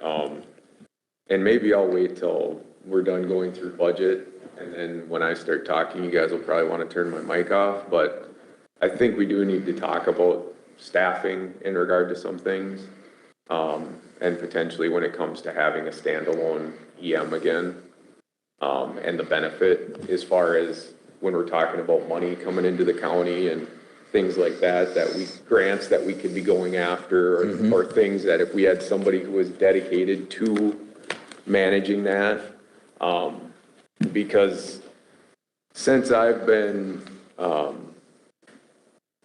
overseeing PSAP over just about the last year now, there's a lot of things that, for Andy, that he gets pulled in way too many directions. And in order for us to make sure that we're getting the best out of PSAP and dispatch and everything that's along with that, and then to make sure that we're getting the best out of emergency management stuff and making sure the funding and making sure that drills and things like that need to be done. We've had some audits over the last year, and I worked with the state and everything else, and everybody that we talk to, a lot of people have standalone EMs, if not multiple support staff with that EM. And I really want to plant that seed as something that we probably should explore, and whether 27 is the right time or at some point, but I think we really need to look at that. Agreed. Do you think that the grants that they could go after would help support the position? I mean, I believe so, just because there is so much out there, right? And a lot of our partners at the state have been great about trying to help us and direct us into all that kind of stuff. And it just kind of turns into is, how do we load somebody's plate who's already overflowing with, now you got to manage this grant to bring all this, this money to us to do something with. So I think there would definitely be an opportunity for money brought in that would cover that position. More so than we're bringing in now. Yes. For sure.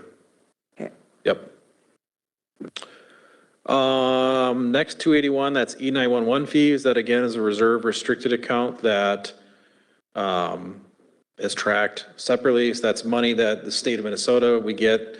They believe they pay us monthly on that, is how that actually comes in. But these are, when you pay your cell phone bill, everybody pays all these different taxes and fees. When you look on that, and a certain percentage of that money's got to go back to sheriff's offices or counties to support PSAP operations. I did contact our rep for that for the state, who's a retired sheriff, and that $204,993.60 is what he told me we were anticipated to get for 2027. So a little bit less than we were getting. He didn't know why that was. That's just the number he gave me. So that's what I put in here. Nice thing with E911 fees is you're not limitless on what you can spend it on, but there's a lot of stuff that you can spend it on, and we have tried to leverage and make the best use of that as possible within our budget, as you'll see as we go further down here. We can help pay for things like our ProPhoenix software that we use for records management, CAD. We can use portions of that to help towards the body cam project. We can pay for overtime and training for PSAP staff. So there's a lot of stuff we can do with it. And I don't know what's sitting in there right now, because again, it's on that spreadsheet. I'm sure Doug could pull it up and tell you what the balance is. My laptop died. Oh, well, that sucks. Last I looked, there was, hundreds of thousands of dollars in there. Hopefully that's still the case. So, interest income. So again, don't have access to all of that. I do know that, and I think the county has historically, as you can see, based on those numbers, we just throw $50 in there because we have no idea, because we don't get access to that necessarily unless we ask for it. But being that it is a reserve restricted account, counties are allowed to put that in those magic funds, and they are allowed to earn interest on it. The caveat is that interest has to then go back into the E911 fund. It can't just be put into general government. So that's when you see that interest income, that 5710, that's what that means.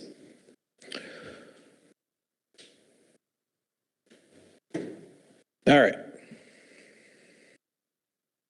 And there's no salary or wages or benefits associated with E91. It's just a revenue and an expense line as far as that goes, that we can use to pay for, again, training and equipment and things like that. You can't just pay staffs like regular wages out of it. Training expense. So in the past, we had budgeted training expenses for PSAP out of the normal PSAP line. Instead, we've moved that all now under this. We're solely spending the money on any training for any PSAP staff, which would include Andy, out of this reserve restricted account of E911 funds. We're not using normal levy budgetary dollars for that. And then Sabita, you'll notice under 6480 there, we've got a bunch of stuff that we're paying out of E911 funds that are, yearly expenses. So I've got itemized out of there the percentage that I would take out of there to pay for this body camera upgrade we've talked about. Some of the wellness apps, which again, it's an eligible expense. Our share that we pay of the ProPhoenix contract, 42,000 and change. And then First Two, which is another Sabita or subscription-based IT technology solution that PSAP uses. So that's why all that stuff is in there, and that's trying to keep it all kind of orderly in the appropriate place so it's easy to find when you get audited. They want to see your Sabita stuff. You just click on that and they can see what you're spending it on. So, all right, that brings us out of 281 unless there's any questions from the board on E911 stuff. Okay. And then 283, that is our PSAP line item, which would cover all of your, salaries and wages, your regular wages, your benefits, all that stuff for the full-time staff that are down there in PSAP.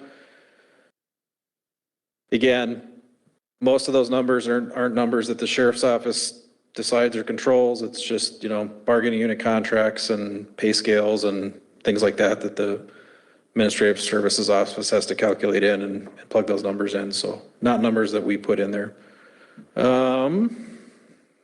Scroll over to the next page here.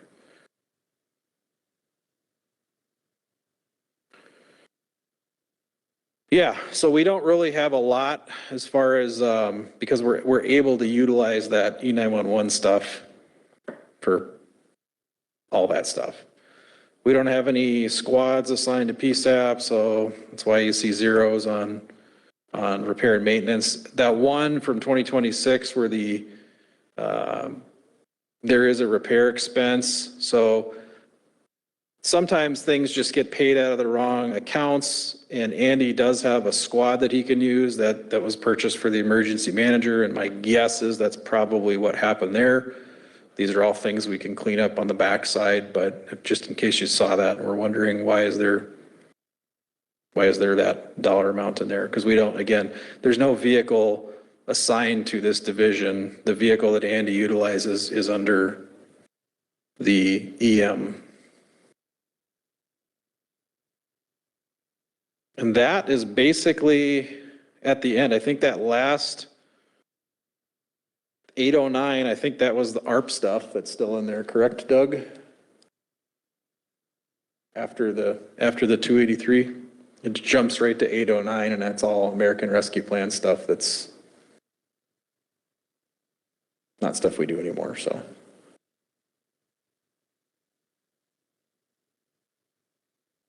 So that's it in a nutshell. Did you want to pull up any of the CIP stuff? Or, I mean, I talked a little bit about it with the safe boat, and then the staffing plan, there's all those different tabs that are in the spreadsheet there, but.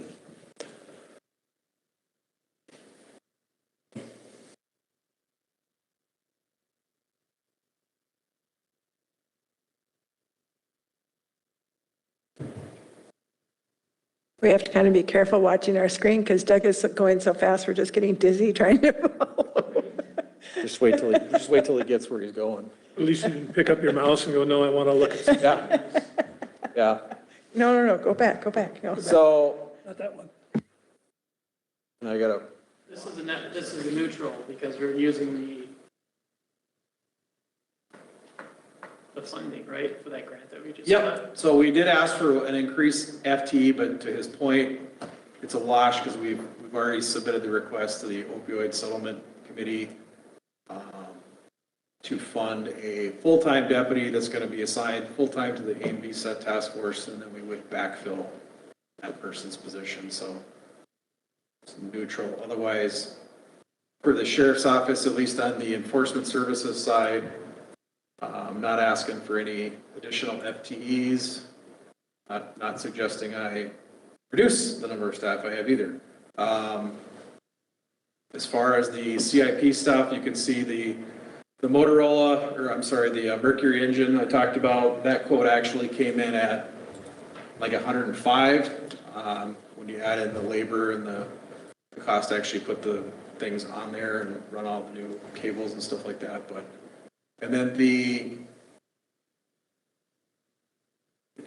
because this is set up as a 5-year SIP, it won't allow me to go to an 8, but the quote that I have from Motorola that I think we should go with, and I'm going to suggest, is an 8-year, so those numbers are not necessarily going to be, that's going to be different. So the grand total is going to be more like high 7, but again, it's over 8 years. So instead of paying $97,000 a year, I think it came out to like $79,000 a year, stretching it out over 8 years. And again, of that 79,000-ish and change, we can eat up a ton of that with things like 911, DWI assessment. We still have a chunk of money left over from ICRO, from the stimulus package that we got for helping them out. And I just put us in for another quarterly reimbursement of like $175,000, waiting to hear if we're going to get that. So there's more money coming in. There's all kinds of money coming in from various sources that we can use to deal with that. But so the numbers that are in there, again, it's a 5-year SIP, not an 8-year. So that's why I have that one in there, because that's the only one I had as far as that Motorola quote that would fit in there. Now, I know Dustin has some things to say about some staff, and I'll let him talk about that. And we have talked about this with you guys too. When we had the conversation about this, Family Medical Leave Act issue and all the issues that's creating and going to continue to create, and, creative solutions to address that, whether it's going to a +1 or a +2 or whatever. But that sort of cuts to the heart of, I think, of what he wants to share with the board as far as the staffing plan for the jail and also PSAP.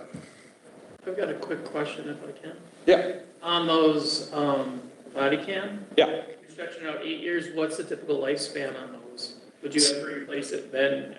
So, great question. So if you pull that other one, you don't have to pull it back up, but under the 5-year one, you get an upgrade halfway through that for free. It's just built for free. It's built into the cost, right?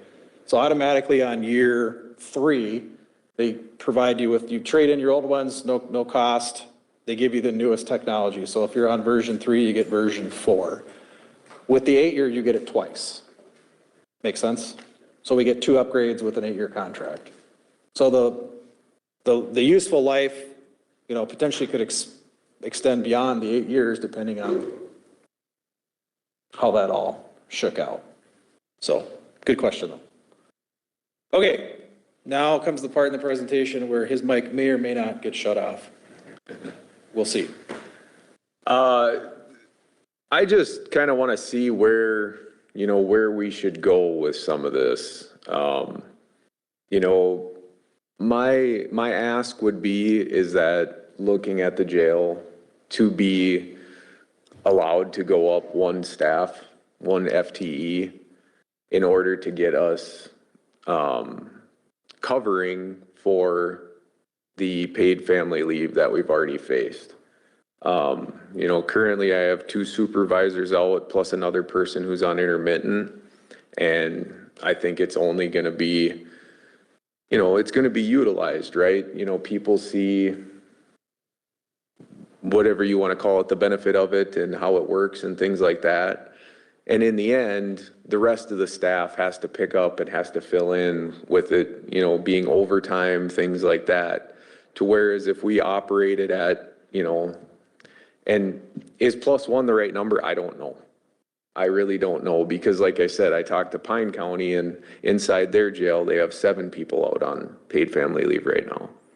So I'm just trying to get out in front of this, because the other thing too is, like we've dealt with in the past when we were down 16 staff, when we were down 12 staff for years at a time, and then we were just burning folks out with overtime.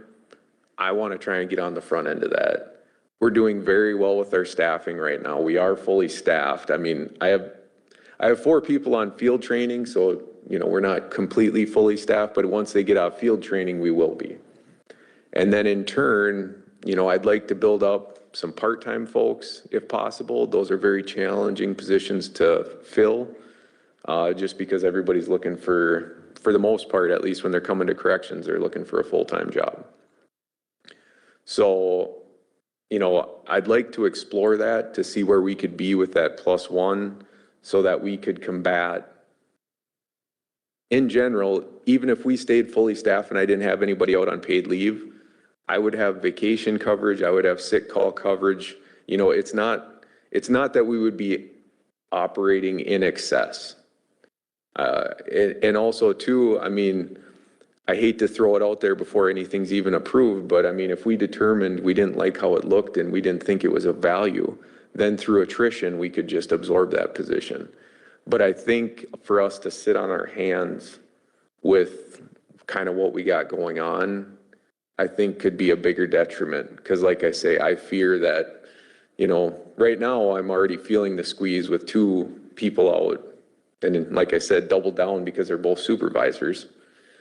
That kind of pinch that we're facing on our staff already. So, take that for what you will. Same thing in PSAP. I think, I kind of broached it a little bit with that standalone EM position. I think that's a need that the county has, because I think we're missing out on funding. I think we're missing out on a lot of different things that could be handled through that position. That in turn, there's plenty of stuff that the PSAP manager does and would be able to do better with a sole focus on that, like a lot of the stuff that we do with the radios and the radio towers and things like that. And if you look at the way kind of like the jail structured, or even patrol investigation is structured through the county, is we have usually in the neighborhood, 5 4, 5, 6 staff, and then there's a sergeant that's above them, right? Well, currently in PSAP, the PSAP manager has 10 underneath him. And for us to make sure that all of our staff are getting trained up to a certain standard that we expect, to make sure that everybody is, meeting goals and everything else, that's a lot for one person to undertake. So my suggestion in regards to that is to be able to explore a shift lead type position.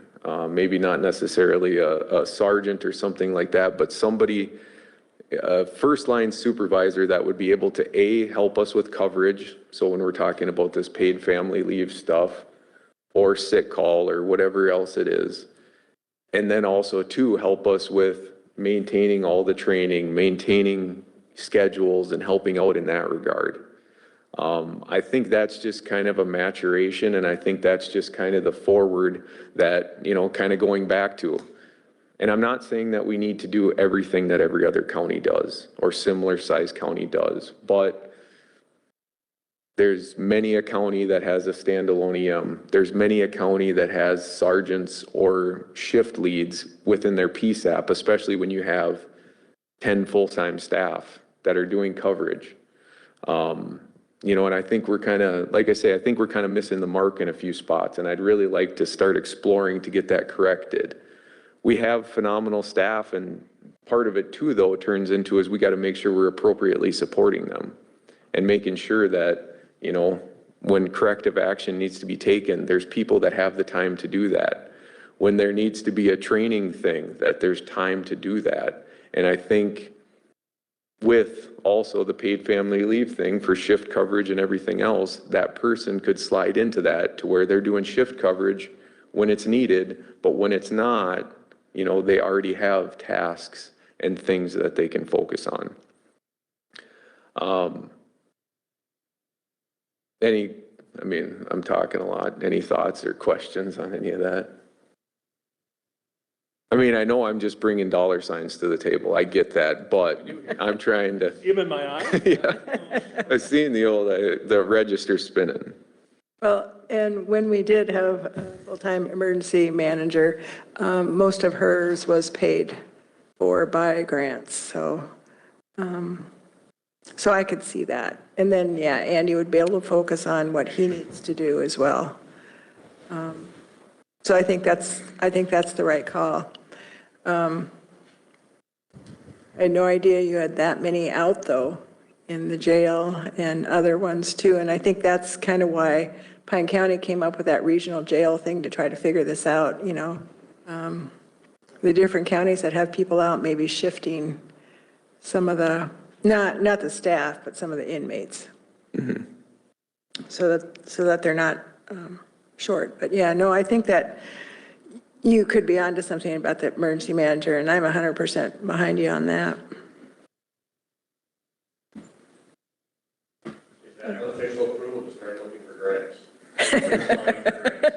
Well, I'm just one person. I don't know how everybody else here feels. They're probably starving to death. I brought snacks. Sharon. Never hurts to look. Ultimately, like I say, I would like to bring, some of these things back formally in front of you, but I think now, since we're talking about the budget and we're talking about things like that, I just want to get that on your guys' radar. I don't want to blindside you guys with this kind of stuff, but I think it kind of goes back to name your department, right? It's things to where is maybe at times we've kind of kicked some cans down the road, but, now we need to either catch up or we need to do some forward thinking and get ahead of some of this stuff. And I think these are good ways to do it. Also too, kind of circling to our other project, like with the jail project, where do we want to go with that, or what do we want to see on that? I know you guys wanted to see if there was more projects, right, to kind of put together with that. But, do we have a timeline to potentially move forward with those things? Those are things that I'm, kind of curious of, just to you know, as I'm trying to plan, as I'm trying to budget and whatnot, you know, are we gonna start making, changes in 27 or, you know, how's that gonna look? So those are things, you know, just kind of thinking about as well.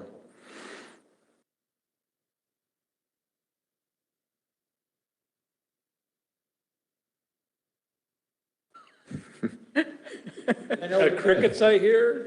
Well, we kind of went through a transition here too. You know, I know when Amy was here, you know, prior to her leaving, she was, you know, the last big conversation that we had about that was, okay, how are we going to pay for this, right? And looking at bonding options, and then now we've got to transition into a new CFO. So, you know, there's got to be some pass on and some catching up and some conversations. But to his point, you know, we're at the end of August almost, and if we wanted to do something, start any kind of project in the jail in 27, we're on a timeline here. So I think it's important that we just continue those conversations and don't get stagnant on that, because we know it's just going to cost more if we continue to wait and do nothing. So questions on anything that we've talked about? Concerns? So how can we actually get access to us? Because, you know, poor Doug is trying to go through and click on the number, and our screens are just going, wow. So it was really hard to really look at. I mean, the whole section. That's a Doug question. I mean, we can show you what it. Well, can you give us printouts? I Okay. can do an export of everything. Yeah. And it'll actually include the notes he has in there as well as Yep. a separate. Okay, There's a way to do it, but. we are going to need that.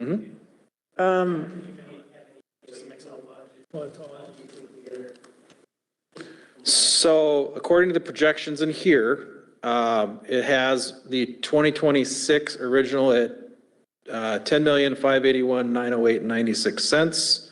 This one it has projected at $10,941,53.47. So 400-ish $1,000, give or take. Again, caveat is the biggest single increase to this is stuff that I don't control. It's wages and benefits. So, but yeah, that's what it's projected to show is go up by about that much. Yep. Yep. Okay. Yeah. Sounds right. Okay. One thing I didn't really touch on, I'll just hit on quick and then I can be done, because I know we got other folks that need to get up here, but something that comes up every year is overtime for us, particularly on the road patrol side of things, and we're trying to keep that. We didn't increase that for next year. As long as we can continue to maintain the staffing that we're at, we're really trying to hold fast on that number. We've made some internal changes in the way we do scheduling and things that have really helped to mitigate that number, which has helped a lot. That being said, of course, there's things that come up that are beyond our control, such as the way the courts decide to run their calendars. And you've heard me talk about this where, you know, the county attorney's office gets told they got to have 15 jury trials prepped to go this week, even though they know that 15 trials can't possibly go, but they're told they have to have them prepped, which means you have to put officers on notice. And so we pay out all this over, and it's not just us, it's Princeton Police, it's tribal police, it's everybody. We pay out a lot of overtime every year because we have to, because these folks get put on standby, and if they're not canceled by a certain, cutoff date, we have to pay them because that's what the contract says. And so there's just some of that stuff that's still going to continue to happen completely outside of our control, because we don't control the court calendar. So I just thought I would mention that.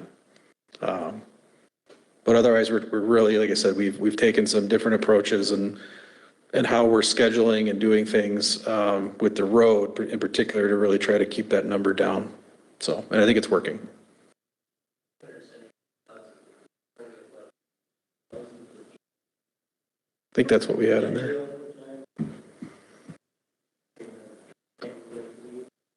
No. Nope. That's a bonus. Yeah.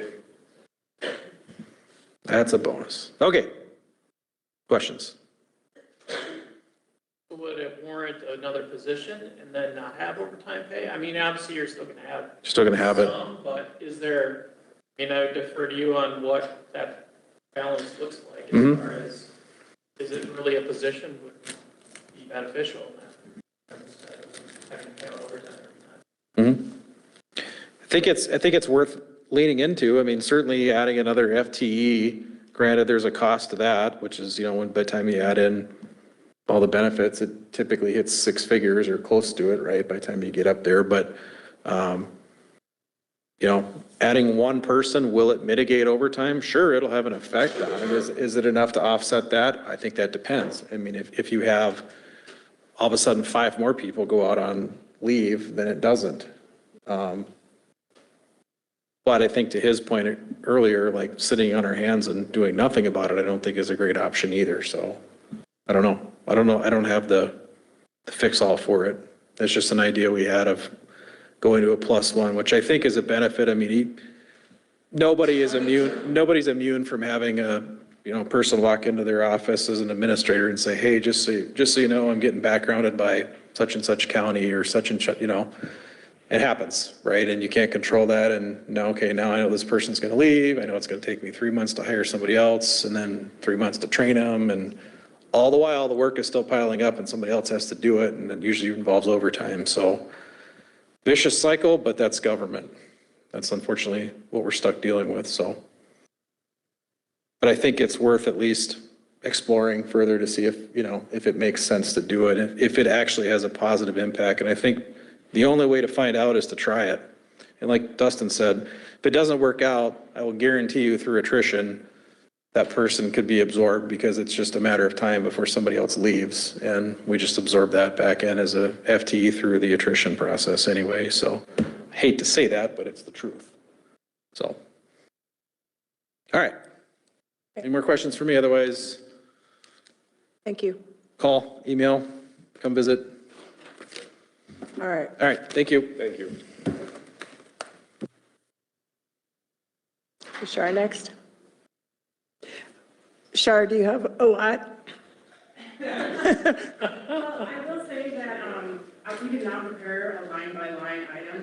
CDS has over 800 budget lines, so this takes 3 days of my staff to do, so we'd be here tomorrow. Budget to do line by line. Right. I did do kind of how Paul has done in the past, and so I just Perfect. fashioned some highlights of, in our case, maybe for some data. Paper. And so that's what I prepared. So. Okay, nope, go for it. Okay, all right. So, like I said, I prepared the highlights, which unfortunately end up being the lowlights. So our revenue projections to increase, we did have some good news as far as our adult protection grant. It's going to go up $21,000. We've already, it wasn't unexpected because that formula for that grant is based on how many adult protection reports you receive, which we don't control, but we've clearly seen that they've gone up, and how many of those reports you screen in. That's the formula that determines that grant. So we've already did the work on that grant to get that allotment to go up. So we're happy to see that actually did. We then have a one-time allotment for the act for implementation of MAFPA. Unfortunately, I put an asterisk by it because I'm not sure that we're going to be able to spend all of that $100,000 because it has to be spent in 1 year. And they delayed the measure for the act. They're not including the low income and the disabled population until 2029. So it's only going to be the racial disparity for 2027 and 2028. And so unless Mille County sees a huge influx of families of racial disparities moving into the county, I'm not sure that we will get to spend all of that $100,000. So hence why it has an asterisk on it. I think the majority of the people that we will see that qualify are going to be the low income, and if that doesn't take place till 29, this $100,000 will have to go back.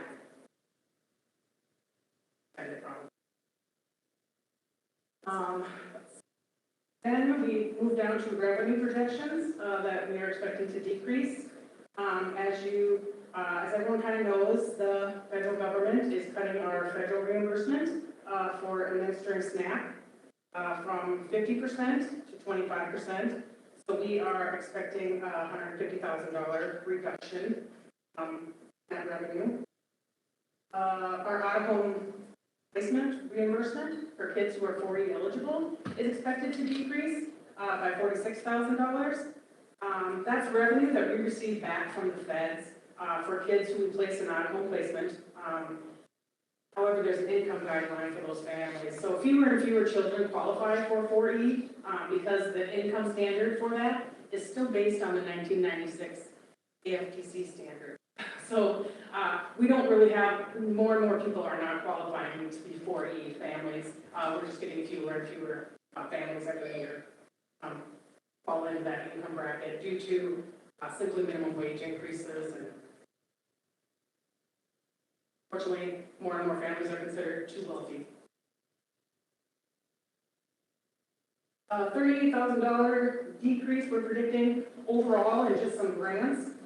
All of these different grants allocations that we receive, they all have different formulas that determine how much we get. So for instance, just a couple days ago, Jessica and I were looking at one of the grants. The total allocation that the state provided in 2026 versus 2027 was simply reduced by $3 million. And so it wasn't anything we did. Everybody took a reduction. I'm trying to say.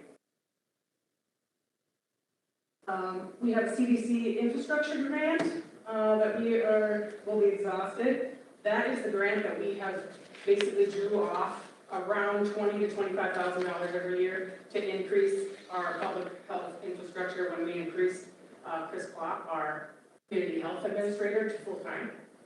However, now that grant's ending, which is similar to a lot of grants that you get from NIH, where they give you this money to improve infrastructure, but then when it ends, enough to fill the gap.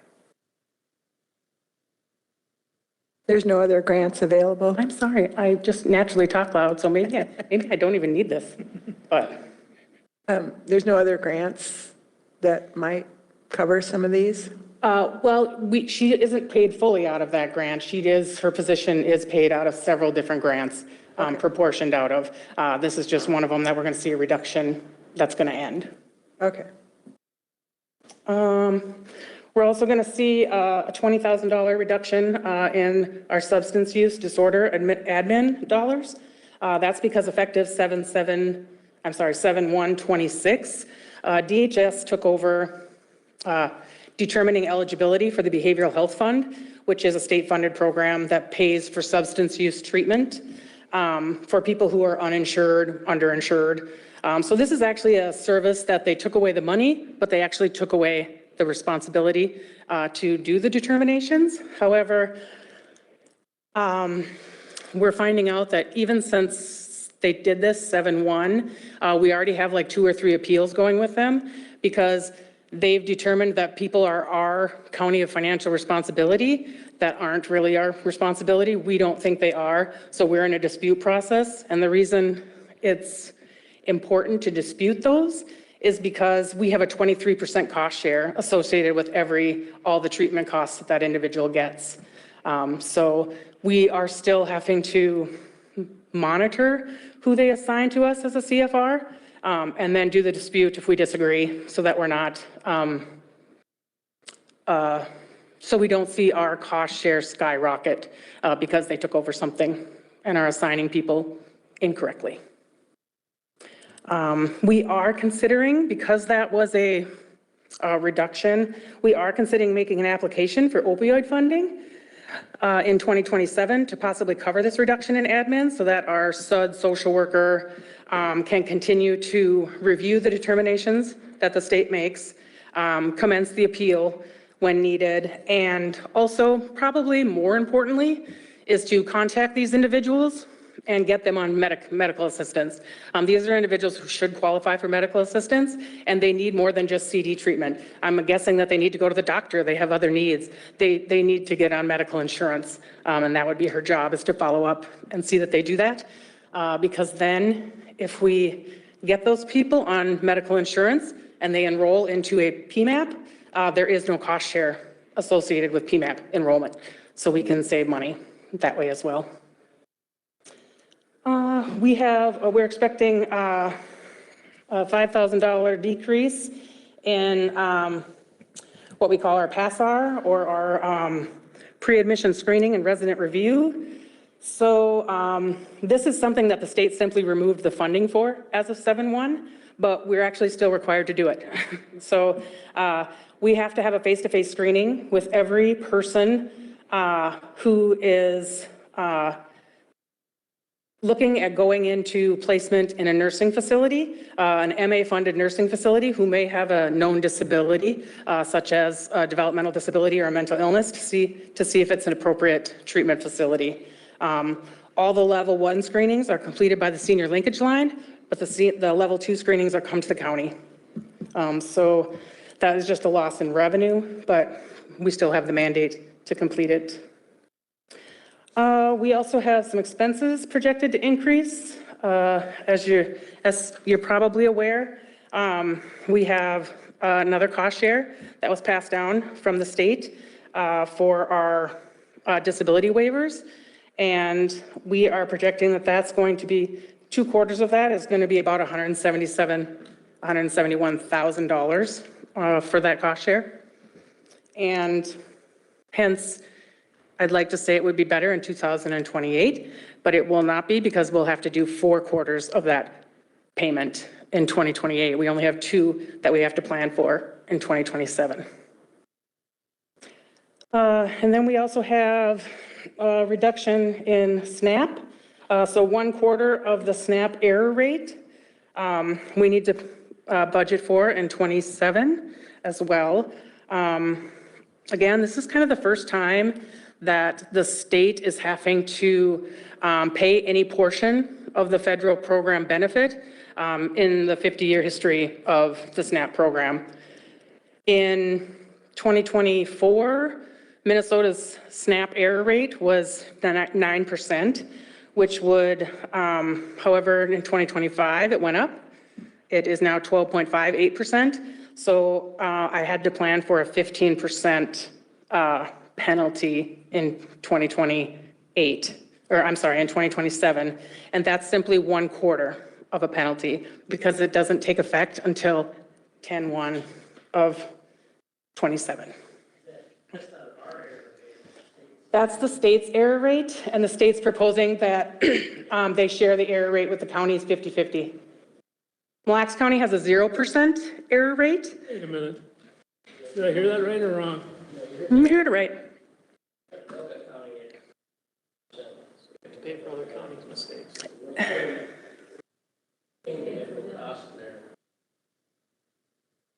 It is. It's really, there's really only a handful of counties that can affect the error rate, and it's not Mille Lacs County. We're only 0.47% of all the SNAP benefits that are administered in the state. So we can't really change this SNAP error rate.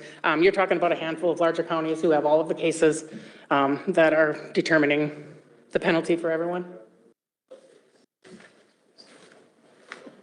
So, and like I said, that's only going to get worse if things don't change, possibly on a federal level or a state level, because I have to plan for 1/4 of that penalty rate. And in 2028, it will be 4 quarters, obviously, if nothing changes.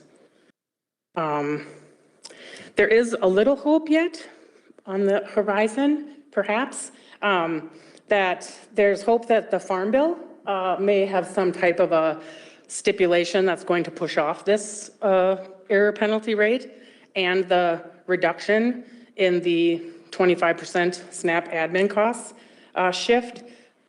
It's a small hope, but there's some hope that Max is out there, AMC is out there legislating on the national level to try to see if they can get it into the Farm Bill and push it off till there's a 2-year, possibly a 1 or a 2-year implementation delay. We'll see. I'm not sure if it'll happen or not, or how it may, but their thought is, 1, it gives Minnesota time to reduce their error rate, and 2, it gives Minnesota time to implement some of the technology infrastructure that they are going to invest in the next few years as well to catch up, to help us get the error rate down.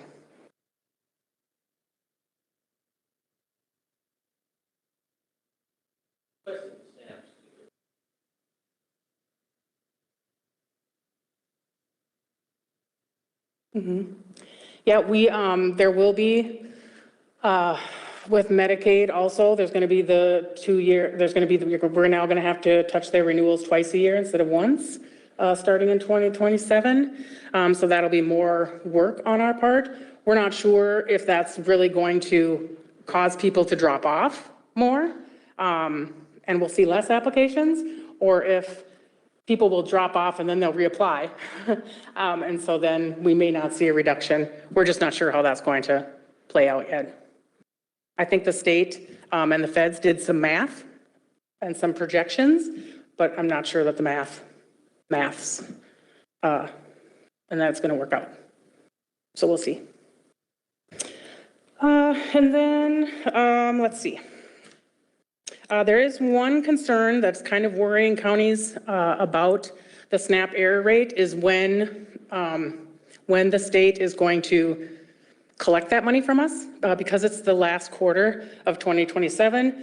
Some counties are choosing to not even plan for it in 2027 because they feel like DHS won't invoice us until Q1 2028. Some counties are planning for it in the 2027 budget. And some counties are just choosing because they have no idea when it's going to come, and they don't want to overtax perhaps in 27 if they don't get the bill till 28.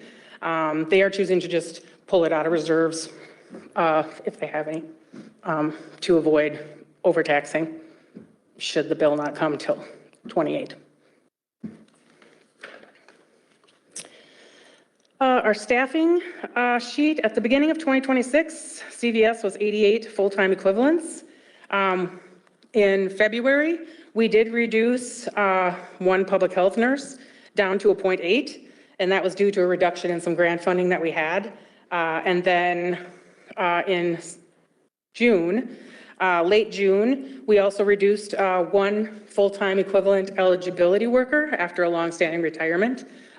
We kind of saw this coming down the pike, and we did not refill, we didn't backfill the position that was vacated. Part of that was a promise that we made a few years ago, or that Betty made a few years ago, when the state gave extra money to hire people due to COVID, and that then once we had to unwind COVID, those funds were going to be over. And so we had promised that if we hired extra staff then, we would get rid of them at the time when the funding ended. So hence, that's why we reduced at this time. We also identified some efficiencies as well, so I shouldn't say it was all because of that.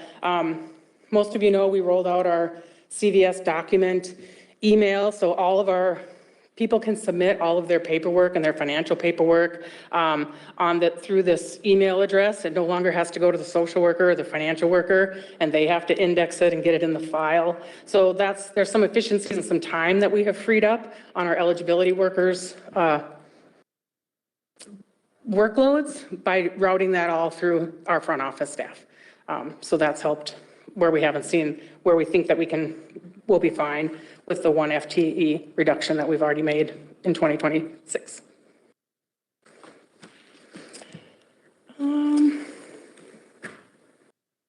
I think that's about it. I was going to encourage you all as my ending statement to stop at the OCC in Onamia, but it's over now. I didn't know this was going to last quite so long, but. Us too. Yeah. So I apologize. Normally we take money out of CVS because you usually have a surplus. Yeah, she wants it back now. Dylan did warn last year this was going to be a rough year. Yeah. They had talked about these cost shifts that were coming. Yeah. And to be honest, in my opinion, the current trajectory is not sustainable for counties if we continue to have these cost shifts come from the feds down to the state, and then the state pushes them on the county. Right. the counties. I think Minnesota is starting to look into, should Minnesota be a state administered or a state-run, county-administered system? However, on the other hand, I think people wouldn't probably agree that maybe the state shouldn't be taking on anything additional at this time until they Get their act together. clean up some things that they have going as well. Sure, you have all these entered in the munis then? Yeah. That's my ability. Usually Paul did that. Okay. You're essentially looking at a little over $1 million. Almost $1 million, yep. And that really doesn't get me anything. Right. Doesn't get me anything extra.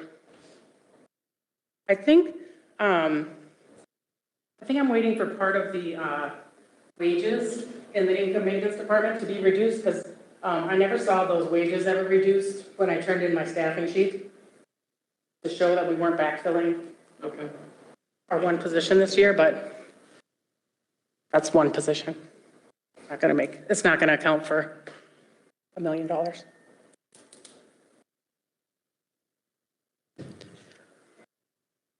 Well, I think you're doing a great job in your department. We do have reserves. I'm not sure. Right.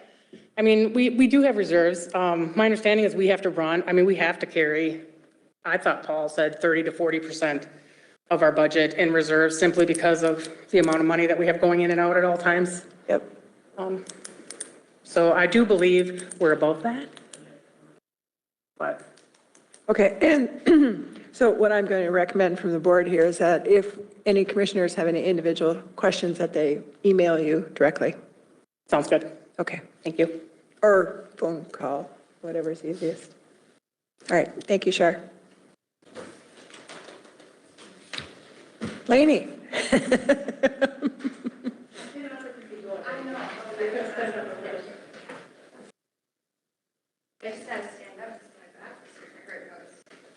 Those benches.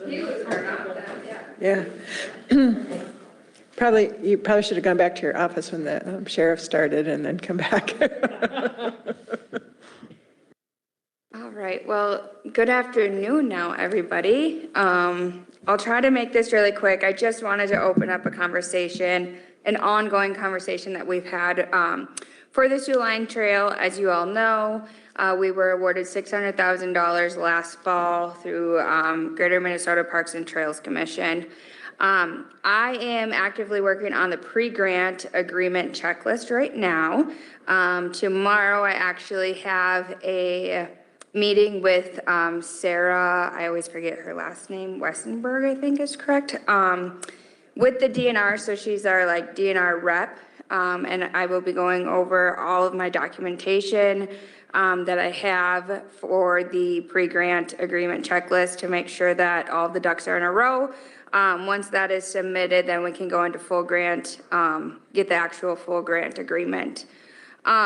With that though, as all of you know, Public Works, county engineering hasn't been, we have Justin now, but haven't had the engineering information that I need to continue to be successful with the Sioux Line Trail, the grant that we've already been awarded, and then setting up for future grants. So I just want to have a conversation with all of you that I would like to explore the option of getting into an agreement with a engineering firm that specifically has experience with trail development. Steve Dubs is here. He represents the Drift Skippers. They've been a really good partner with us. We have our maintenance agreement with the Drift Skippers. They've done their own grant applications. They've received funding. So really just looking to strengthen our partnership and strengthen our trail initiatives. The Public Works has been really good with having those conversations, but as you all heard even today, they kind of have bigger problems than focusing on the Sioux Line Trail. I don't mean to say that in a negative manner, but that's kind of where the reality is. So I did, Steve has been in contact with some individuals with SEH Engineering. They have multiple experiences with different trails. And really what we'd be looking at to begin with is just getting us set up for engineering costs for that $600,000 that we've already been awarded. So we make sure that we complete that grant in a timely manner and in a professional manner to set us up for funding in the future. We don't want to kind of, exactly, yes. We don't want to mess up that funding to, then they say that we're not serious and then they won't fund us in the future. Because we have big goals. We do have, continue to get things sent our way. We've had concerns come through, safety concerns. We've had, just last week, we had a email come through for the bituminous portion, so the paved section of the trail. You know, so it's ongoing. That trail needs safety, right? We need to make sure that that's our top priority. And we just need to get that trail back to good standing condition. I'll pass this out. This is just some information about the engineering firm. I have a question. What do you need SEH to do for you? What specifically are you asking them to do? Great question. So specifically, we have our master trail plan for the $600,000 that we were awarded. I still need engineering plans or cost bids, and ideally this was going to be held in-house. I don't know if we could still do that. That would be great, right? That is the $600,000 is for resurfacing and some trail realignment for intersections. It's just a small section of the trail is what our current grant funding is for. Where does that go to and from? It is just west of Onamia. So it's like 150th Ave to 130th. It's gravel portion of the trail. And that was kind of just honestly throwing a dart at the wall and getting some funding to kick us off. So if I understand this correctly, your funding is for resurfacing and intersection alignment? Correct. For that specific $600,000. So as How far does as, that, I'm sorry. oh, well, yeah, SEH, how would they be paid? Can they be paid from the grant? No. When do you have to spend the money by? 2029, June 30th, 2029. Do we need any environmental review to do the things that you're supposed to do? In this section of the grant, no. We did, so I submitted, that was part of the pre-grant agreement, is I had to submit a letter to the State Archaeology Office and Environmental Studies Office. Both of those letters came back that we do not need to do any of that for this section. I see ongoing, we will need to do that. Yeah, that'll be the big hang. Yeah, and I did have to submit multiple maps to the office. So I submitted my letter showing them, submitted a map. They said, hey, can you give us more context of where this is at, blah, blah, blah. So after 3 or 4 maps were submitted, they came back. I don't need the environmental or the archaeology study for this section, this specific one.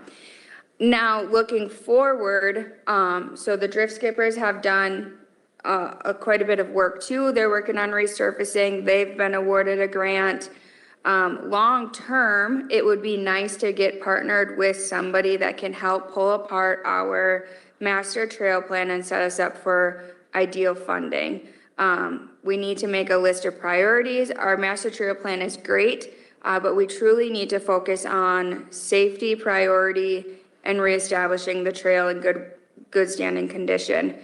before we can do all the other grand enhancements. We're gonna run into environmental, we're gonna run into archaeology, and our trail is surrounded by quite a bit of wetlands, so we're gonna, have that too.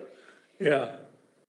So it would just be, this, just in conversation to help me, because engineering is not my background. So getting set up with some sort of technical to support to help us with actual budgeted items. So like knowing what the cost is.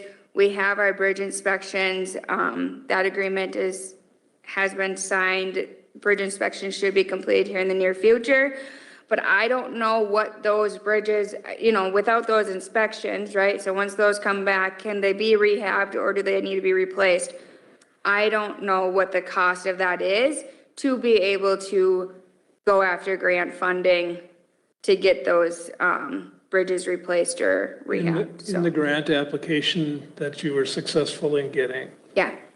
did it outline what things you were going to do? Are you going to reclaim the trail and repave it, or? So for the one that we were awarded, it's just for the gravel portion of the trail. Oh, it's a graveling? Yep. So this would be to remove the current, so we could remove the current material. A lot of it's like the old ballast rock. Which if we did that, we could remove that, relocate that to the OHV park, because they want that material. Why are we removing it? For what reason? Because the large chunks, or we can go over it too. The drift skippers have gone over that material as a base too. So there's options. That was just kind of a connection to, in conversation with Wes and the OHV park, is they're looking for that type of material. So then it would be beneficial to help that park in our county and get it off of the trail. But we can use it as a layer, as the drift skippers have, and resurface on top. Well, isn't it a really good base? Excellent base. So why would we remove it? I wouldn't remove it. Yeah. It's not cost effective. No, it would cost a lot of money to remove it. I would keep it in place personally. I mean, Yeah. That's where I would go. But I don't exactly know where we are in the cycle of the project and how we accomplish the whole thing. So if the 600 grand is aggregate surfacing for the snowmobile portion, right? Do we Not have for- any grading we have to accomplish on that particular chunk? It would be as it sits existing. And the 600,000 is just for a segment of the trail. Drift skippers have done segments already. Yes, I believe that 600,000 is gonna go farther than what the specific segment that was applied for. That'll be a conversation with Greater Minnesota Parks and Trails Commission when we get to that, to know what that cost is. And then it would be a phone call to them saying, hey, we have an extra 100,000. Can we stretch that new material to continue on resurfacing? The whole trail needs to be resurfaced, all of it. The bituminous needs to be done. Well, I shouldn't say all of it anymore, because again, the drift skippers have done quite a bit, 5 miles of it.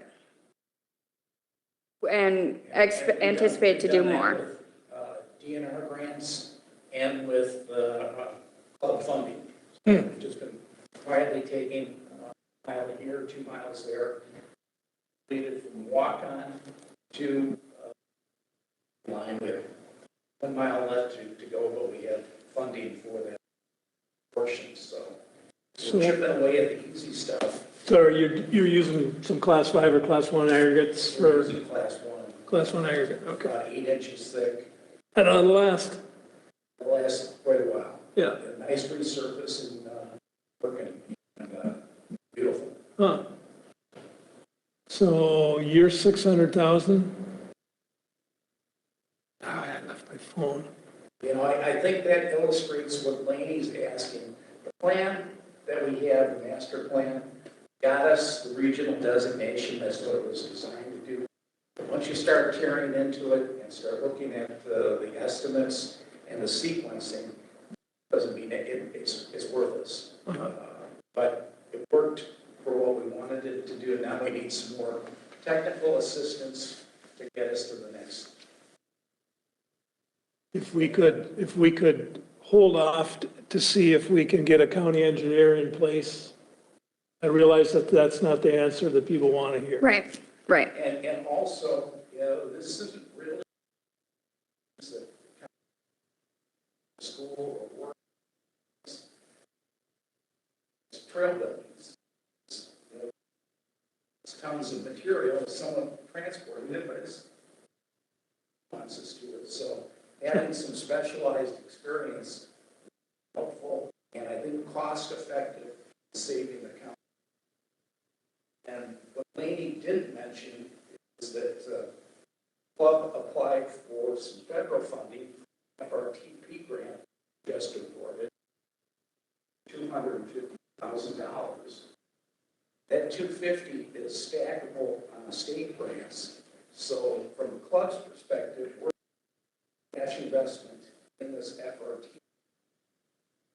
stackable for the provide the county with $250,000 worth of trail enhancement without costing the county.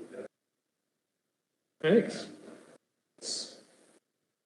From the club standpoint, it is a real mind shift because we spend our charitable camp giving it to the Boy Scouts and Lions Club. Whoever comes in, last meeting, we have 12 people, 12 groups that were looking for patients.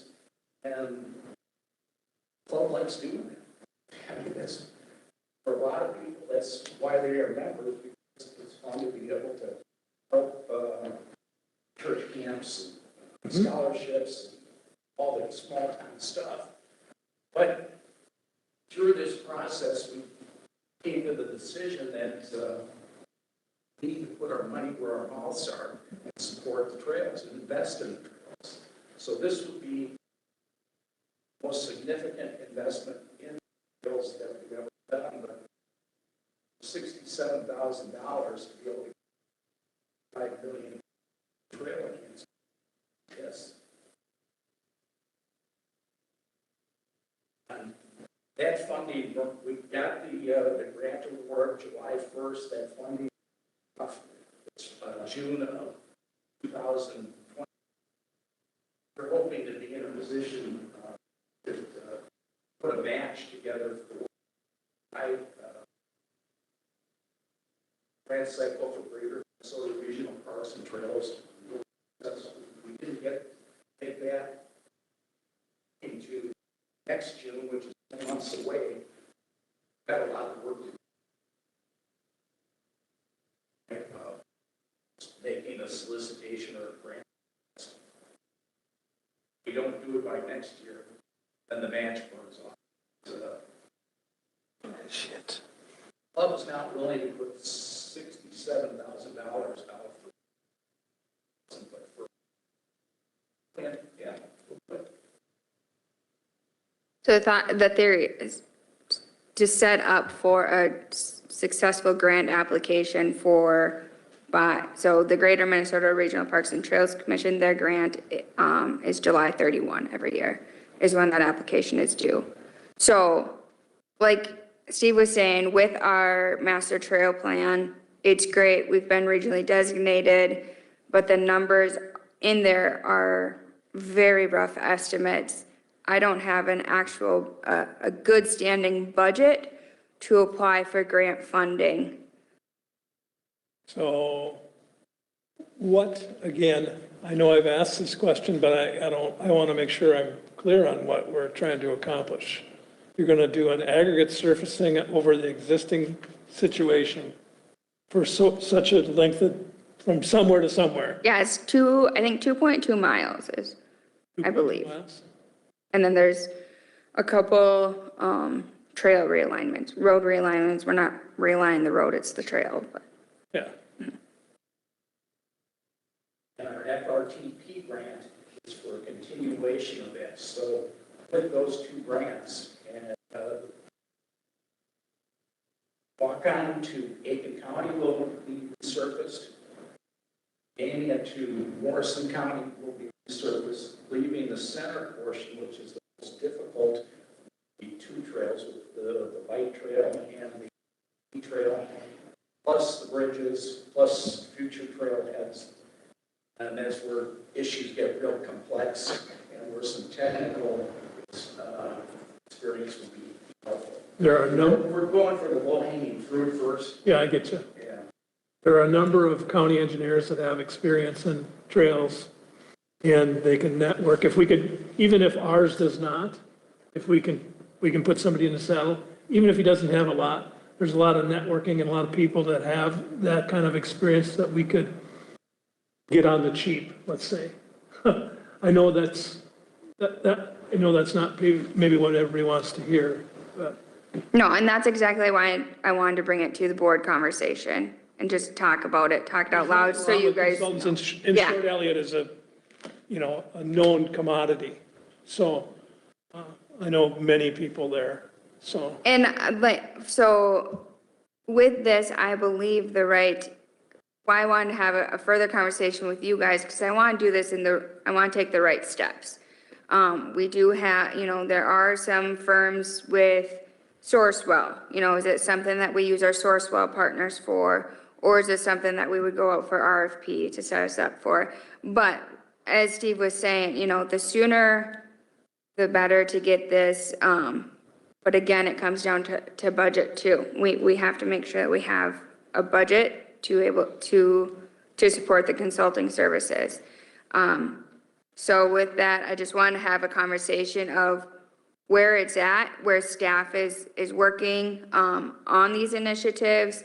Just kind of wanted to bring it to you guys for that conversation and making sure that staff is going in the right direction for you, as you guys are the policymakers here. So why I wanted to bring it forward is there's a lot of things behind the scenes. We're really trying to, we have big goals for it, but needing some staff support.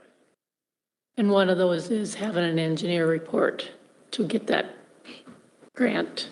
Yeah, and so it would help, I'm sorry. I'm sorry. No, go ahead. I cut in.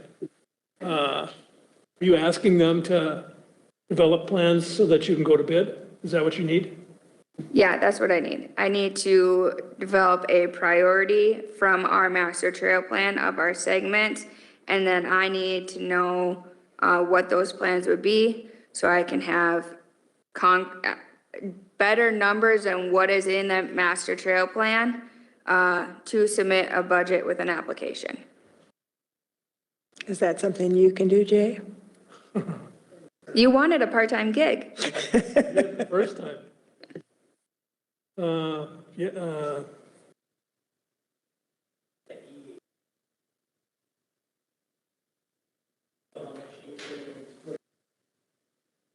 Can't hear you, Dan.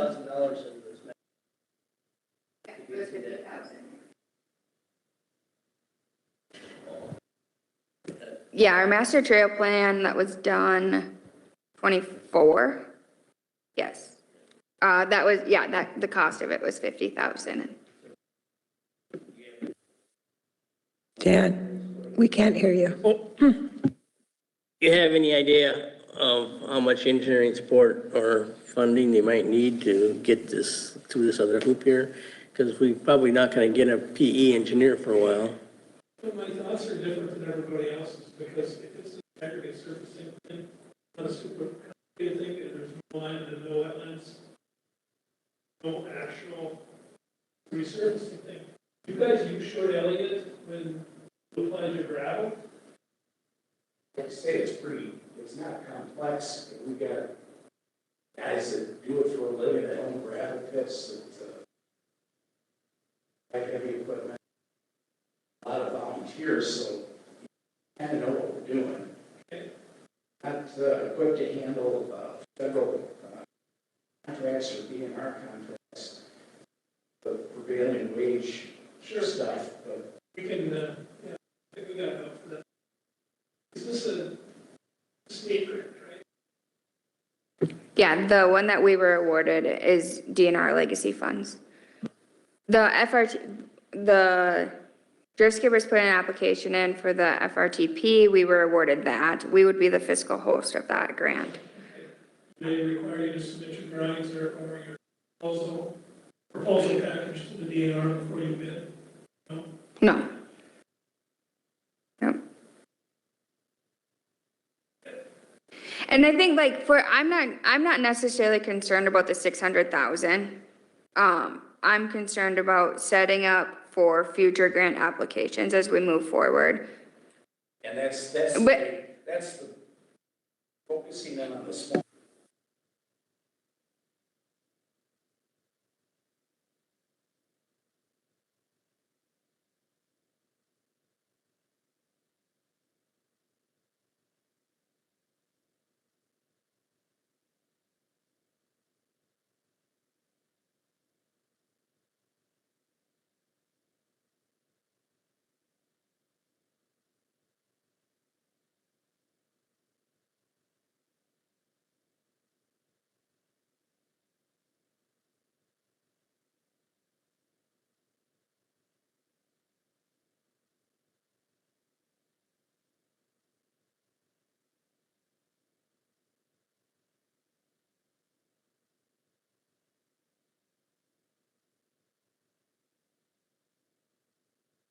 So I guess the question is, what is the ask from the county? What do you want us to do? What are you asking? I'm asking for direction from county board, how you would like staff to move forward. Is this wait and see if we get county engineer in-house and work with them as soon as they come? Or is this something to continue working on and reaching out for professional assistance in our next steps forward with trail improvements?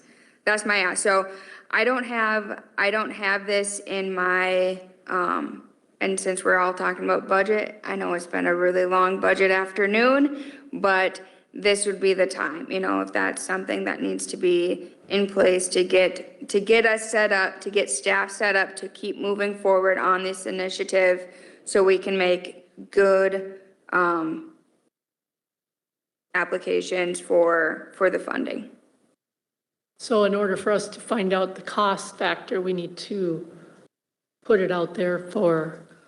Well, we could say, okay, when we set budget, Lainey, okay, so our master trail plan was 50,000. Is there engineering costs to break apart our master trail plan is 30,000, and then set out an RFP, and we stay within that budget. It is what it is. Again, you know, there's multiple companies and multiple resources that we can reach out to. It's just staff direction. What does the county want to commit to as far as a dollar for this, and yeah, to set us up. That's what I'm asking for is how do you want staff to keep moving forward with these initiatives?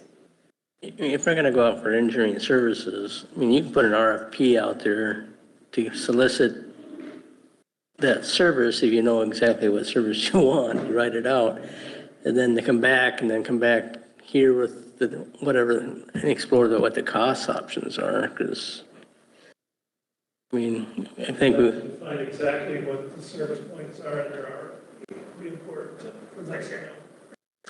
I think we all agree that we need that trail, and it's important to keep it in good shape. I think we're all on that. The shippers came and did things for us when we couldn't do for ourselves. We didn't have people to work on it. We didn't have people to fix things, and they ponied up all kinds of manpower from the get-go. We hardly loaded up the roller before they were working on cut and brush. So I'd like to try to do what we can do to keep things rolling, otherwise we lose it. And my plan was, with Wes and I, how we talked about it is we were gonna sit down this fall, and him and I were really gonna pull apart that master trail plan. We would have the bridge inspections back to know what that would be, and then we were gonna set a priority list for next funding opportunities. I'll have to reach out, you know, to Justin and see if we can get a meeting to do that. It's just hard because I'm eager about this, but like you all know, they have more concerns in that area, so. Like to get involved. Okay. Absolutely. Contact me and we can see. That would be great. And I'm in the camp, and I like your enthusiasm for it, Jay, and I know that you have the expertise to do it.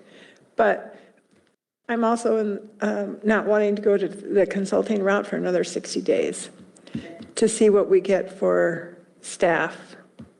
In 60 days, if we don't have staff, then I'd like to explore the consulting route.